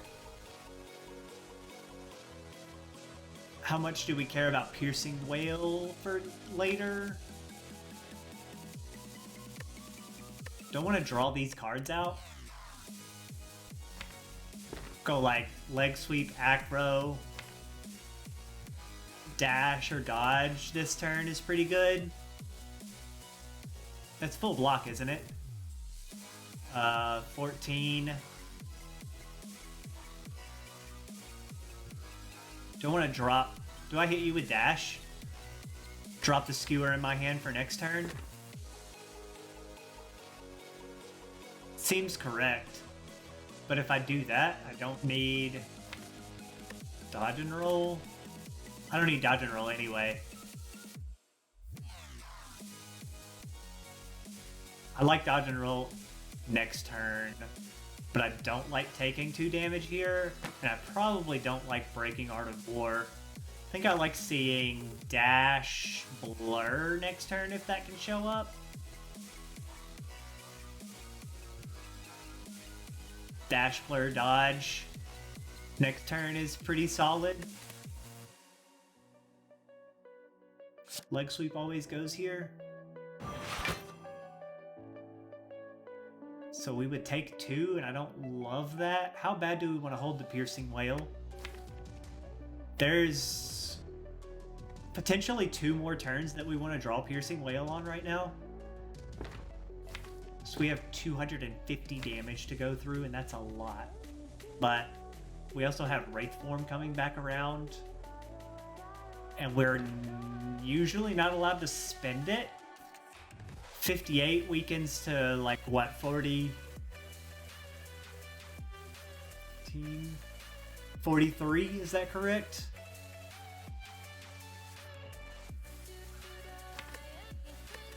We're pretty good at blocking. I want this out of the deck, I think.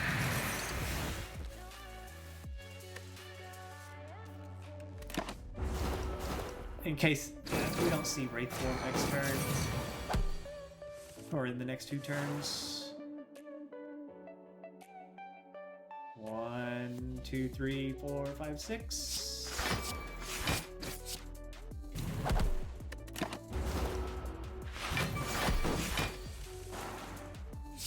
Okay, not amazing.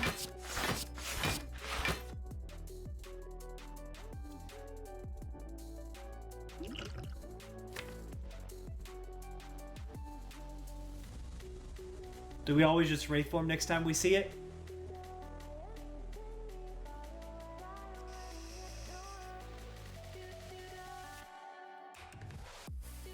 We do. We sacrifice everything for it. Hey, Mad Clown. Cleared Ascension 3. Nice. Ascension 4 is... bosses are deadlier. Yeah, it can be pretty tough. Amplify. No, Amplify makes a lot of sense on Defect, but it would be a pretty cool card here. So this is pointless to play. We skill potting for 11 health here.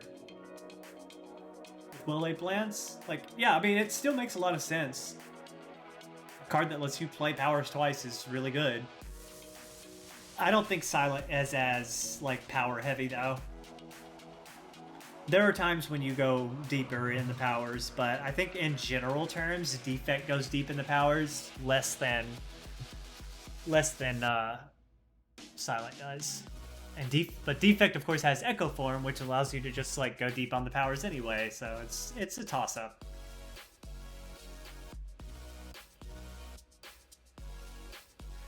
How do we do this much damage? We just do, don't we? What about what about potion chances, though? Like, skill pot here with potion chances? 60%? And we always see Wraith Form in the next 2 turns. Just make sure that we don't overspend our energy. Skill pot with cards in hand. I don't know why you would.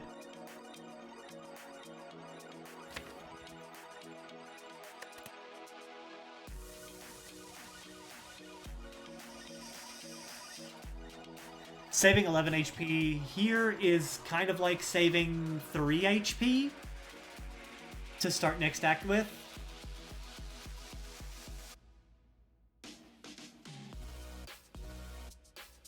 Slay Eye says I'm only allowed to take 4 damage.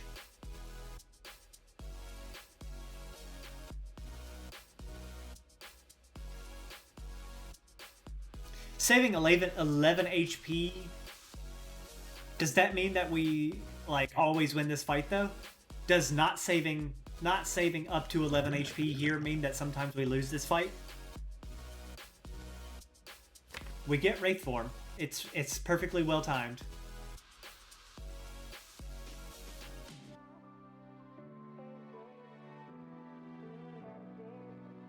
I don't want to see Wraith Form next turn. I want it in 2 turns.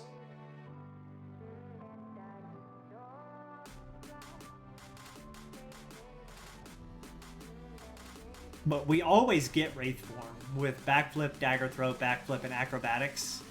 We always see Wraith Form. I just don't want to see it next turn. If I see it in 2 turns, we always win. Correct? But if I see it next turn, sometimes we take the next multi-attack to the face with no dexterity.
Mechanical keyboard? Mechanical keyboards are sweet!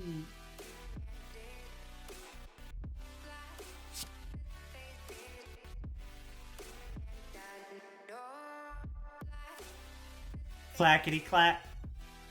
Don't come back.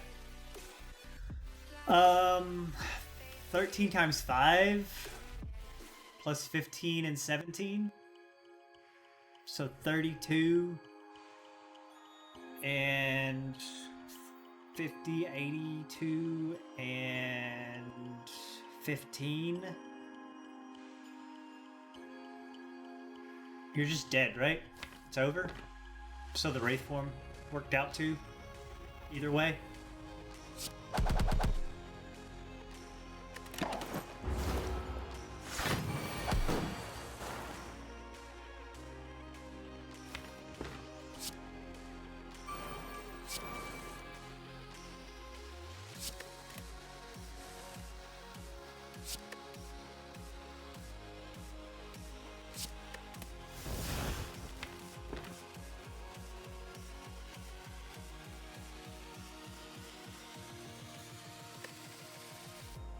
Is this already kill?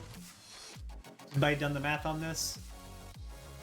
I need 35, 17, 18,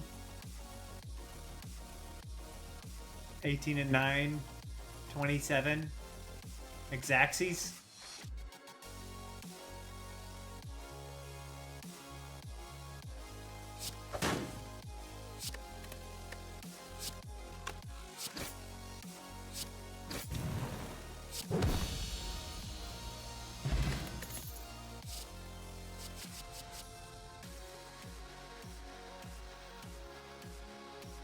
I have a backstab in the deck right now.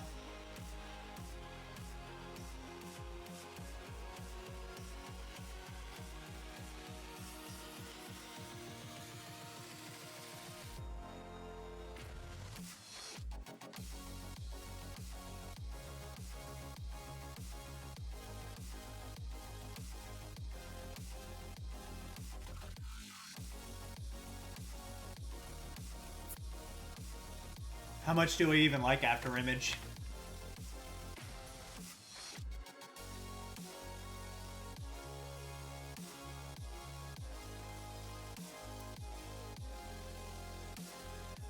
With dodge and roll, backflip, leg sweep, crippling cloud, dash, blur. I like it a lot with Wraith form. Absolutely. How much do I like it when I'm facing turn 1 with a backstab and an After Image in my hand, though?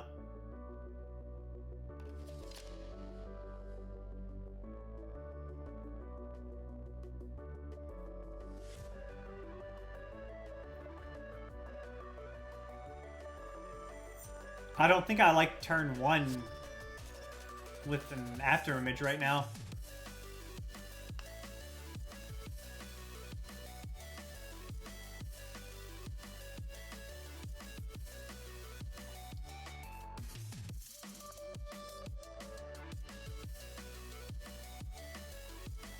It blocks for 4. I do have Ninja Scroll, so we do get that much value out of it on turn 1. It's not unreasonable.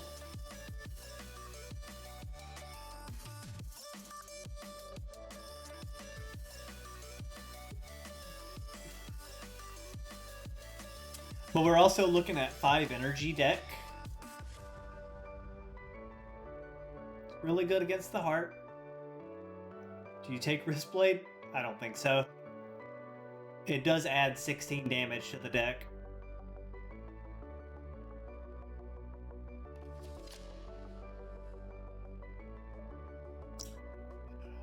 How Pandora are we? We're pretty Pandora. 2 backflips, a leg sweep, a blur. We're pretty Pandora. Does After Image lean more towards Pandora? How deep are we betting on Pandora?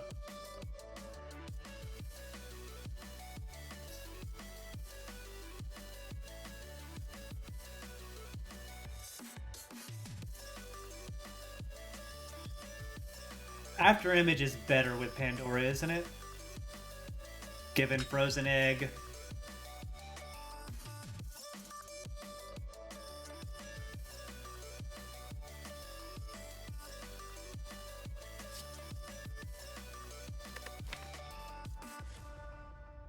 We're not worried about losing our defense. Hey, A's off.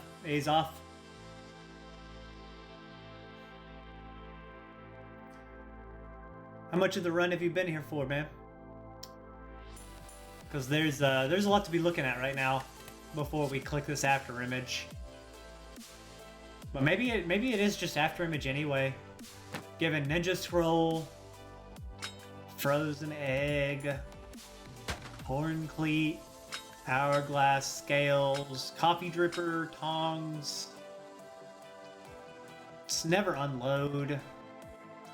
I do like a Tools of the Trade. We really like Pandora right now. Made it to Act 4. Way to go, Praetoria.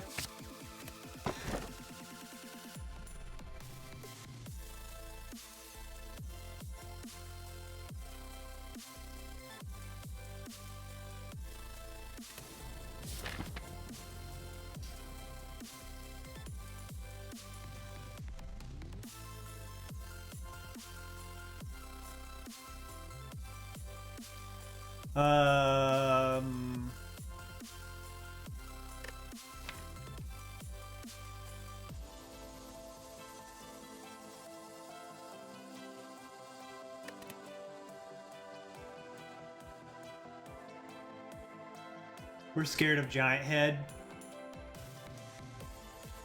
Like, deathly afraid of Giant Head.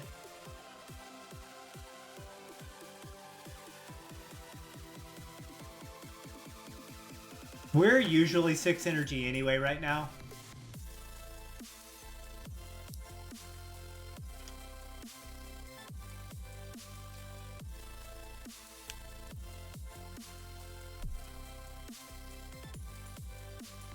We want Corpse Explode, we want Catalyst. Another Leg Sweep, another Cloud. Another Wraith Form. We want a lot of things, actually. There's a couple of cards that might break it open, but we're in a rough spot. Do we have to force 3 elites here? We might have to force 3 elites.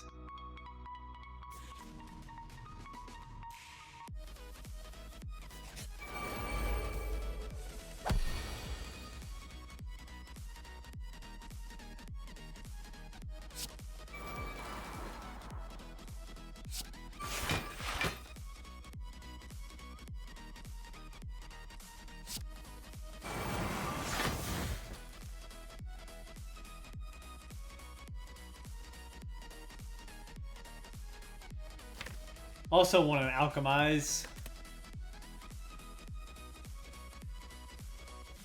I don't think I'm afraid of this fight. Sometimes, yeah, absolutely terrifying. 1, 2, 3, 4, 5 attacks to only proc Shuriken 1 time.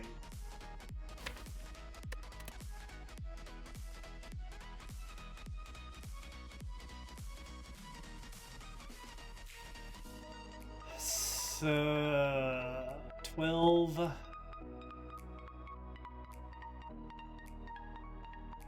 24, 33 damage, 40 damage, 43 damage, 6, 49 damage here.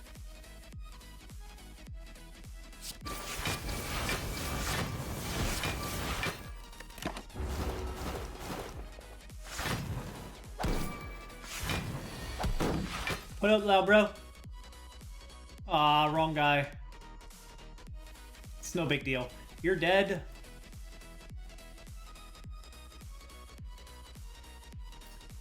So we can skewer here, or we can...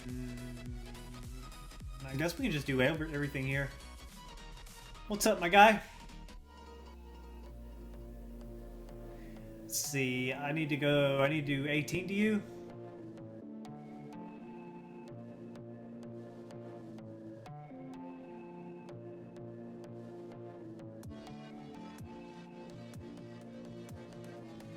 Just hit you with the skewer for 2, 2, 3, 4, 5. Long time no see. Yeah, I took the weekend off, man. I haven't been sleeping very well at all. It's been really hard to actually fall asleep. I gotta work on it again. I was doing really good on my sleep schedule, but it got really tough. I don't think I'm gonna waste damage on your block either. I think we're gonna dash you. We're gonna blur up.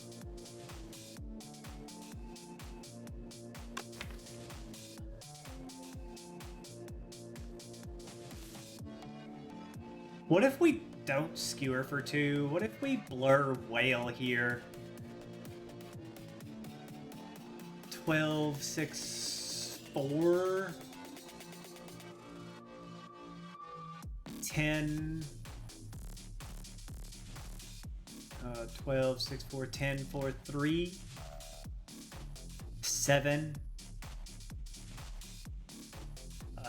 12, 11. This is, what is this, 13?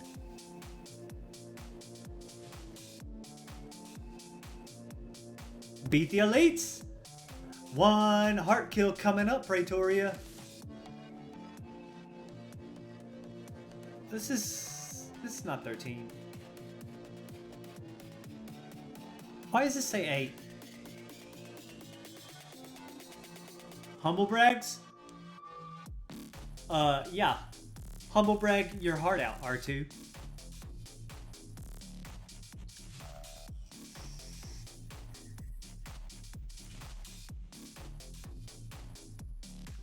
Let's change things up for Act 3. Let's chill.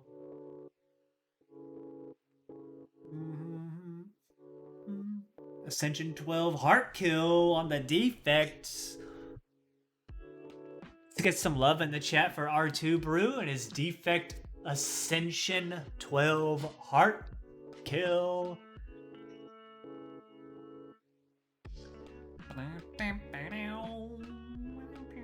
Uh,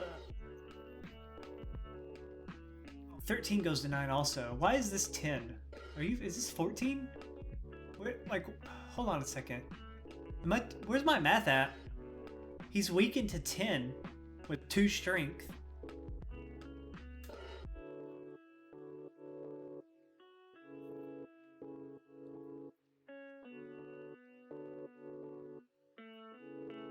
Rage quit after losing to Slime Boss 5 runs in a row? I'm sorry, Loud Bro. I'm not laughing at you, I'm laughing with you.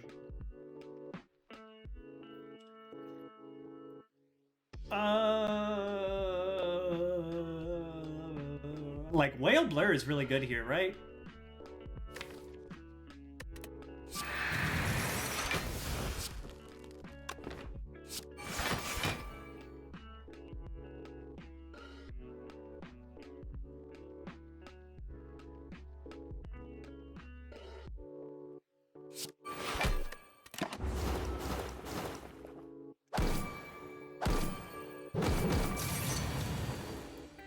That is very normal.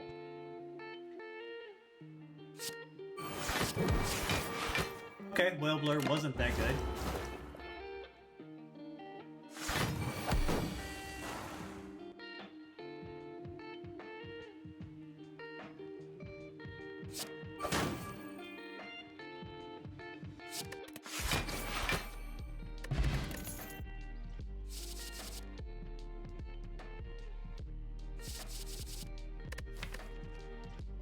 Is this a band-aid for our AoE problems?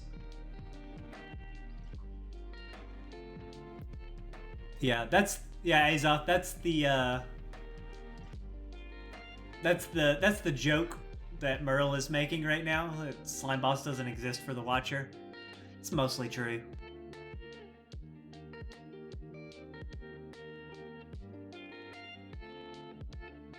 You have a 3-0 silent streak going, Gudo? It's pretty exciting.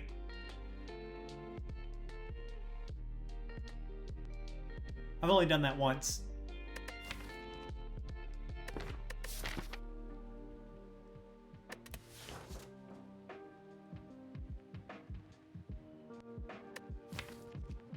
Two crippling clouds? Like, we talked about... Well, I talked about snatching crippling cloud.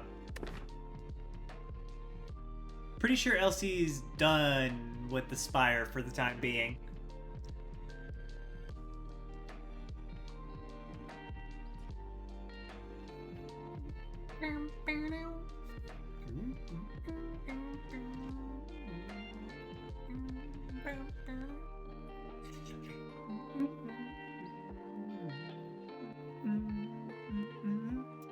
He's just not in the mood. It's not having that much fun with it. He kind of accomplished everything that he wanted to accomplish. I'm pretty sure that he just feels like he's done with it. Get Watcher killed in Wrath. There's a balancing act that you have to perform with the Watcher. But once you understand the stance swapping and balancing act that you have to do with the Watcher, she becomes just completely OP.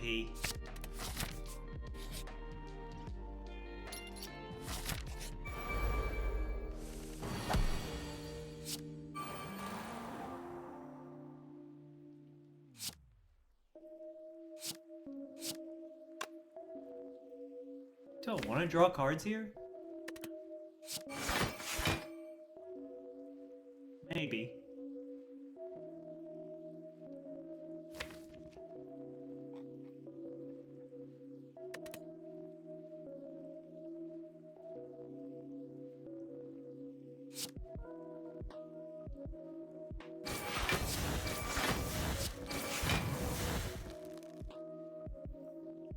Probably didn't want to draw cards. One strength.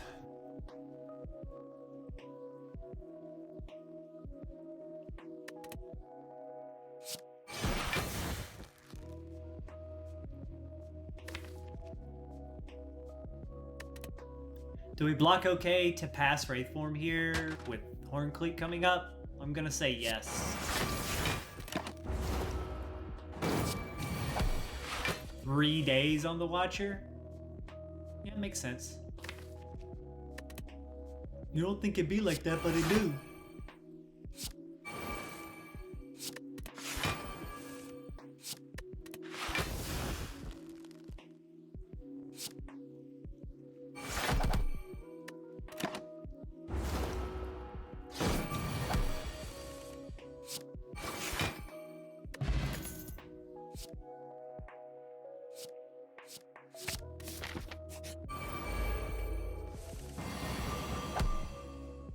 Turn one, no attack? A nice change of pace, boys.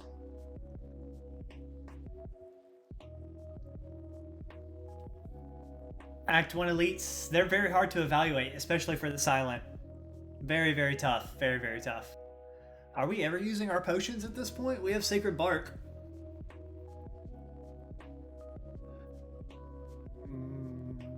I could fire pot one of these guys. But we can also just, like, fumes them.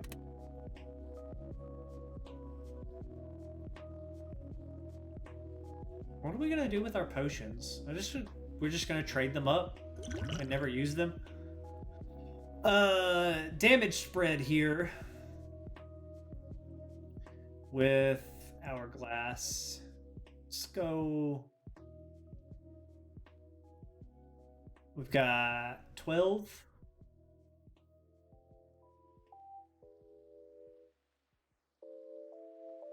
Yeah, this is always a 24 damage evaluation right here that I need to think about. Yeah, I'm trying to think about whether I want to just get value for my potions, but like if I don't take damage, then what's the point? I don't know. 24. That's exact dead on you. I guess we just take that value. Rude.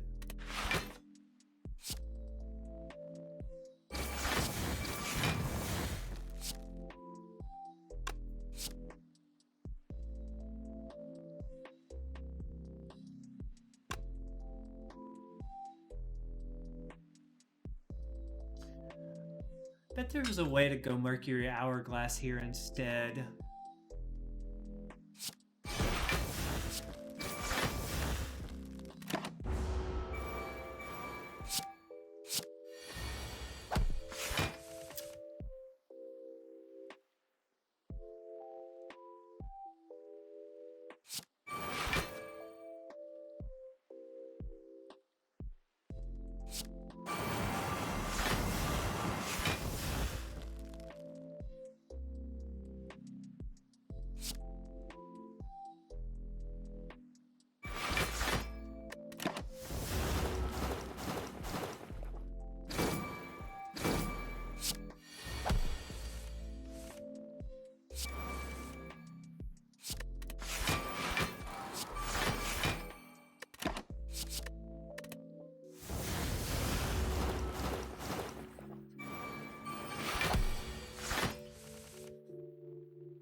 No relics is set up here is weird.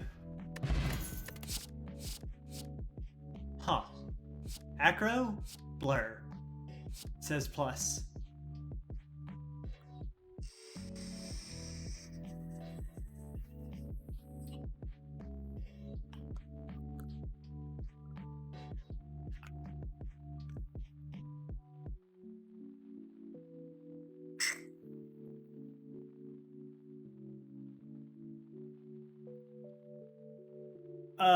There's some counters that I really want to worry about.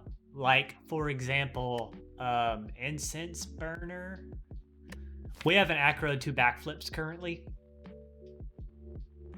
And a well-laid plans counts kind of as... It counts as kind of draw. It's kind of like inverted draw.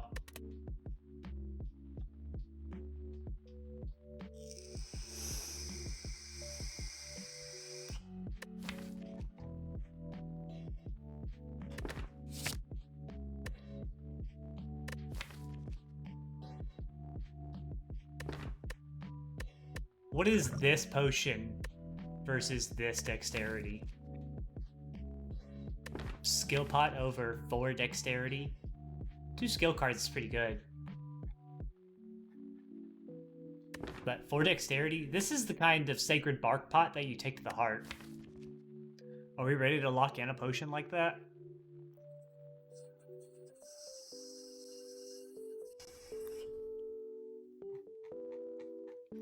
Is it ever drop fire pot? That's 40 damage. Really good for Nemesis. I don't want to fight 3 elites here. I want to find my catalyst win condition right now instead of digging for relic stuff.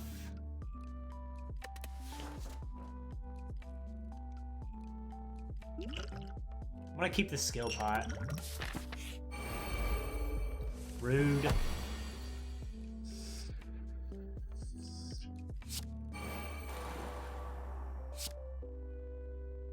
I don't want to be vulnerable. Don't want these in the deck, but we have 2 acrobatics now.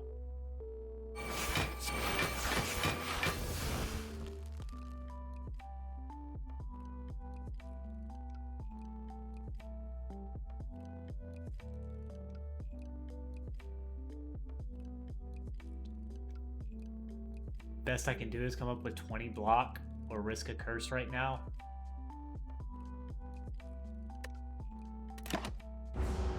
And well-laid plans also.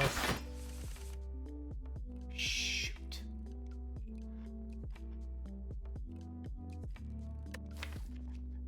Can't card remove.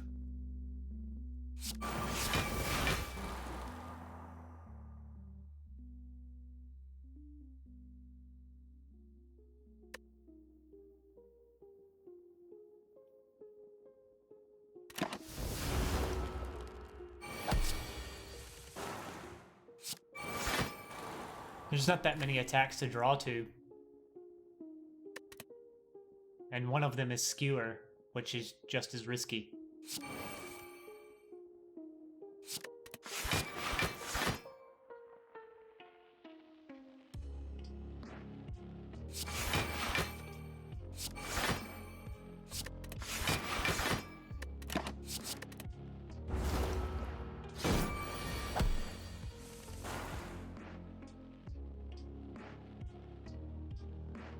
Curse isn't the happiest day in my life, but I'll live with it.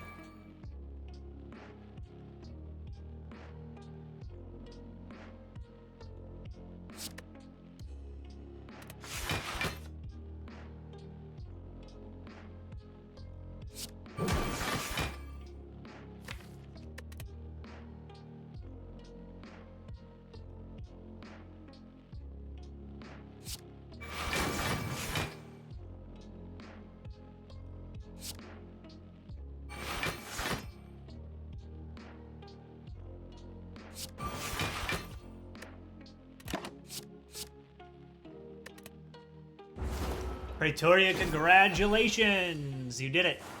Way to go, man. Big, big victory for you there.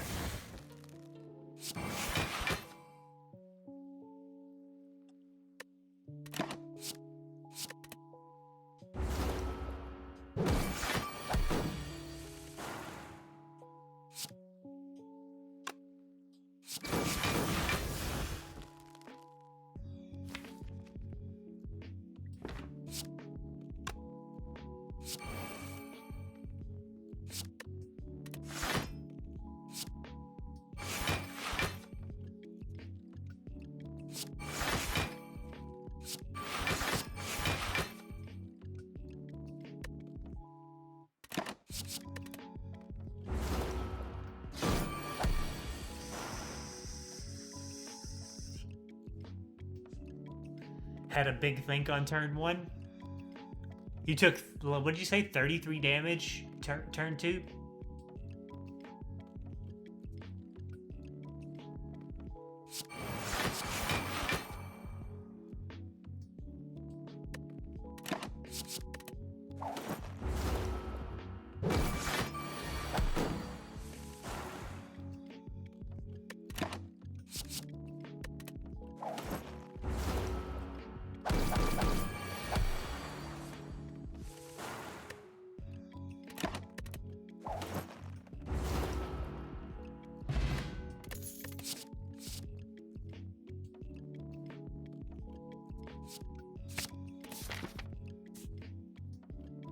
Gotta force this, don't we?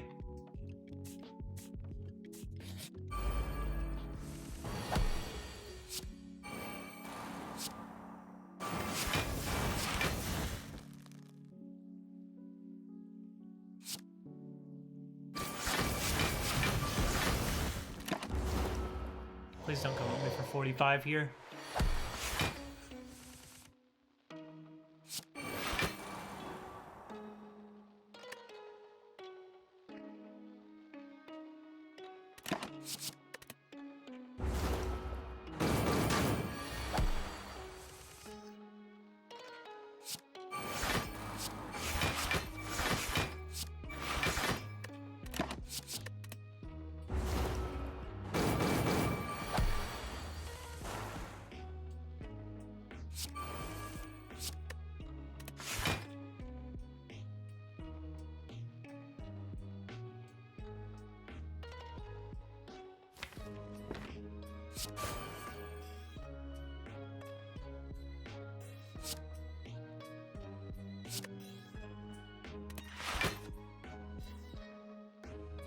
Five, 10, 20.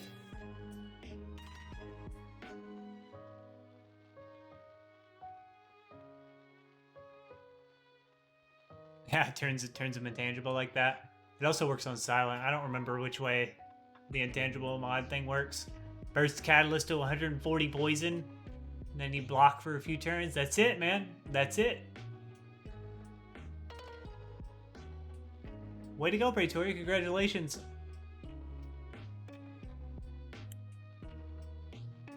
We'll add a Wraith form here.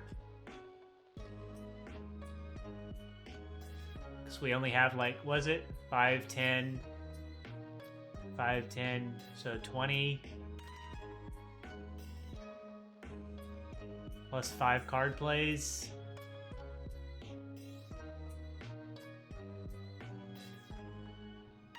One, 2, 3, 4. Oh, it's 5 energy though.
I'll take an adrenaline.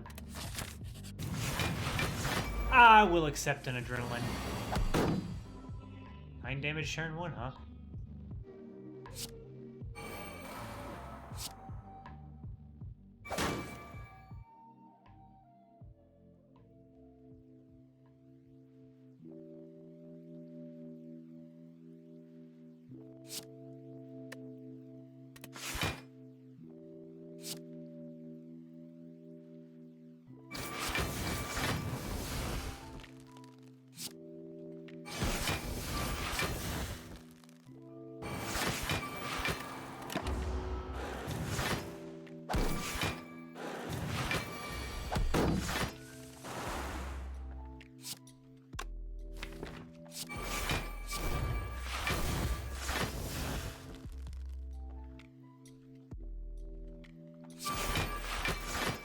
guys, listen to that bass.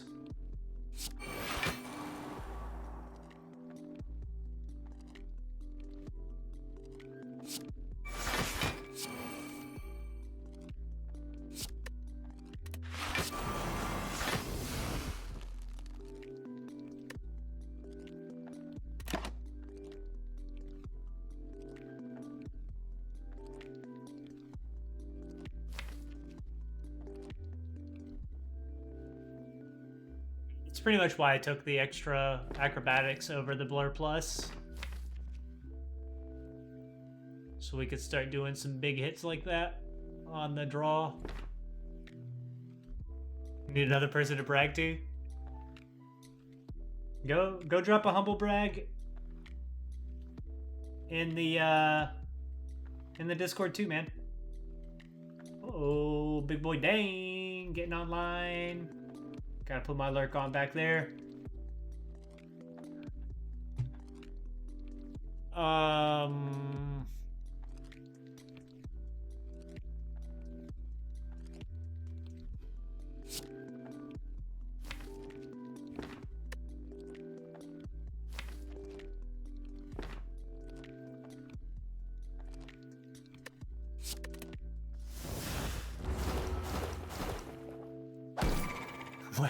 Wake her up. Oh, you already did it? I didn't even notice, man. Add a reaction.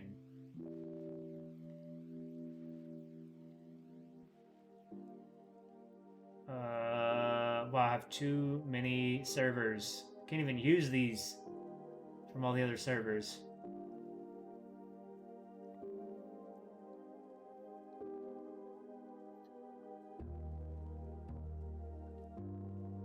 Any channel is fine.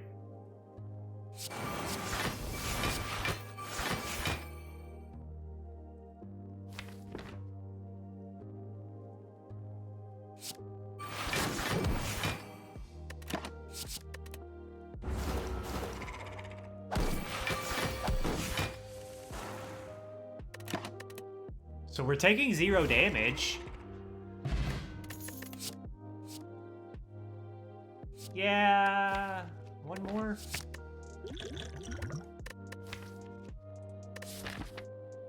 $12 poison for giant head seems really good.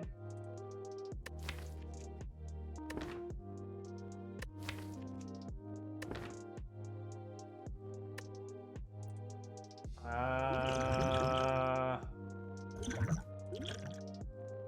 don't know, dude.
That paper crane really offsets the Philostone a lot. It was a really good choice to take it.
It can't be. It's got to be draw cards.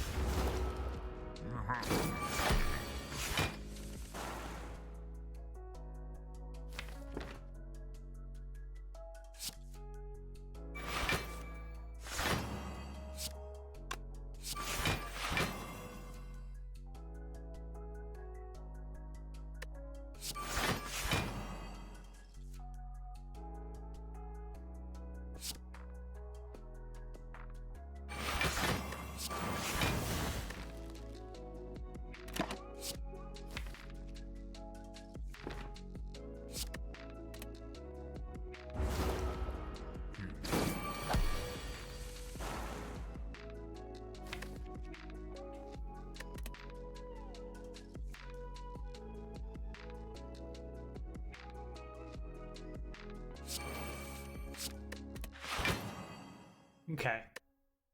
Is it Wraith?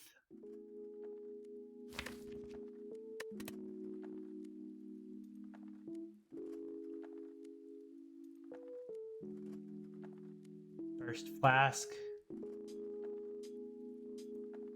To add 9, 18 poison here. It can't be Wraith yet. Can we block this? 37.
Yeah, take 2 is fine.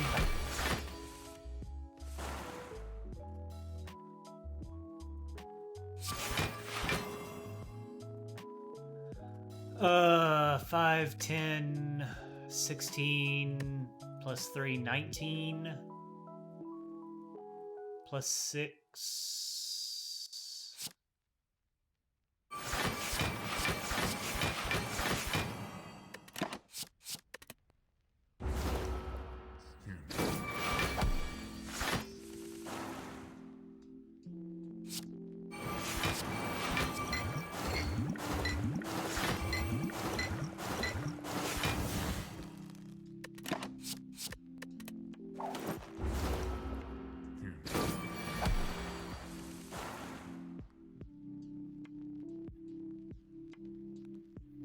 Yeah, it was supposed to be Wraith form. I've lost 2 HP there. Could have saved it.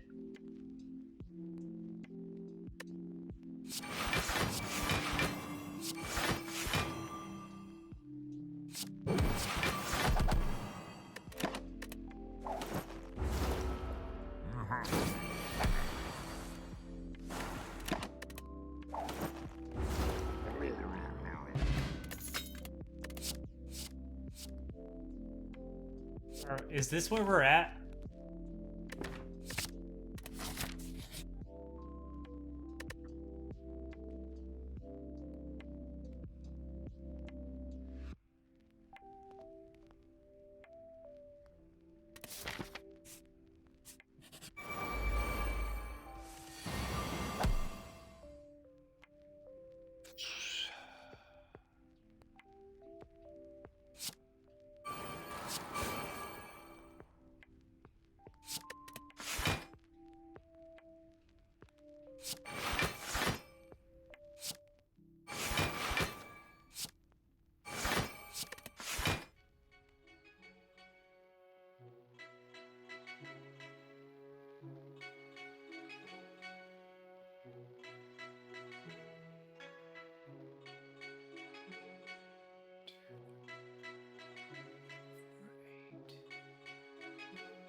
Art of War T-Gun. I'm holding Art of War.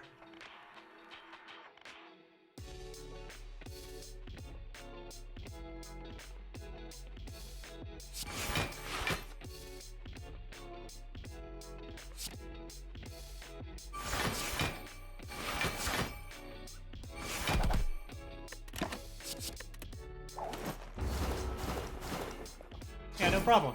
Feel free to ask anything you need to ask in the future.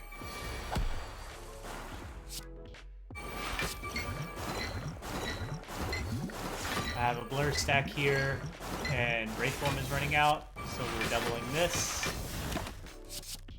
And we're taking damage here. We should be out of the fight. Yeah.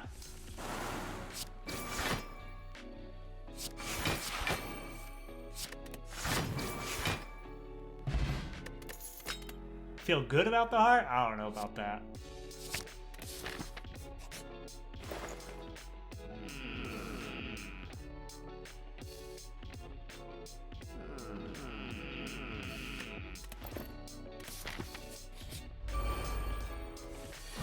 can set up the shuriken for next fight.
Hey, Rebel Josh. We're roughly okay at Donu Deka.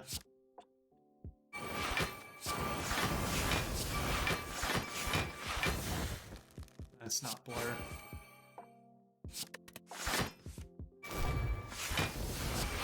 There it is.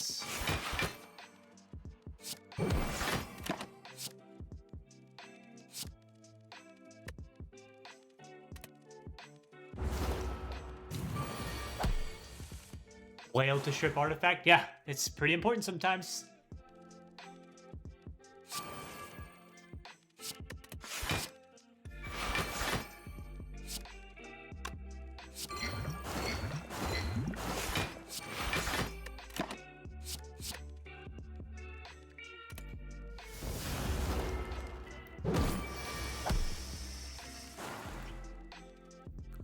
No card draw.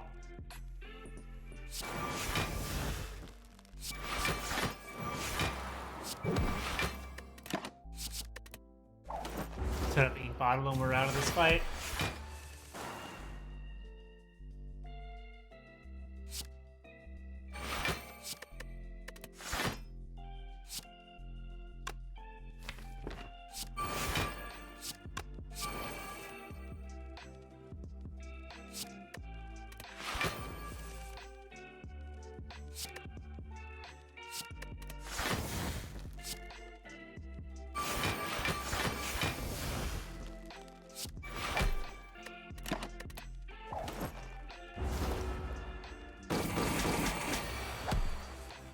It's a one-card wonder. Pretty much, yeah. Yeah, AoE Artifact Strip is a lot more valuable than you typically give it credit for, but it's really good. Ugh. Okay. Oops.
Gold Red Mask indeed happened. How do you know?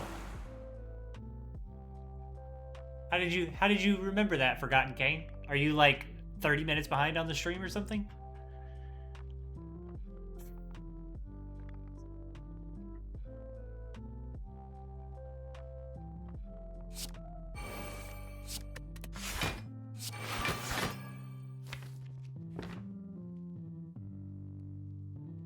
Moribund?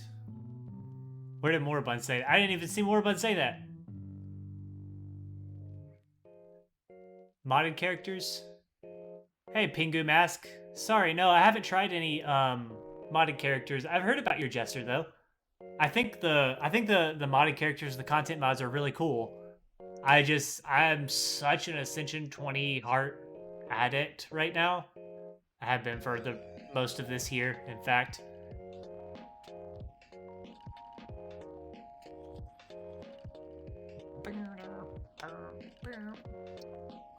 How required is Burst Flask right now? Probably pretty required, huh?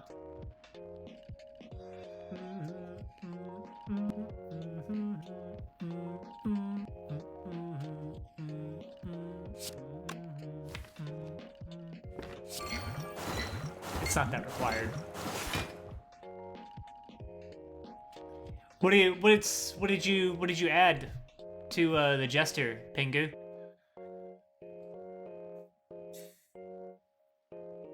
Guys, let me take a brief bio break here. I know it's the middle of a fight, but I'm starting to bounce in my seat here. Drinking this water too fast.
Why are we trying so hard in this run? I said I didn't want to try hard today. Oh, Pingu?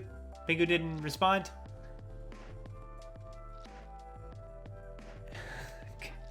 Gecto or Snecko, I wonder what we should pick. Are you in your own run, Captain Falcom? Is that what you're asking for? Or are you just memeing on my Snecko versus Ecto Snecto? Question mark? What are we holding this turn?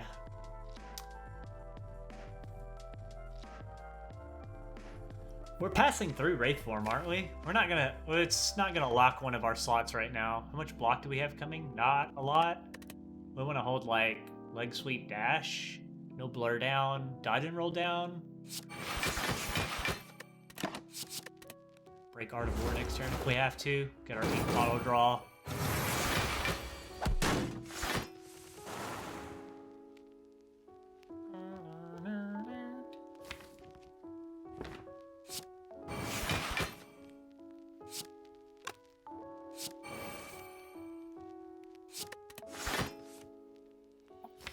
Is it adrenaline time? Shuffle out the parasite. Come back around to Flask.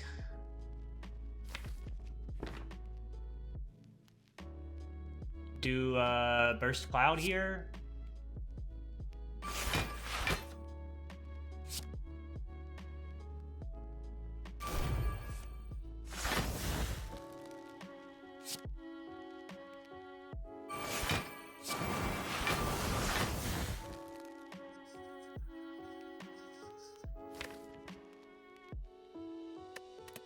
No catalyst. No, sir. Saw one catalyst in the library event early Act 2, and we accepted a crippling cloud to make us better at Act 2. We wish we had that catalyst now, but the cloud is still very good for us. So it's like, we're okay about it. Shuffled out that, shuffled out that, shuffled out that. 6 strength. You're looking at 13 times 2 next turn. Probably happy to get there with the dash blur, I guess.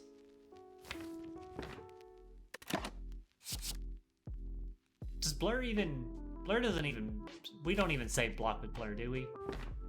Let's just block more like this. If we draw the other blur, it'll be cool. If we don't, whatever.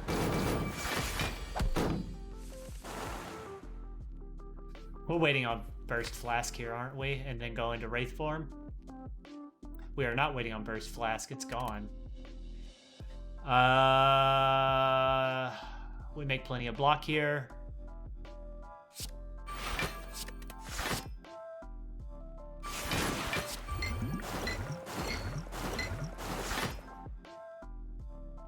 Pretty nice. Got our ink bottle on 9 because we used dash. It already broke Artivore.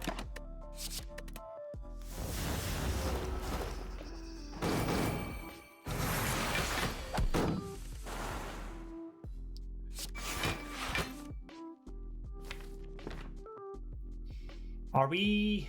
We're probably ready for Wraith form at this point. Streamer luck.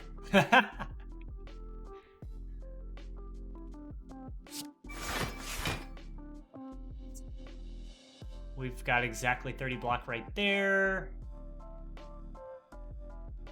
But we don't need it because we have ink bottle plays this way. Hold these two now. Save Art of War.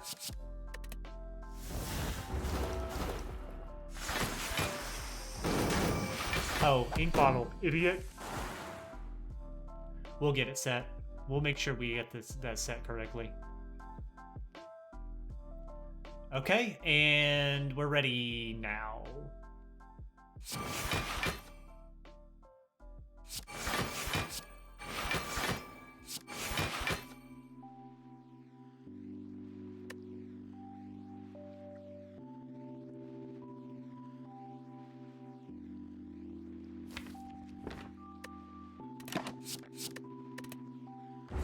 Set ink bottle now. Probably just spam through a bunch of cards though. Maybe we don't have to. You're dead. Only have to play 2 cards, so we just backflip Wraith form next turn pretty much.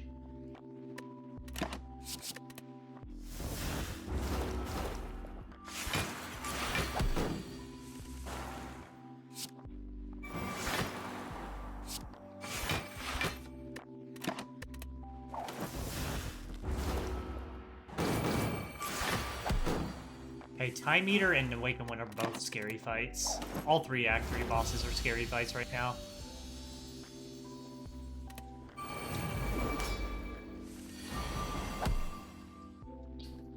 After Image goes in this fight, doesn't it?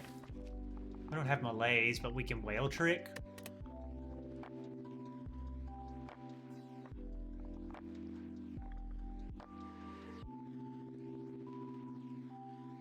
Can we pass After Image? Is it okay to pass After Image in this fight? Also, Mercury Hourglass. We Whale Trick. Do this. Cinder's Bane out of the deck turn 1 is fine. We have 3 damage. 19, so 22. 26, 34.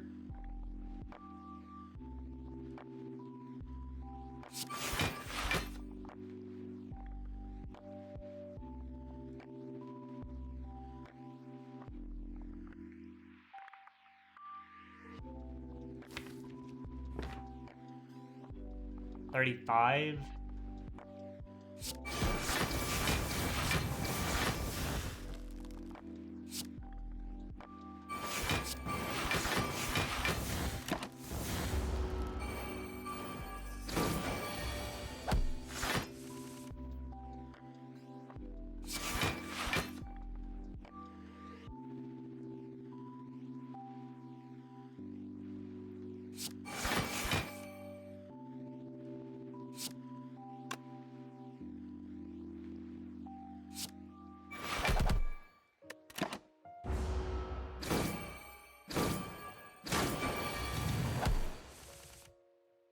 Oh my goodness.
Four stacks a week is fine here.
Willet Plans adds a real 8 damage here. After weaken still. Base 6 plus 6 strength to 12. 12 weakens to 9. 9 times 4 is 36. We would be taking 3 damage this turn to get it in play, with a pretty weak block package coming around as well. We don't need whale yet, but yeah. We'll just pass through.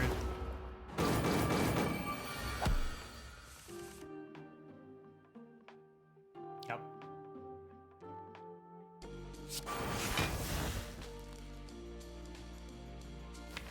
Are we playing cards to block right now? Missed every one of them. It's miserable.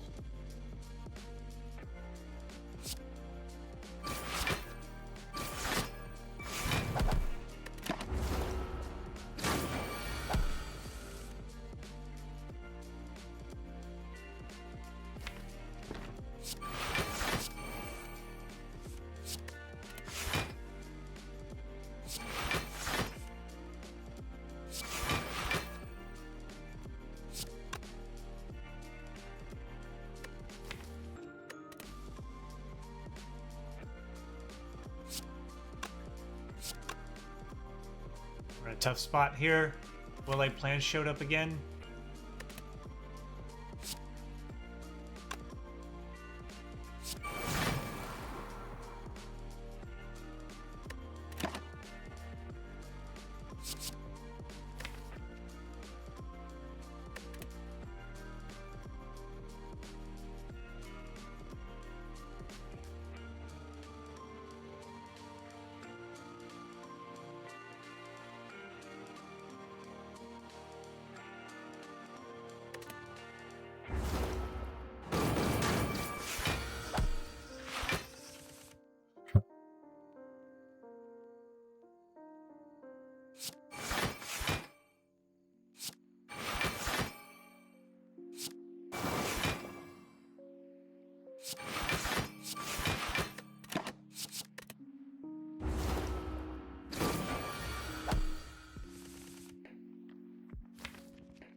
Block package for next turn is really bad, so we don't split here.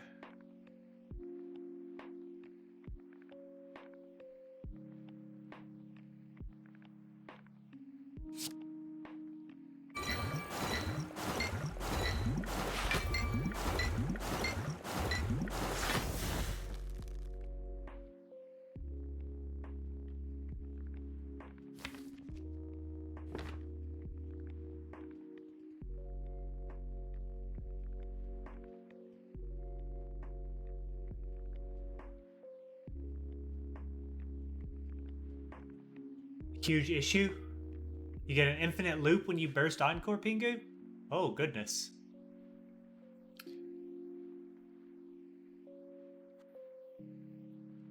Does anybody else here play modded content? Do you guys play mod characters? Have you guys checked out the Jester?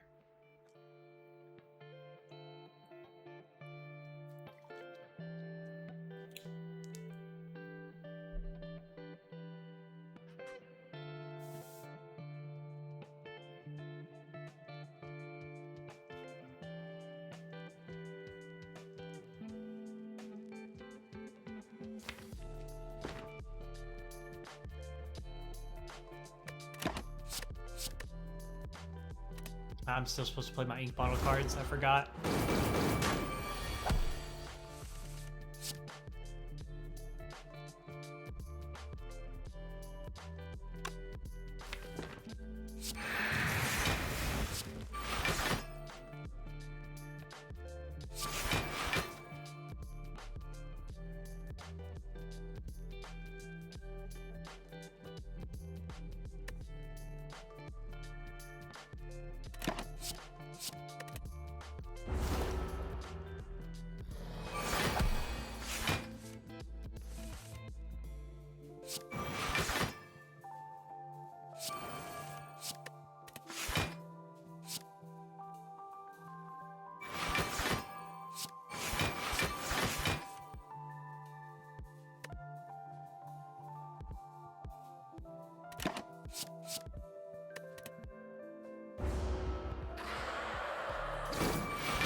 Burst Encore would play both cards in an infinite loop.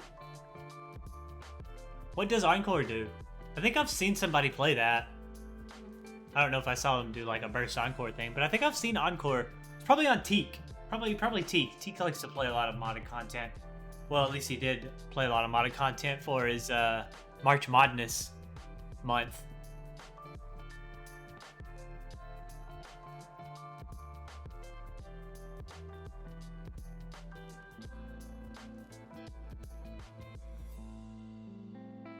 So,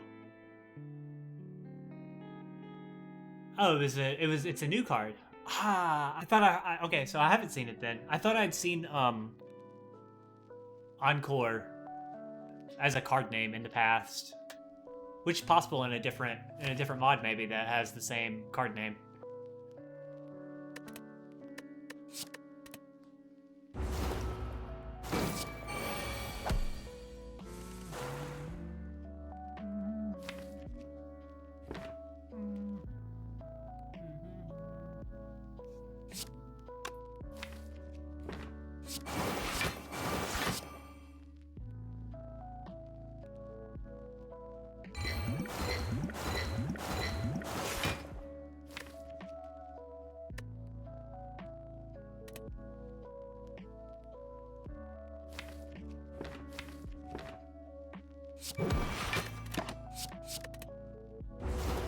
We shouldn't take any more damage in this fight.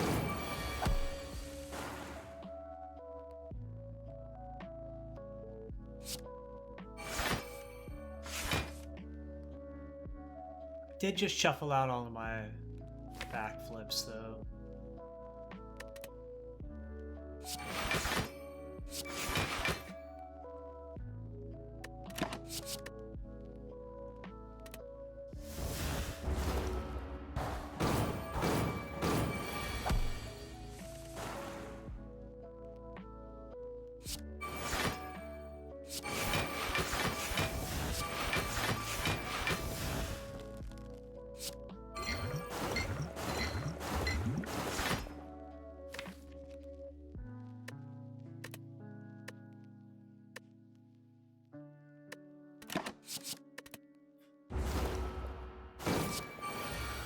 Yeah, finally Blurricade happened. I waited this whole fight to do it.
How did we kill the heart?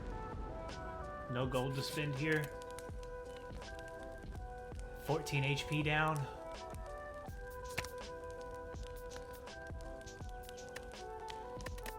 Do I need an energy upgrade? Or do I just want to make sure I have the poison started early?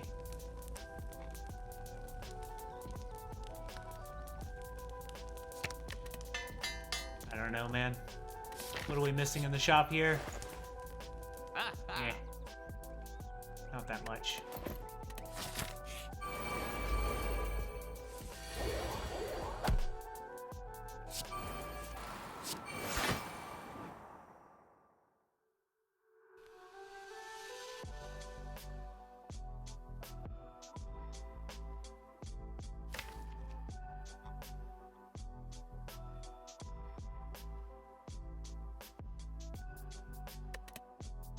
No corpse explosion.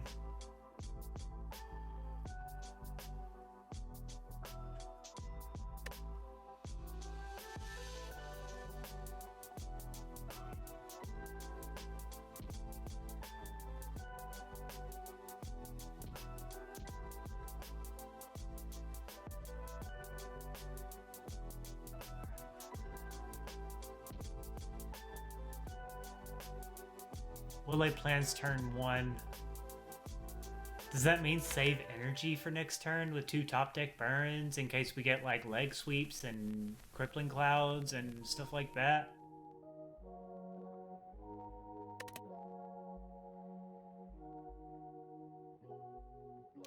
Or did we just aggro now?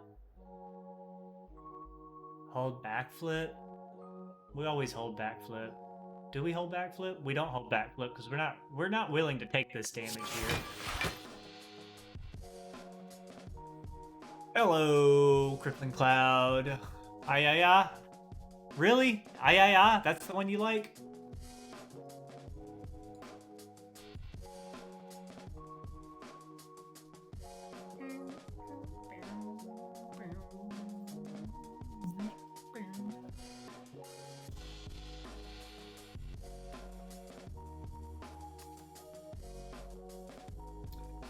The silent run is about to get real hairy. It's been pretty good so far, though.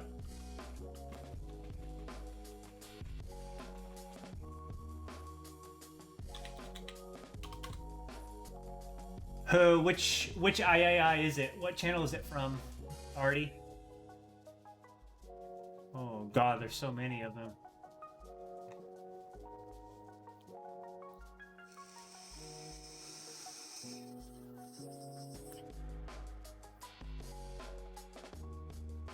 Bursted a burst in your last run with only 1 burst in the deck? Did you like burst acro burst or something?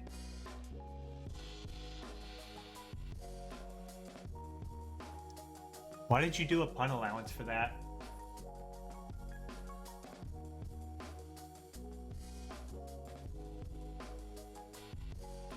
Alright, it's added. It'll take a few minutes to show up. Thank you for spending your channel points with me, sir. Sir Artemiel? Forgot to... Oh. Well, you have a pun redemption. Go ahead and use it. Burst backflip, same idea.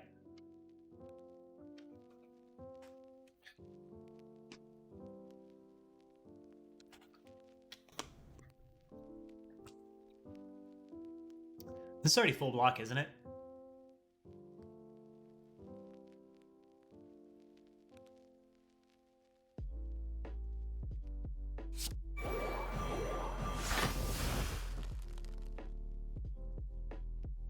So are we holding... We're holding 2 acros. Are we holding Art of War? Really scared of next turn. I can't Wraith Form even if I see it next turn.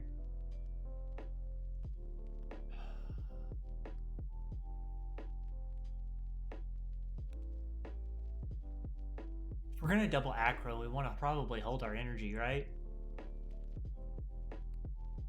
I think I'm holding my energy, so I'm gonna do it. I'm gonna commit.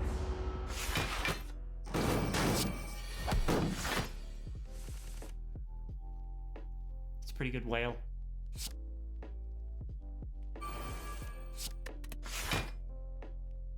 Fumes goes down here. 43 block is a lot of block to come up with.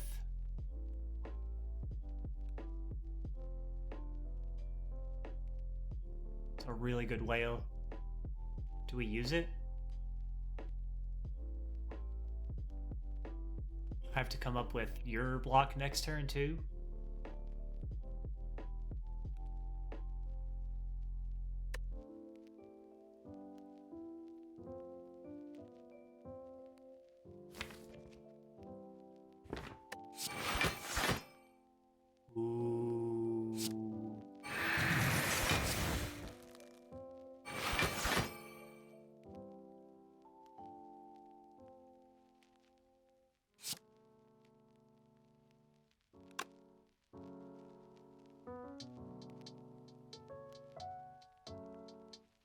Quick, somebody steal Artemiel's pun redemption.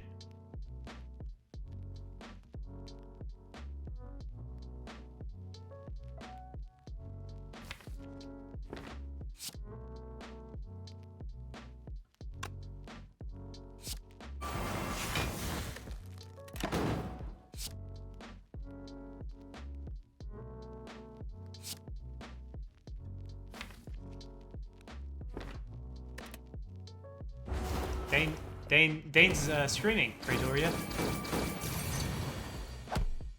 Oh boy. Ooh boy. Alright. Oh boy. This turned out to be a pretty good fight so far. Just gotta get a little bit deeper into it here.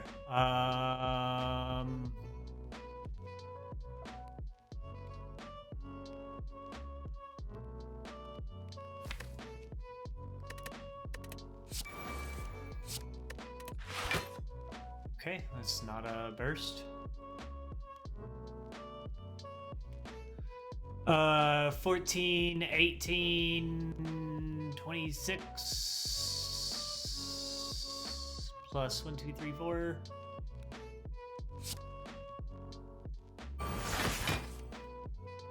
Blur.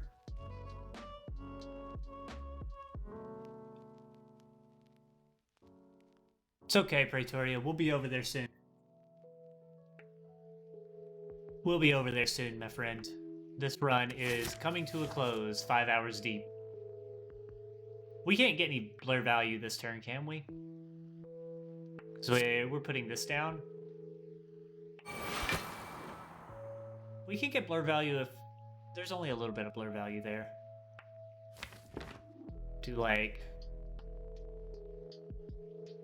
turn around with neutralize. Let's go ahead and pop our adrenaline.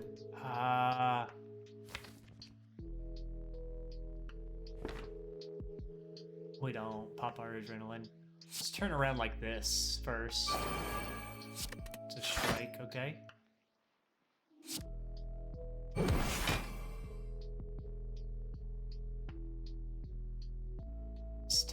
Let's go ahead and, I don't know, we get exactly blur out of this.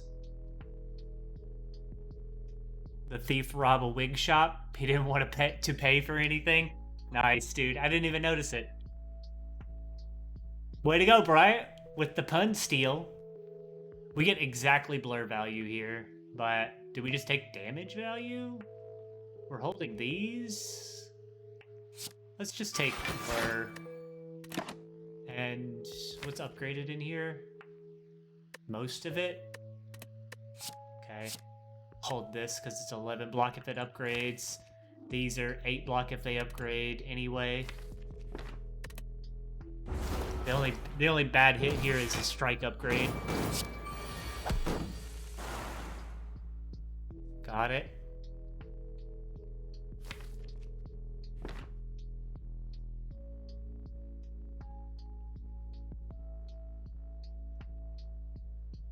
Buff turn.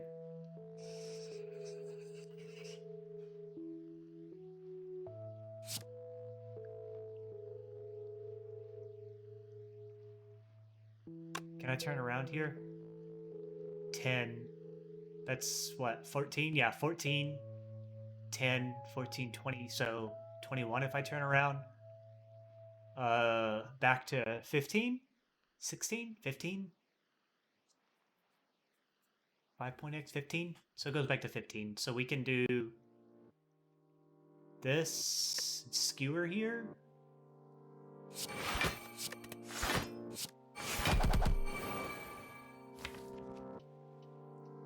Okay, and then there's a world where we go into Wraith form next turn sometimes, but we try not to.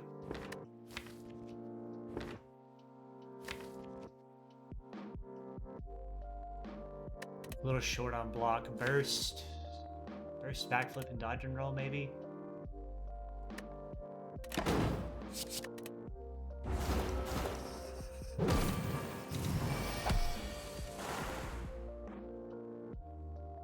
Dang it, adrenaline, just get upgraded already.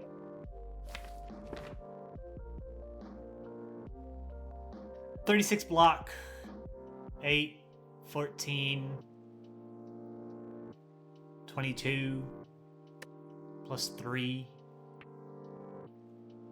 Not willing to take that much damage, but we can burst and it's always full block, so we get to hold Wraith form. So we can hold like Wraith form adrenaline right now.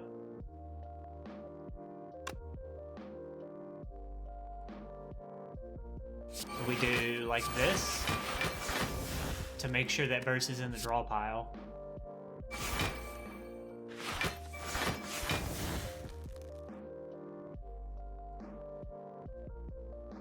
We have adrenaline in hand, so we're not worried about breaking Art of War here.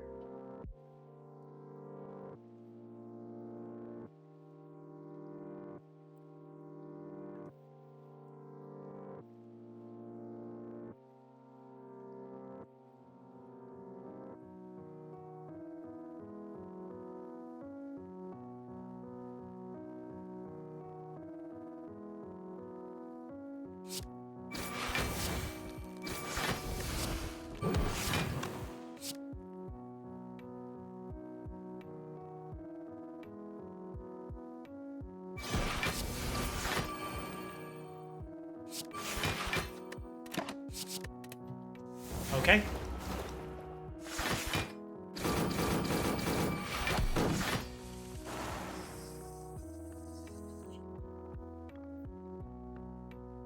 Are ya winning, son? What's up, Earl? God, upgrade already.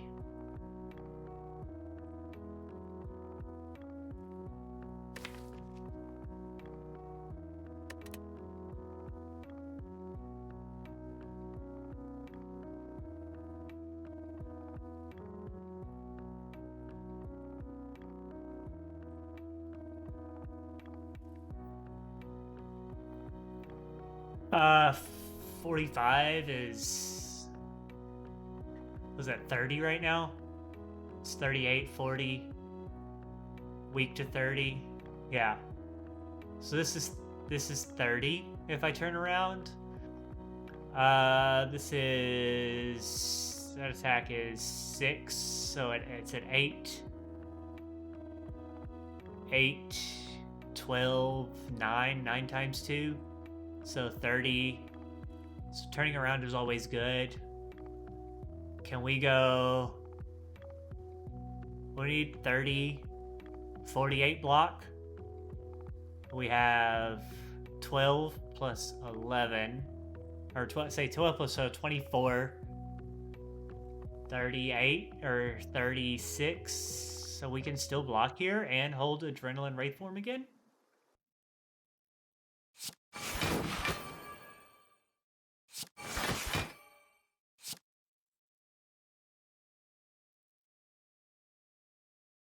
Do I have that wrong?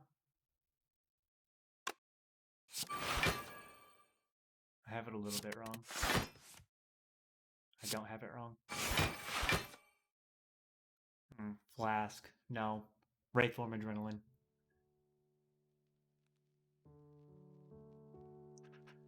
Go look and play your game. Have fun with your game, Artemil. Hope it's a good one. Been waiting on this upgrade. All fight. Top decking 2 burns means I want to keep this, though. So we're not spending it.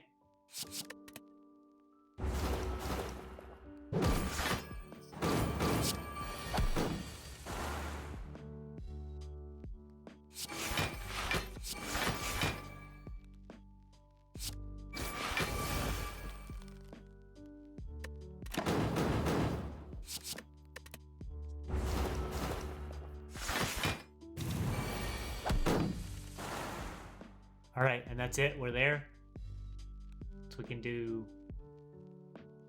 We got Wraith Form in hand. We have Burst Adrenaline stuff. There's Leg Sweep in here.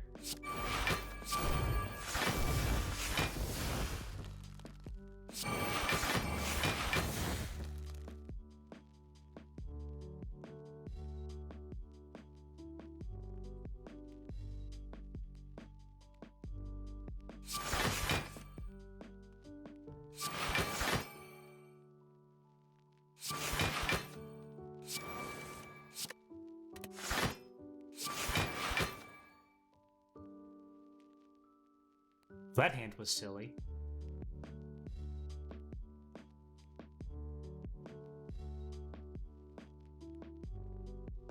And I could have just gone Wraith Form Skewer, couldn't I? But I had to do the thing. Are we kicking these cards out? Or are we shuffling these cards in? There's 4 burns in here already. It's just been a really slow fight, Merle. We're very, very slow in an AoE fight. We don't have a corpse explosion or anything.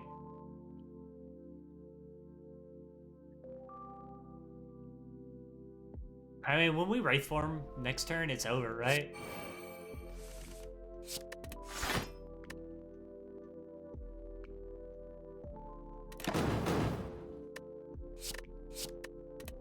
Nice.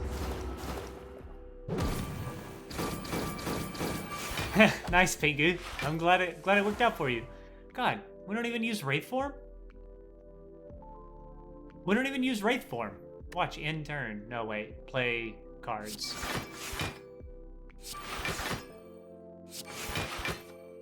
Save. Card play for burns this turn. Burn.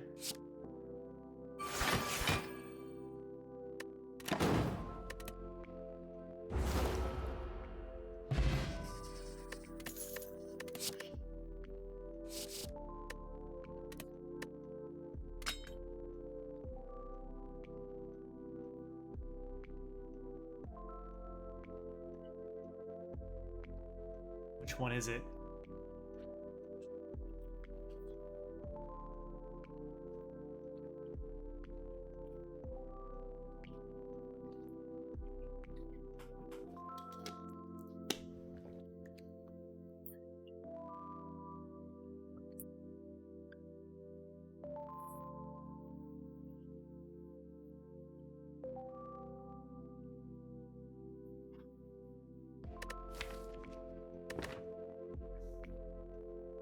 Double innate after image.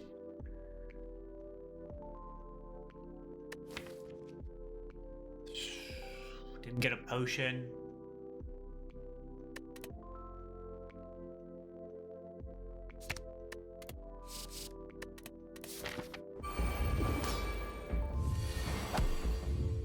We didn't get a block card.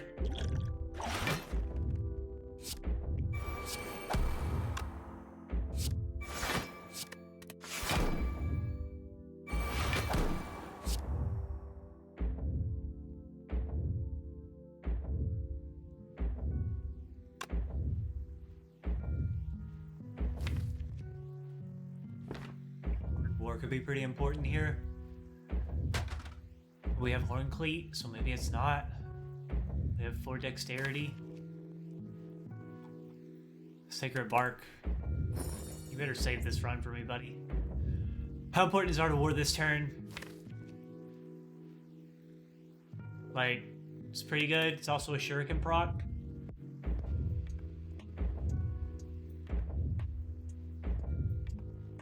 Yeah, also drawing shivs kind of sucks, but I mean, we're on a 36 card deck with 3 backflips, 2 acrobatics, and bottled well-laid plans, which means drawing the shivs is like kind of a non-issue as well.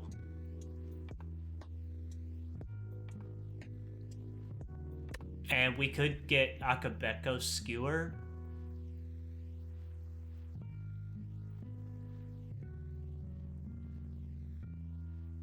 We have Turnip for no frail, Horn Cleat, and 4 dexterity for next turn. Pretty good odds on weaken with 2 crippling clouds and a leg sweep and a neutralize. How important is... I guess Akabeko isn't important at all, is it?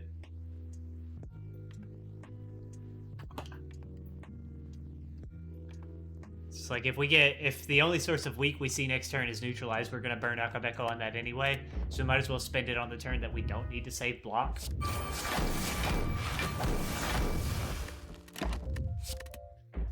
Cinder's Bane out of the deck turn 1 is pretty okay. Ink Bottle got moved up 4 by that. It's all pretty okay. Good weekend. Super good weekend. Thank you, thank you, thank you. Wraith form. I guess I can hold Wraith form for the whole run. Whole fight.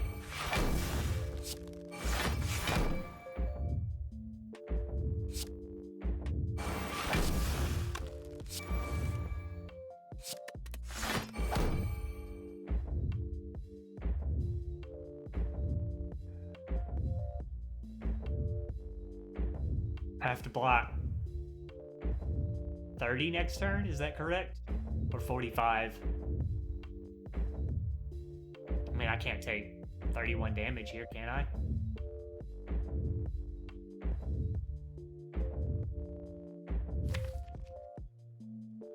Let's get Whale next turn, please.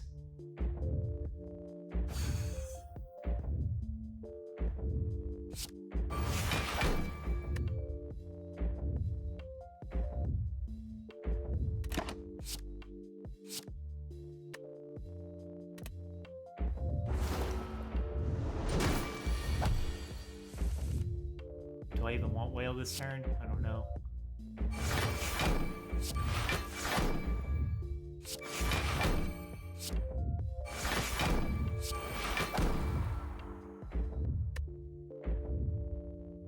Okay, now, am I holding this? I'm holding it. For Artifact Break. I don't need to hold it for Artifact Break. Apply a Weaken. Break Art of War, doesn't matter. Yaru.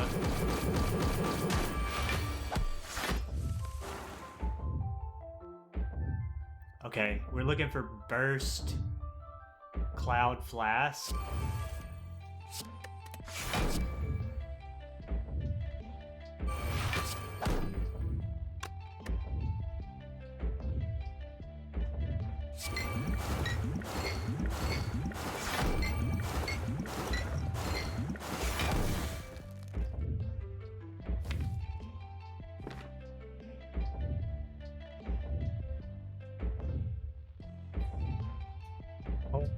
Cloud Whale, Big Scare, no Artifact Break in here.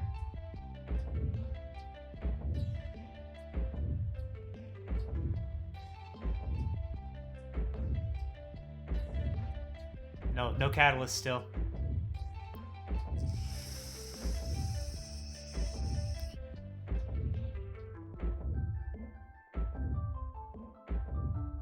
We need the Artifact Break in case it's... Dang, man. It's gotta be this, because we need the Artifact Break, right? We held Art of War, so... It's a big attack.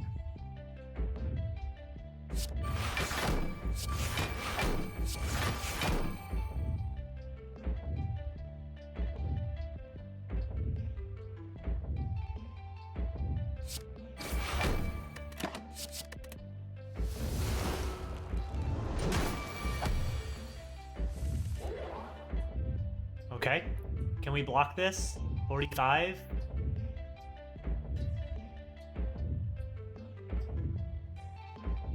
Can we block it and get Crippling Cloud in play? No.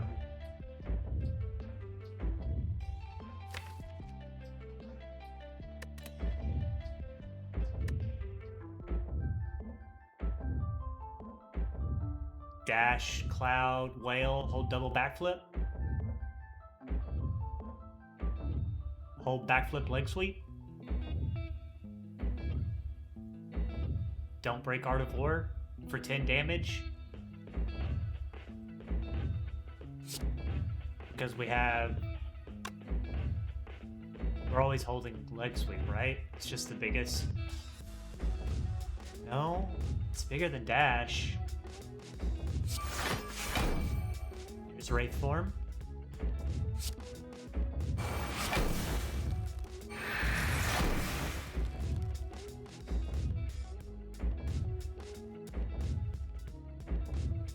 We're holding Ink Bottle now, so that we can keep... Where are we at right now?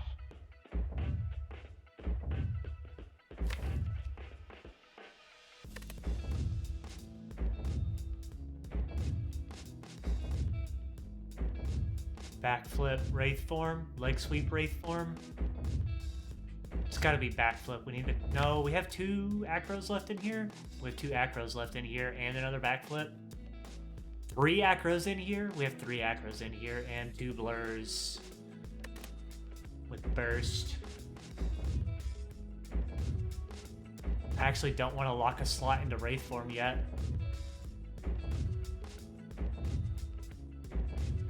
I want this, right?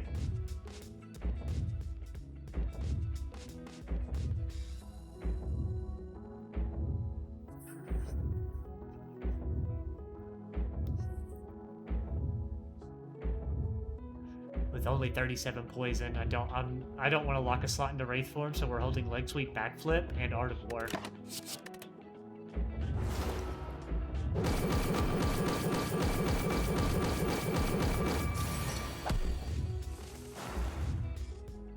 Good blur, super good blur.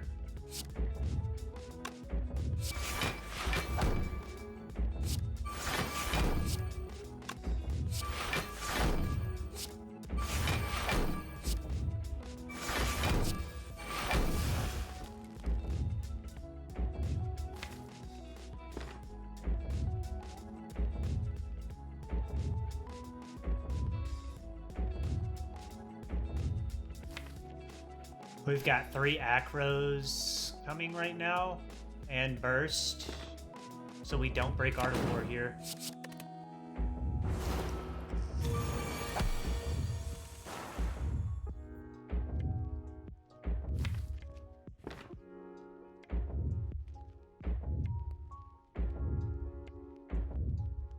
Okay, we stack, we burst.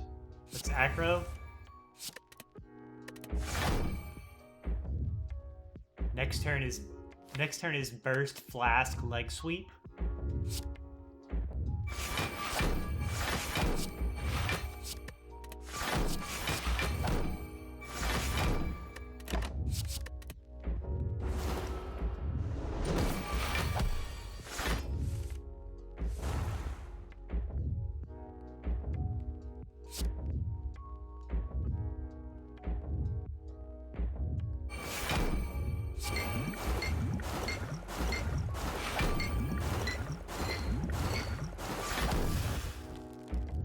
Not even burst leg sweep.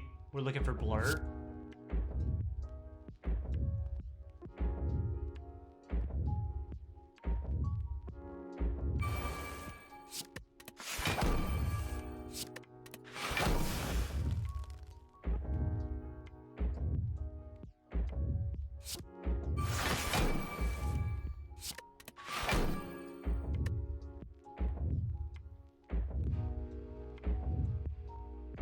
Got all the strikes.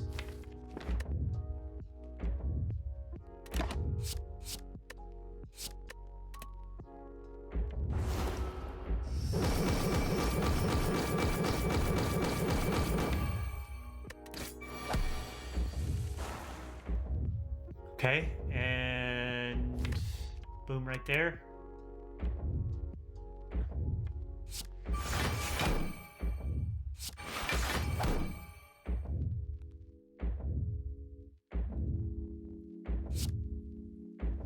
We just take 44 damage. And it's underneath damage cap. And we Wraith form and we win.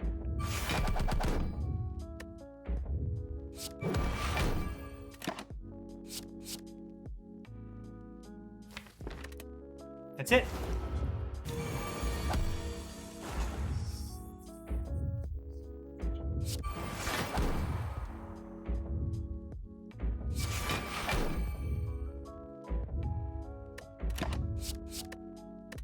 I'll set up ink bottle for the next run. Wraith form is overrated.